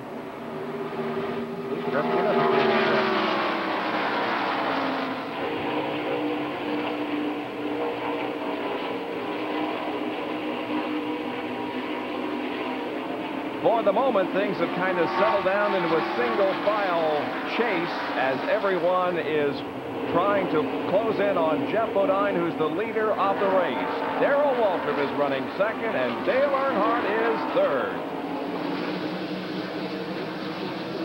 In the fourth position is Mark Martin. Rusty Wallace is fifth. Harry Gant sixth. Morgan Shepherd seventh.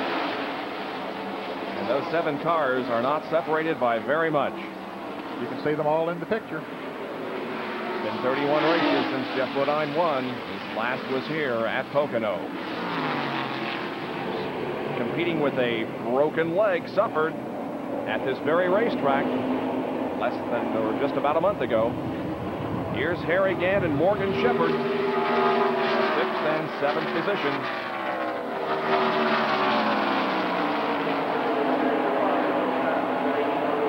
Darrell Waltrip within about a car length of Bodine. They're the first 5, and then a little bit of racetrack back to 6th and 7th.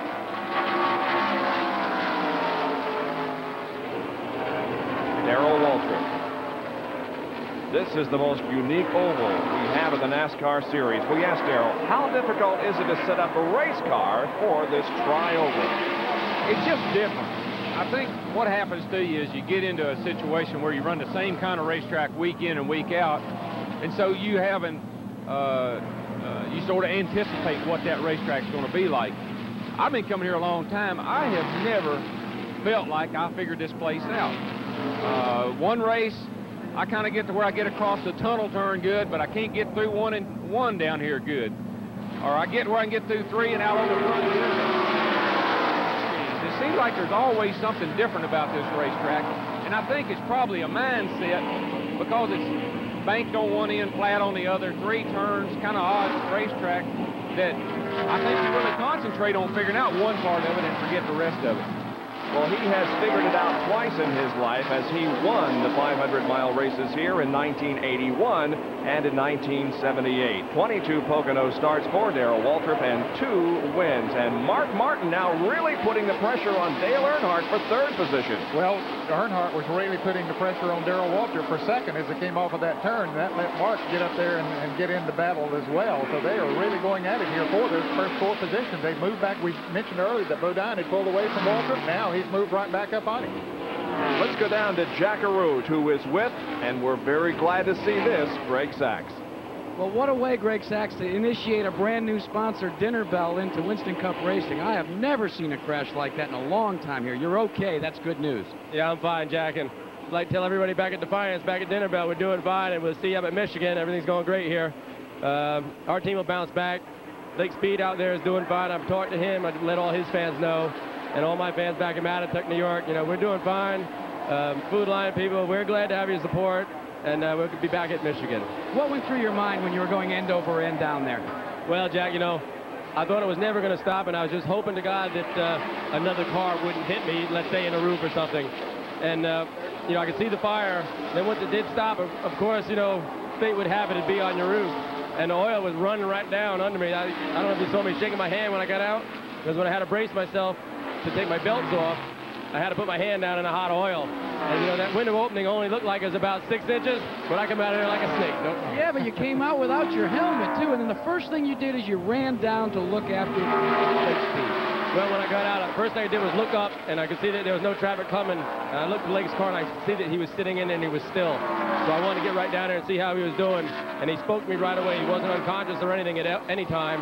He was doing fine. I helped him get his steering wheel off, and then disconnected his radio and that stuff, and said he wanted his helmet off, so I helped him get that off. And right from the beginning, he told me he felt like he might have broke his shoulder blade, just not to move him. He's going to need some help to get out of the car. Well, that's still good news. Both drivers are at least okay. One has walked away, and meanwhile, as we've been talking here, we've been watching great action by Mark Martin and company. It looks like he's getting a little racy, gentlemen. Well, he was, Jack. He put some real pressure on Dale Earnhardt there for a couple of moments, but now has slipped back just a little bit from Dale, and is still in 4th position. So we have got some real good stuff going on here, and we've still got about 48 laps to go before the end of the AC Sparkplug 500.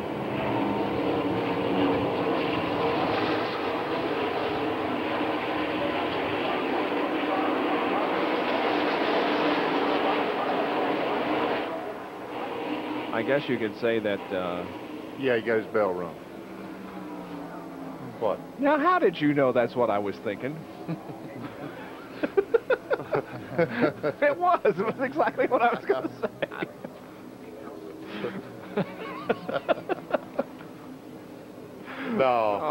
comes Waltrip. Oh, 3 abreast. Oh, man, this is past the race. Commercial again. Something's wrong with Mark Martin. He's drifting back. Go ahead, Gary. I'll direct. I'll direct from the booth. What? Yeah.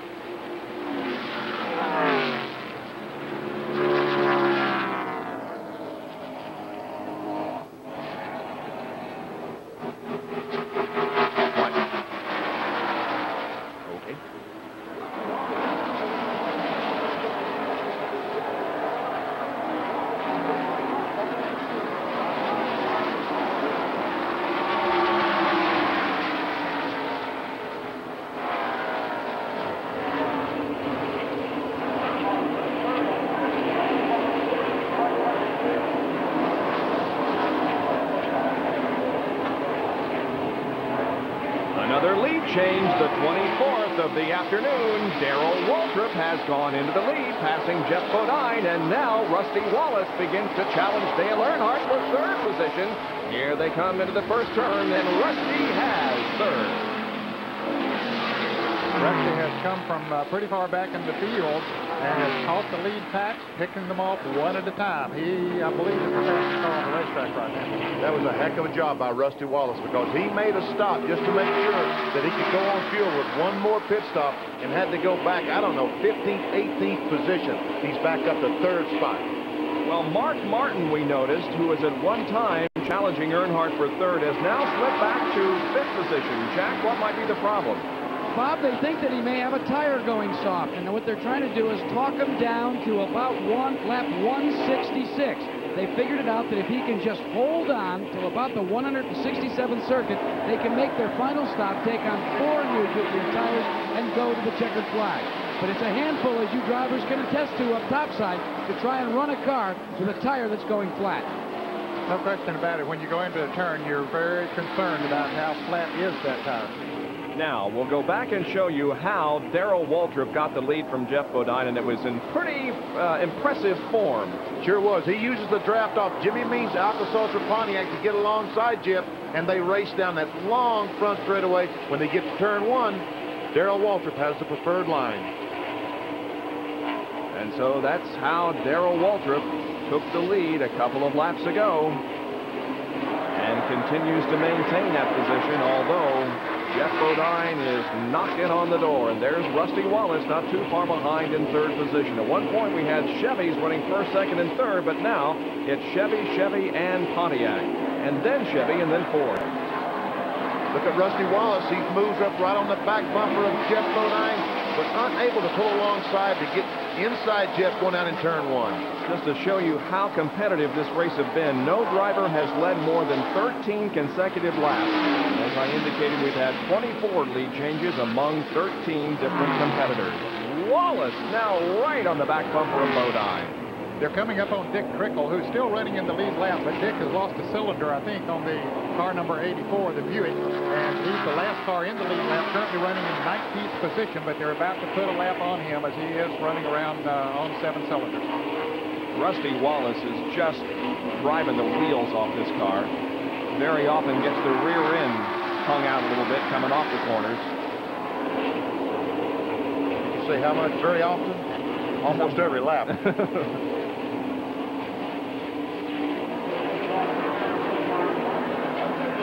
Well, gentlemen, Darrell Waltrip last pitted on lap 129. Now, if you calculate fuel very closely here, remember that car gets awfully good fuel mileage. I have to remember what happened at the season opening event in Daytona. They figure they could go maybe 40 to 41 laps. That would be around lap 170 or 171. That's just about 7 or 8 laps from now before they would have to come in and make what should be their final fuel stop. So we'll see how it plays out for Darrell Waltrip and the Tide crew. They're trying to hang on right now. They would like to be able to make this final stop possibly under yellow. They'll have to rush things here on pit road, but they'll take what they can get. It's about 30 laps to go. They should come in for their final stop. One thing you don't want to do at Pocono is run out of fuel because it is a 2.5-mile racetrack and you don't carry enough speed. If you should run out of fuel down in turn 1, you don't have enough speed to get back to the pit. So you've got to be awfully careful not to run out of fuel. A.B. Allison ran out of fuel in the June race here and ended up over there near the second turn, and that pretty much eliminated him from any chance of winning. Exactly. Waltrip, Bodine, Rusty Wallace, and Dale Earnhardt. First, second, third, and fourth. Bobby's running around the racetrack now in about a minute. The last lap was 59.99. The lap before that was a minute and 10 seconds. Rick Wilson is in the pits right now, one of the drivers in the lead lap. And boy, he overshot his pits, got sideways. But the crew has caught up to him. Jerry, they're going to be able to make that stop okay?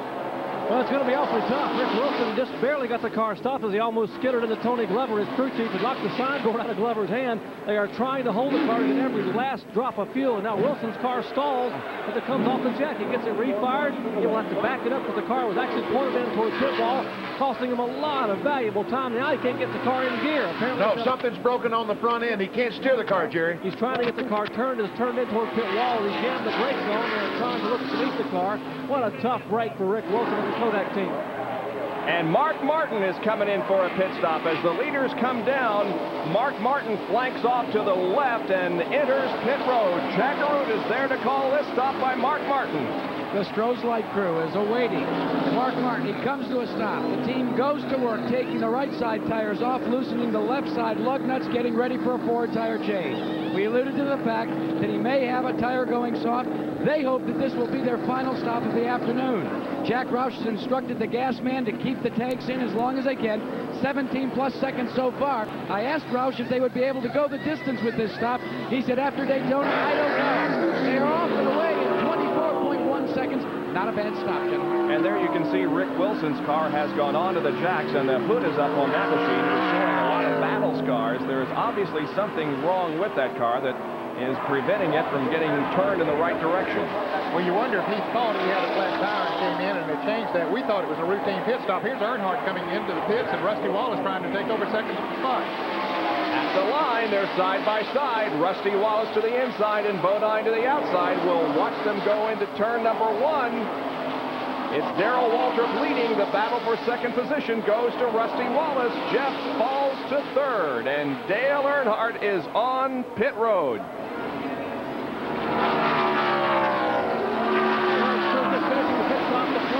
Four-time national champion pit crew going to work on the Earnhardt machine. He has changed on the car. He is down and away. Just a quick update on the Rick Wilson car. He has broken a tie rod in the left front of the car. When he jammed the brakes on and the wheel turned to the left, it snapped the tie rod, one of the front suspension parts. They are trying to get it repaired, but he is losing a lot of valuable time. What a tough break for the Morgan LeFleur team. Well, Jerry, we say it's a tough break, but I tell you, it might be a good break if that tie rod was that near to breaking and it came as a result of locking the brakes up in the pits. He's very lucky that it didn't happen out on the racetrack. Good point. Exactly. I tell you what, we're playing out some different strategy here at the end of the race. Mark Martin stopped in the Stroh's Light T-Bird, changed 4 tires. And then Dale Earnhardt in the Goodwrench Chevrolet came in. They changed 2 tires, the right side. Now, what are these 3 cars going to do? Darrell Waltrip, Rusty Wallace, Jeff Bodine, are they going to change 2 or are they going to change 4? We should know in a few minutes as they will need one more pit stop here within the next few laps to make sure they have enough to go the distance. But a great competitive race we're seeing. Bobby Hillin, another of the cars in the lead lap and a former leader of this race, is in the pits for what should be his final pit stop as we watch that battle up front. Rusty Wallace get a little squirrely there off the turn. Whoa, I almost spun out again. I tell you, I see these guys get sideways and I start trying to correct for them, and I don't have enough room to do it up in this booth. Let's see if anybody chooses to come in for a pit stop. Rusty is. Rusty is. How many tires, Bob? Tell me quick. 2 or 4? I think you'll take 4. 2. Okay, we'll see. Jack Arute is going to tell us. Harold Elliott has the car board up. They take the 2 tires off to the right side. So far, no one is electing to change the lugs on the left side. It looks, Benny Parsons, Ned Jarrett, and Bob Jenkins, as if it will be a simple 2-tire stop. They're filling the fuel tanks right now. 1 tank is in, 2nd tank is in. 12.9 seconds for the Kodiak car. Now, you see how much I know about it. Well, I thought they'd take on 4. Good call there, Bob. One of the first times I've ever been right in predicting one of these races. So Rusty moving back now, getting up to speed. And now the battle is between Darrell Waltrip and Jeff Bodine. The 2 Chevy Luminas, 2 of the 3 from the Rick Hendrick stable, are 1st and 2nd. Just as an update, Rusty Wallace has about a half a back straightaway on Dale Earnhardt. Here comes Jeff. Jeff Bodine in the 5 cars coming in for a stop, leaving his teammate to cross the line in the lead. And let's go down for a call of this stop. The Levi Garrett Chevrolet Lumina comes to a stop. Waddell Wilson gives the signal, takes the board back over the wall. The engine being revved. Wilson rifling off the front grill area. They are changing right side tires only. 9 seconds plus, 10 seconds plus, up to 11. The fuel tank is full at 12.6 seconds, but only right side tires. Good stop for Jeff Bodine. You can see Morgan Shepherd also pitted back there behind Rick Wilson. Morgan running in the top 10. Okay, now these guys, if Bodine, Jim Sauter has fun trying to make his pit stop in the Bob Toulis automobile. They push him away from the pit wall. He gets right in. Well, he's going to back up, I guess. I thought maybe go ahead and take another lap. I'm not sure he knows what he wants to do. Maybe the car is in front of him. He's not sure that he can do that. He just doesn't know what he can do. Here's Darrell Waltrip coming into the pits, the leader coming into the pits, and Jerry Punch will be there ready for him. Darrell Waltrip brings the Tide Chevrolet in to a halt, the Tide Lumina. And also, Harry Gant pitting right in front of Waltrip's crew, goes to work on the right side. Jeff Hammond up the jack beneath the car. Eddie Dickerson rips the right front tire off. Likewise, Sandy Jones and Bill Wilburn and crew working on the right rear. Right front tire replaced. The windshield has been cleaned. Keeping an eye on the clock here. Waltrip, 13 seconds. Waltrip down and away. Likewise, great stop for Harry Gant and the Stone crew. They shuffle off toward turn 1. And that is going to put in the lead the number 9 car, Bill Elliott. You know, one thing that you got to give Pocono International Raceway credit for is the size of this the pit area. It's perhaps the longest on the trail, and they've got a lot of room to work down there in the pit. They really do. There's plenty of room on the car we see on the screen now is Ken Schrader, the Folgers Chevrolet, our pole sitter. He's second place. He has a chance to pick up a bonus, $106,400, if he can win the race today. And when Darrell Waltrip was in the pits, Davey Allison made a pit stop as well. Bill Elliott, I believe it's the first time today that he's led the race. It is indeed. So he's our 14th leader. Jack Arute is on pit road to call the stop. Ken Schrader. Ken Schrader. Ken Schrader of Benton, Missouri brings his car to a stop. The Folgers coffee machine brewing quite nicely right now as they go to work on the right side. Now this team is going to change left side tires as well. Well, actually, they're not.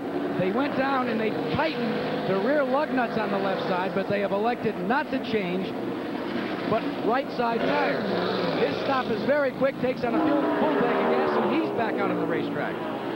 Schrader has completed the service on his car that should put him to the checkered flag, and of course Ken hopes it will be the checkered flag first. Now it's Darrell Waltrip, Harry Gant. Well, the fellow who came out ahead of this pit stop is Rusty Wallace. He came out in front, and Jeff Bodine second. Darrell Waltrip was the third car out of. Now our leader, Bill Elliott, is coming in the pit area, and Jerry Punch is in his pit. The defending champion of the AC Sparkplug 500 brings the red and white Coors Motorcraft milling car to a halt, and Dan Elliott and crew go to work. Right side tires going on the car. Right front has already been replaced. One can of fuel in, second can of fuel goes in. Great pit stop. Elliott, outstanding stop for the Elliott car down and away. Boy, that was an outstanding pit stop. Brett Bodine with the other car among the lead pack that had not stopped, but he's in the pits now in the Motorcraft Ford, so I believe that all of the leaders have stopped, and I believe that Rusty Wallace is a man who has come out in front. Indeed, it gives Rusty Wallace the lead once again. Jeff Bodine is second, Darrell Waltrip third, Harry Gant fourth, Dale Earnhardt is fifth, and Mark Martin is in sixth position. We're set up for a tremendous finish of this AC Sparkplug 500. We'll be right back.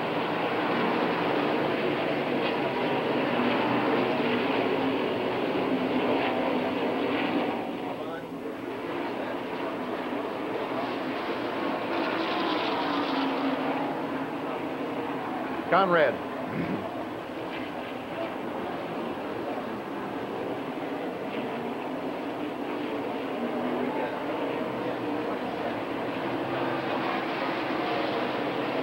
What does that scoreboard say? 173.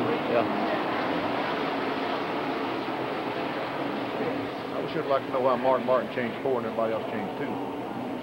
What their thinking was. Conrad, let's find out. See if one of the pit announcers can get something from the Stroh's Light team why they changed 4 tires. Or if they just thought they had a flat tire, is that the story? But it's put them in pretty bad shape here. Okay, but is that late? Could be. Helicopter maybe with lake speed.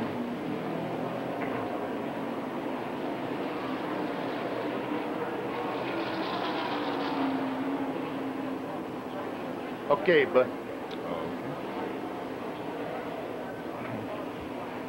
no, we got it. Yeah.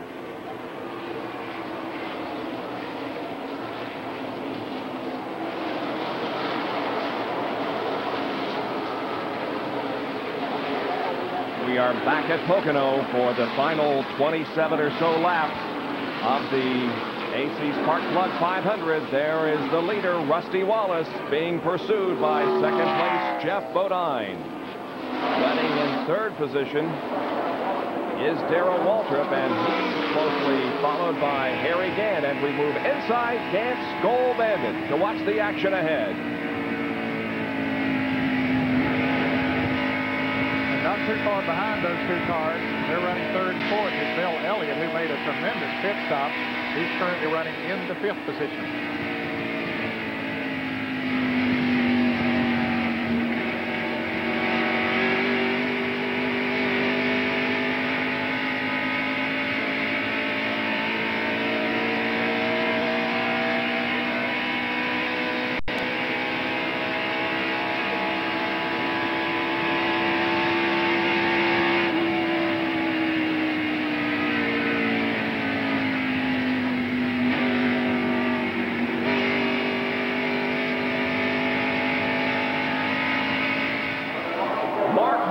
Car number 6 has lost quite a bit of distance on the racetrack because he changed 4 tires during the most recent set of pit stops, and most everybody else changed 2. Jack, why?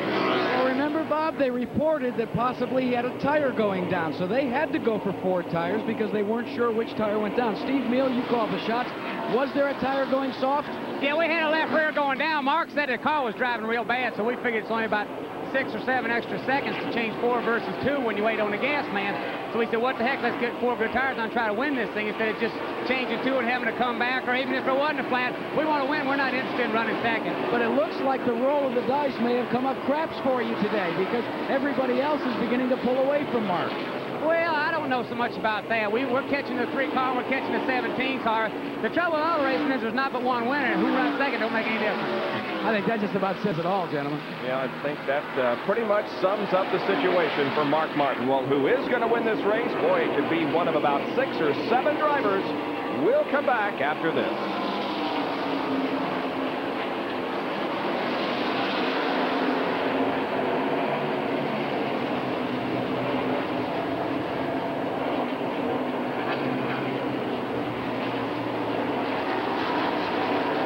You know, since this is so wide open, it'd kind of be neat to get everybody's prediction at this point, since there's no clear-cut winner now. Don't ask me, because I ain't got a clue.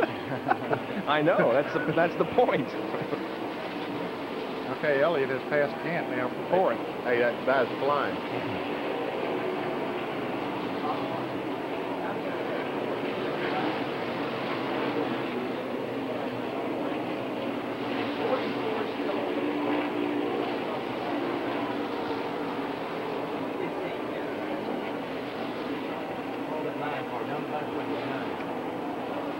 What's the matter with him? He's moving, eh?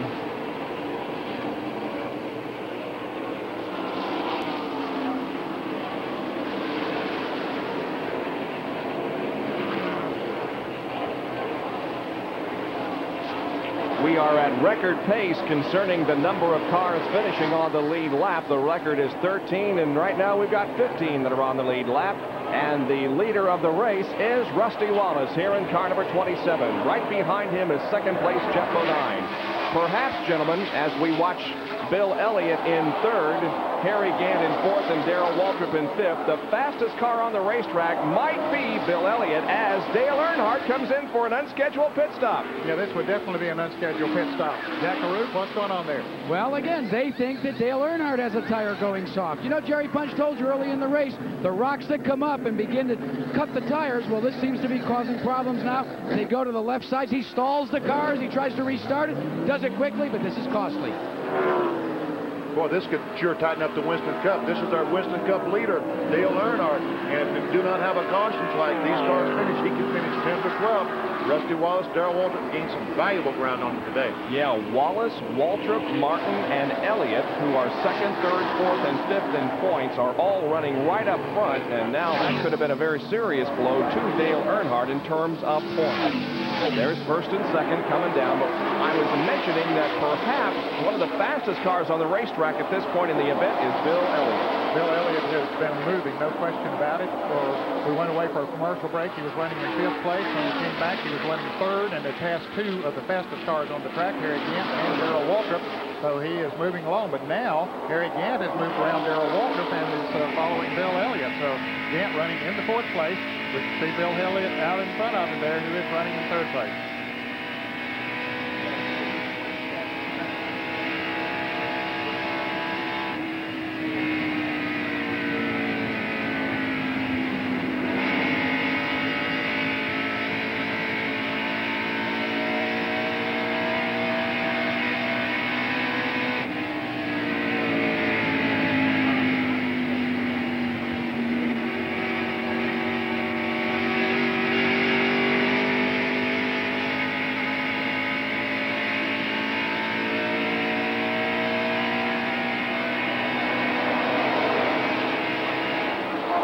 Bill Elliott is 4 seconds behind the leader, Rusty Wallace.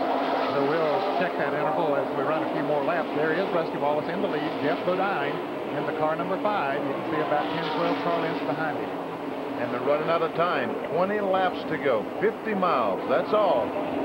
Quite a separation between first, second, and back to third as there are 20 laps to go. You know, I was just thinking we were seeing those excellent in-car camera pictures. We mentioned on Speed Week what NASA, the space industry, has given us celebrating the 20th anniversary of the Walk on the Moon. And one of the things is the miniaturization that allows us to put an in-car camera in a race car, giving us those tremendous pictures. We'll be back in just a moment.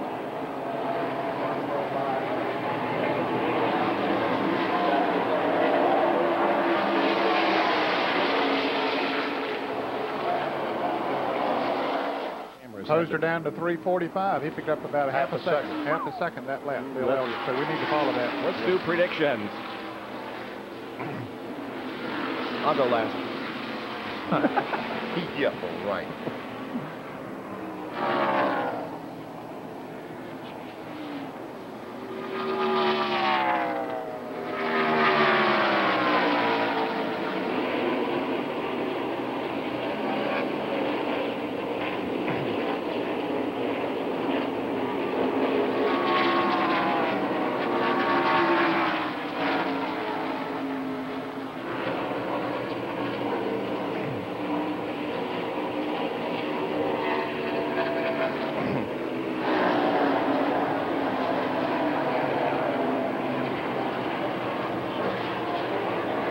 At Pocono, where Rusty Wallace leads Jeff Bodine and Bill Elliott in the AC Spark Plug 500. Well, ladies and gentlemen, it's time for you to decide who you think is going to win this race. There are 5 or 6 cars that are very capable of doing so, and we're going to give you our opinions. Ned, who do you think is going to take the checkered flag? Bill Elliott is gaining on those front 2, and I believe that if it goes green, I think he's got a whale of a shot at winning this race, even though he's right now about 3.5 seconds behind, and that's awfully hard to make up. But I'm going to go really on a long shot and say that Bill Elliott's going to catch those guys and pass them. Okay, Benny? I really and truly don't have a clue. But to be consistent with what I said Thursday night on Speed Week that Rusty Wallace would win, and he has given me a heck of a run for my money. So, Rusty, I'll hang in there with you, buddy. All right, Jerry Punch on pit road. I tell you, Bill Elliott's running so strong right now, and I have to agree with Ned Jarrett. Elliott just radioed to his crew and said that he is so excited about how well the car is running they are just tickled that they have been working on the chassis setup all day, and they have made some minor adjustments, and he is catching them now lap by lap as Mark Martin makes a move on Darrell Waltrip. But Elliott, I guess, even though he hadn't been the strong horse all day, they've all been chasing Bodine and Wallace. I'm going to go with the long shot and say it's going to be Elliott. Okay, you're watching Harry Gant, the 17 car of Darrell Waltrip, and the 6 car of Mark Martin as it gets the left side wheels off the pavement once again, fighting for 5th and 6th position. Jack Arute, how about you? Well, Bob Jenkins, we've seen this movie in black and white before. Bill Elliott having early race problems, going a lap down as we watch it. Harry Gant from inside his car and taking a look at Darrell Waltrip. And he's come back to win. He knows how to do it. The crew was not flustered when they came in early and having to make that exchange on that tire. They battled all afternoon. They've been very quiet, going about their business. My pick is the same as yours, topside. I'm going to pull for Bill Elliott. I think he's going to score the victory. And Bob is going to go with the 2nd place runner right now, Jeff Bodine. So, it's still a good battle here among Gant, Mark Martin, and Darrell Waltrip, although Darrell seems to be falling back a little. Yes, he does. Harry Gant has moved around him, and that happened a little while ago. Now Mark Martin has caught him and moved around. Mark Martin might be one of the fastest race cars on the track, but he made that 4-tire change and was pretty far back, so he's had a lot of catching up to do. But he certainly is moving very fast. Elliott continues to gain a little bit. A while ago, it was 4 seconds behind. Now it's down to about 3.3 seconds as Terry Labonte makes his last pit stop. Remember, he got out of sync when he had a flat tire and had to come in.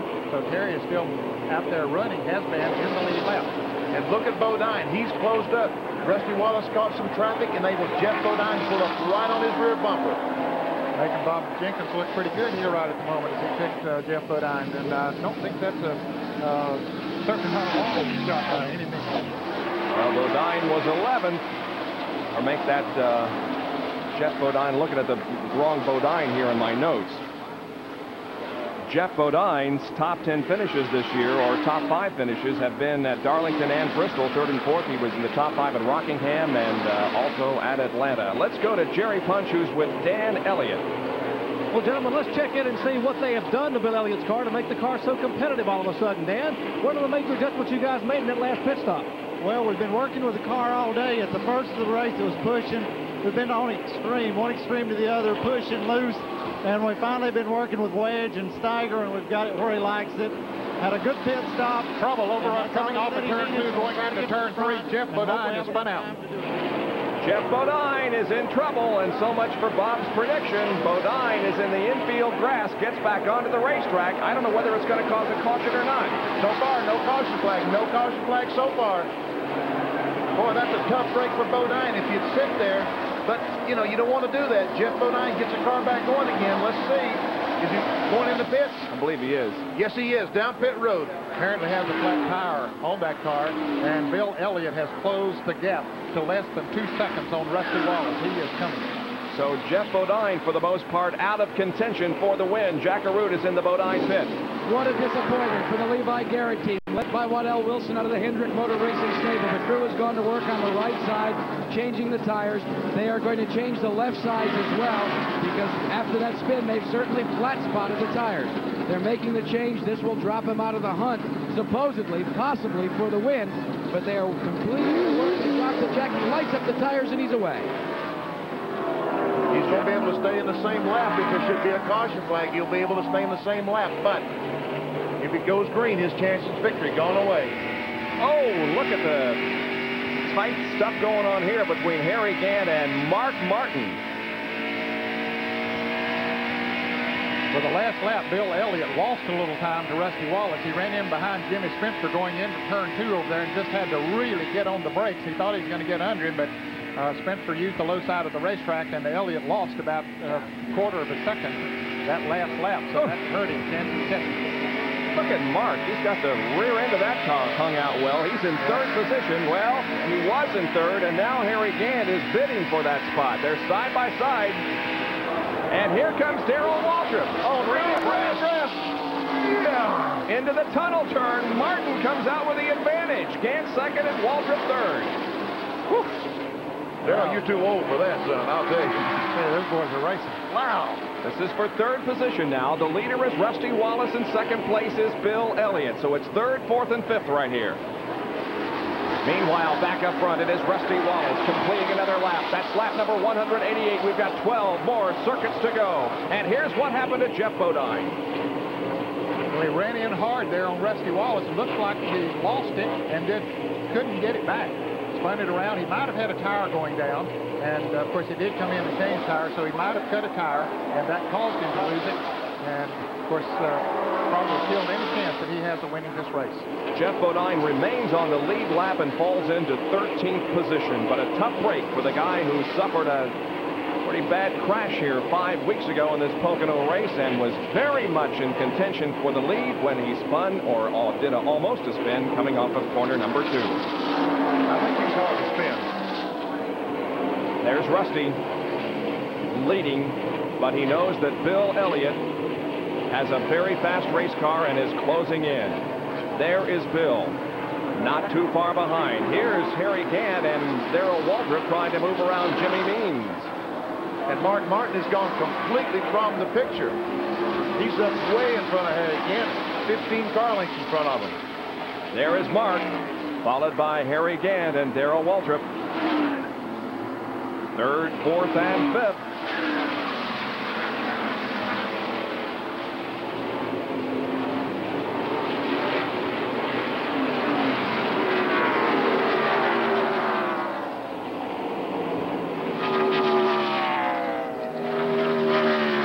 Darrell led several laps of this race.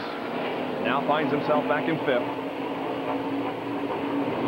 He's been one of 14 leaders that we have had in the running of this 500-miler at Pocono. Now he closes in on Harry. And as they head for turn number 3, Waltrip may be looking to take over that spot from Harry. We go inside his car and watch Darrell move to the outside, coming off this corner and onto the straightaway. Waltrip is going for it, and he, I believe, successfully passes and goes to 4th place.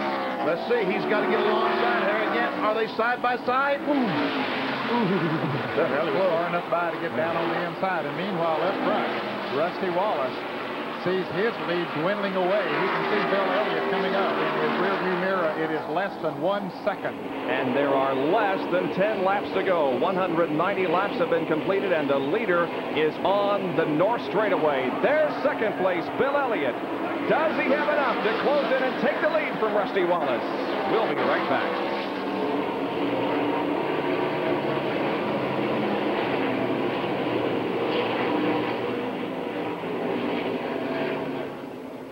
They're on tape, right?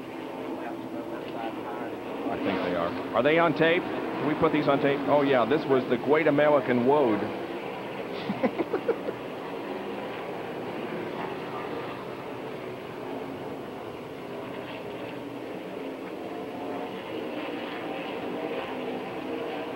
Hey, Quaker.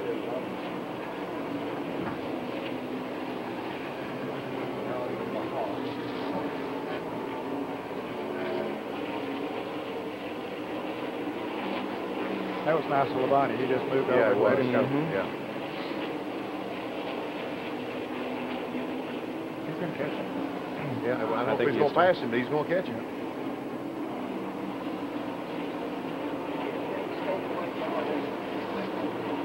As a matter of fact, I'd say he's caught.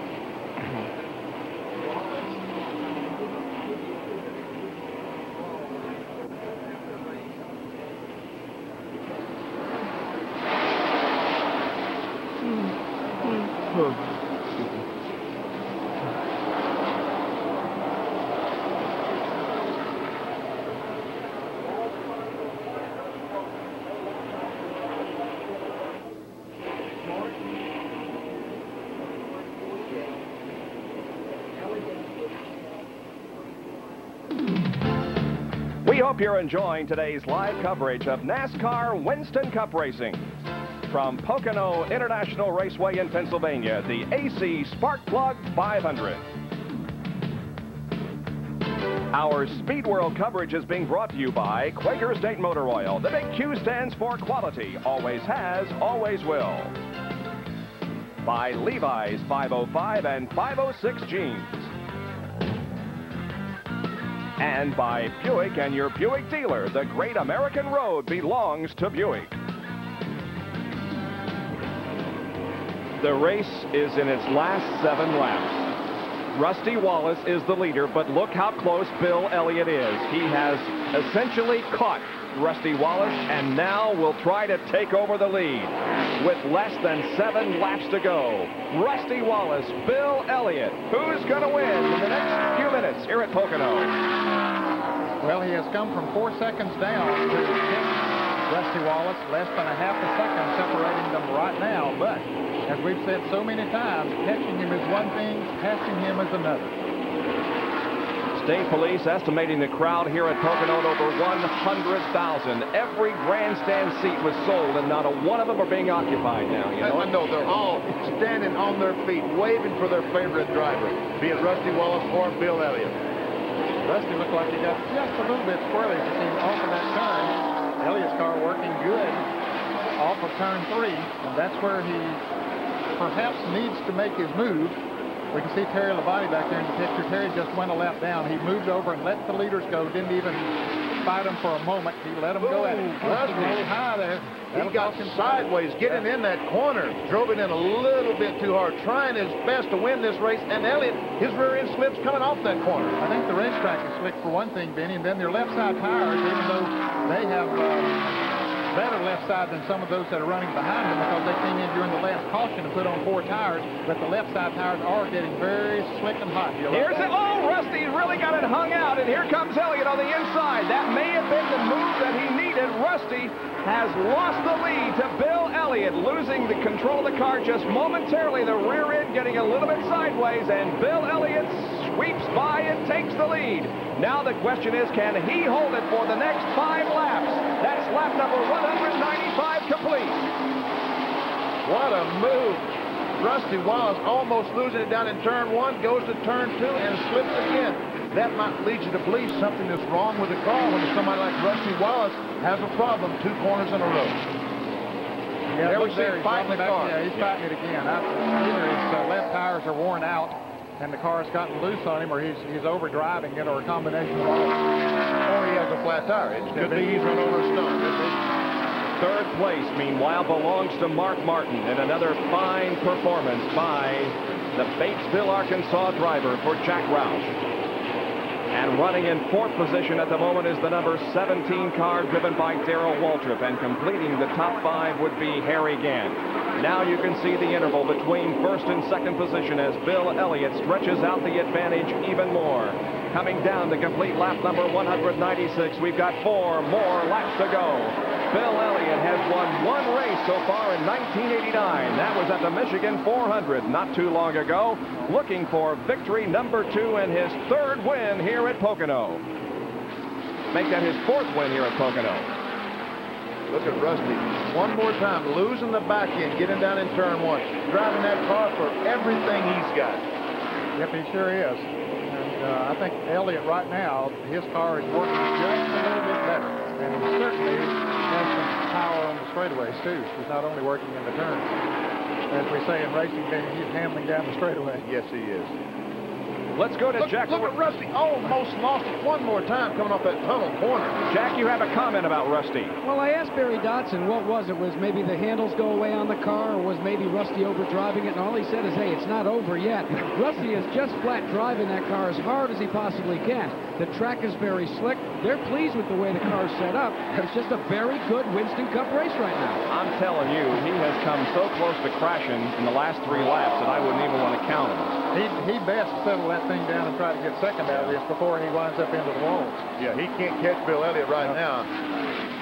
3 more laps to go. I think that's what he's going to do. He's going through that turn a little bit easier, though, even though the back end got out. His right rear tire, Benny, might be low on that car. It very well could be. The man hates to lose. You can see that, folks, by the way that he came off the tunnel corner and turned 3. We showed you a graphic very early in the program about how the points have changed since Charlotte. Bill Elliott was 10th in points when the Charlotte race was completed in May. He went into this race in 5th position in the points, and he stands to pick up some today. And if he should win, he would move into 4th spot. And this would also be his 4th win here at Pocono, and he would tie Tim Richmond for most wins at this facility. He comes down and completes lap number 198. We've got 2 more circuits to go. Boy, he has driven some kind of a race. And after they changed those tires the last time around, he really has come on strong. He's got Rick Wilson right ahead of him. Here comes Rusty Wallace in 2nd position, but losing ground. And it looks like at this point, it's Bill Elliott's race. Moves up on Rick Wilson, who is many laps down. Rick's going to move down out of the way, give him plenty of racing room.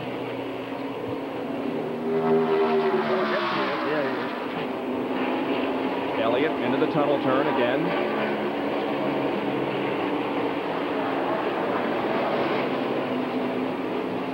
There's Rusty, still driving the car just as hard as he can in pursuit.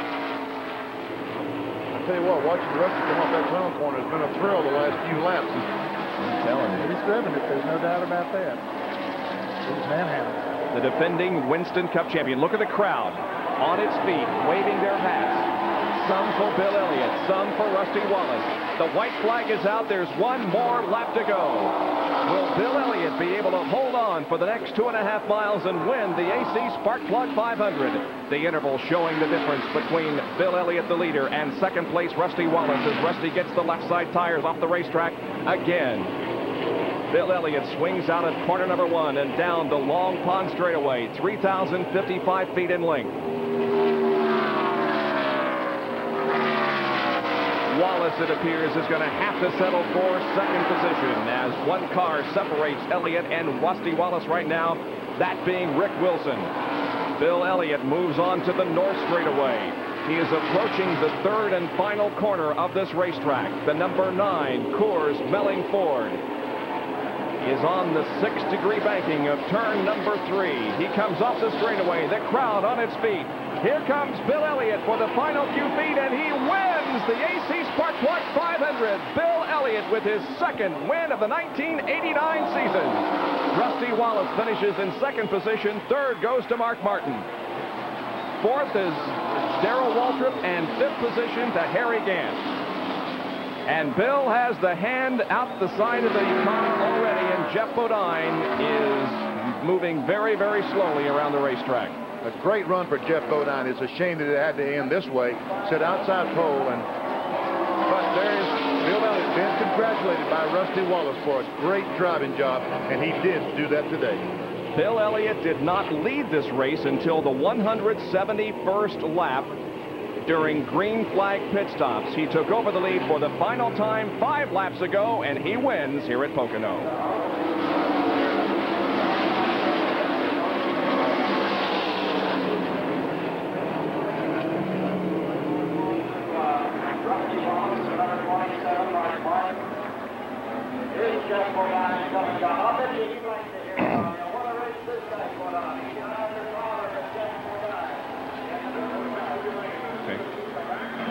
Our next event is at Watkins Glen, is that correct, in 3 weeks? Yeah, it is.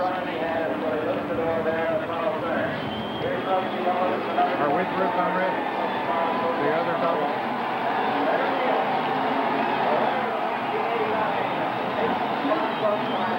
So there is 3 weeks, the 13th.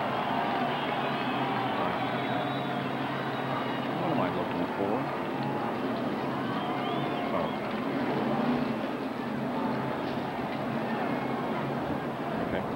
What BS is that? All right, Dick, look at our real crowd down here. Everybody wants to wish Bill Elliott congratulations on the victory. Give me the billboards, Lynn.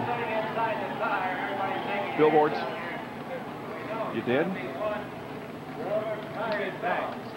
Okay.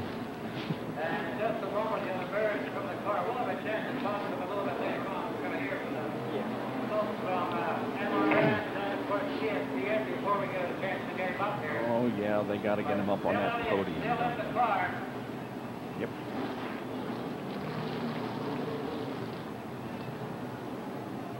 See him wiping his face off through the windshield. Might be Sure it is. It's a very hot day out there.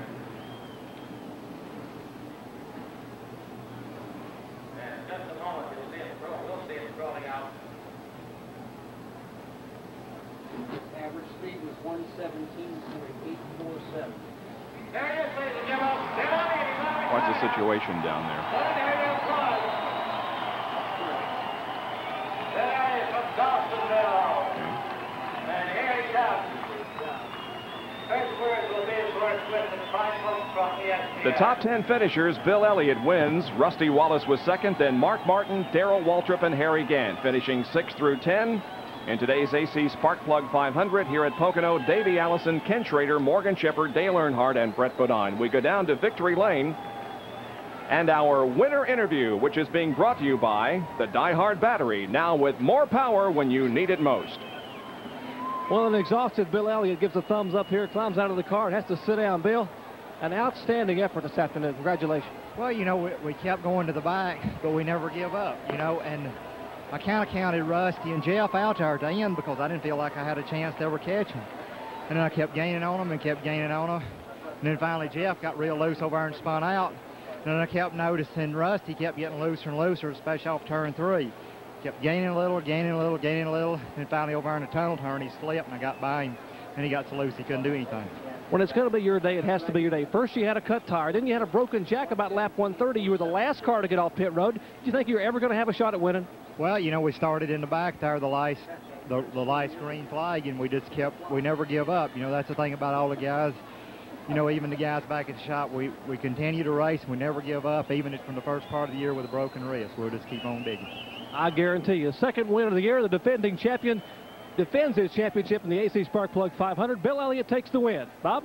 And quickly, a look at the point standings. Earnhardt remains on top. Rusty Wallace now 87 behind.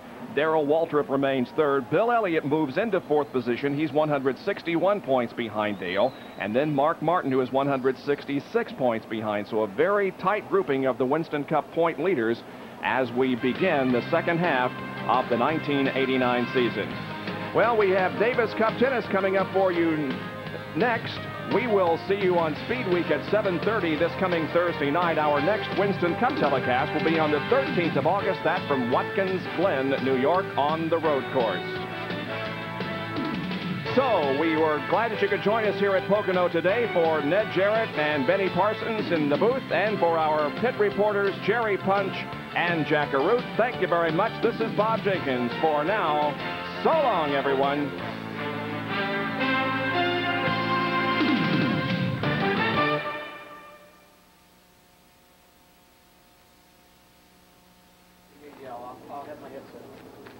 Oh, I think. Oh, it was smooth. Okay, I'm going to try to get to the airport. See you guys. Okay, Ned. Thank you so much. Will we have a call Tuesday? I said Tuesday. Will we have a call Tuesday? Good We night, have a Bert. conference call Tuesday, Conrad. Hello, Conrad. Conrad, are we having a conference call Tuesday? Ned has to go. Thank you. Yes, we are.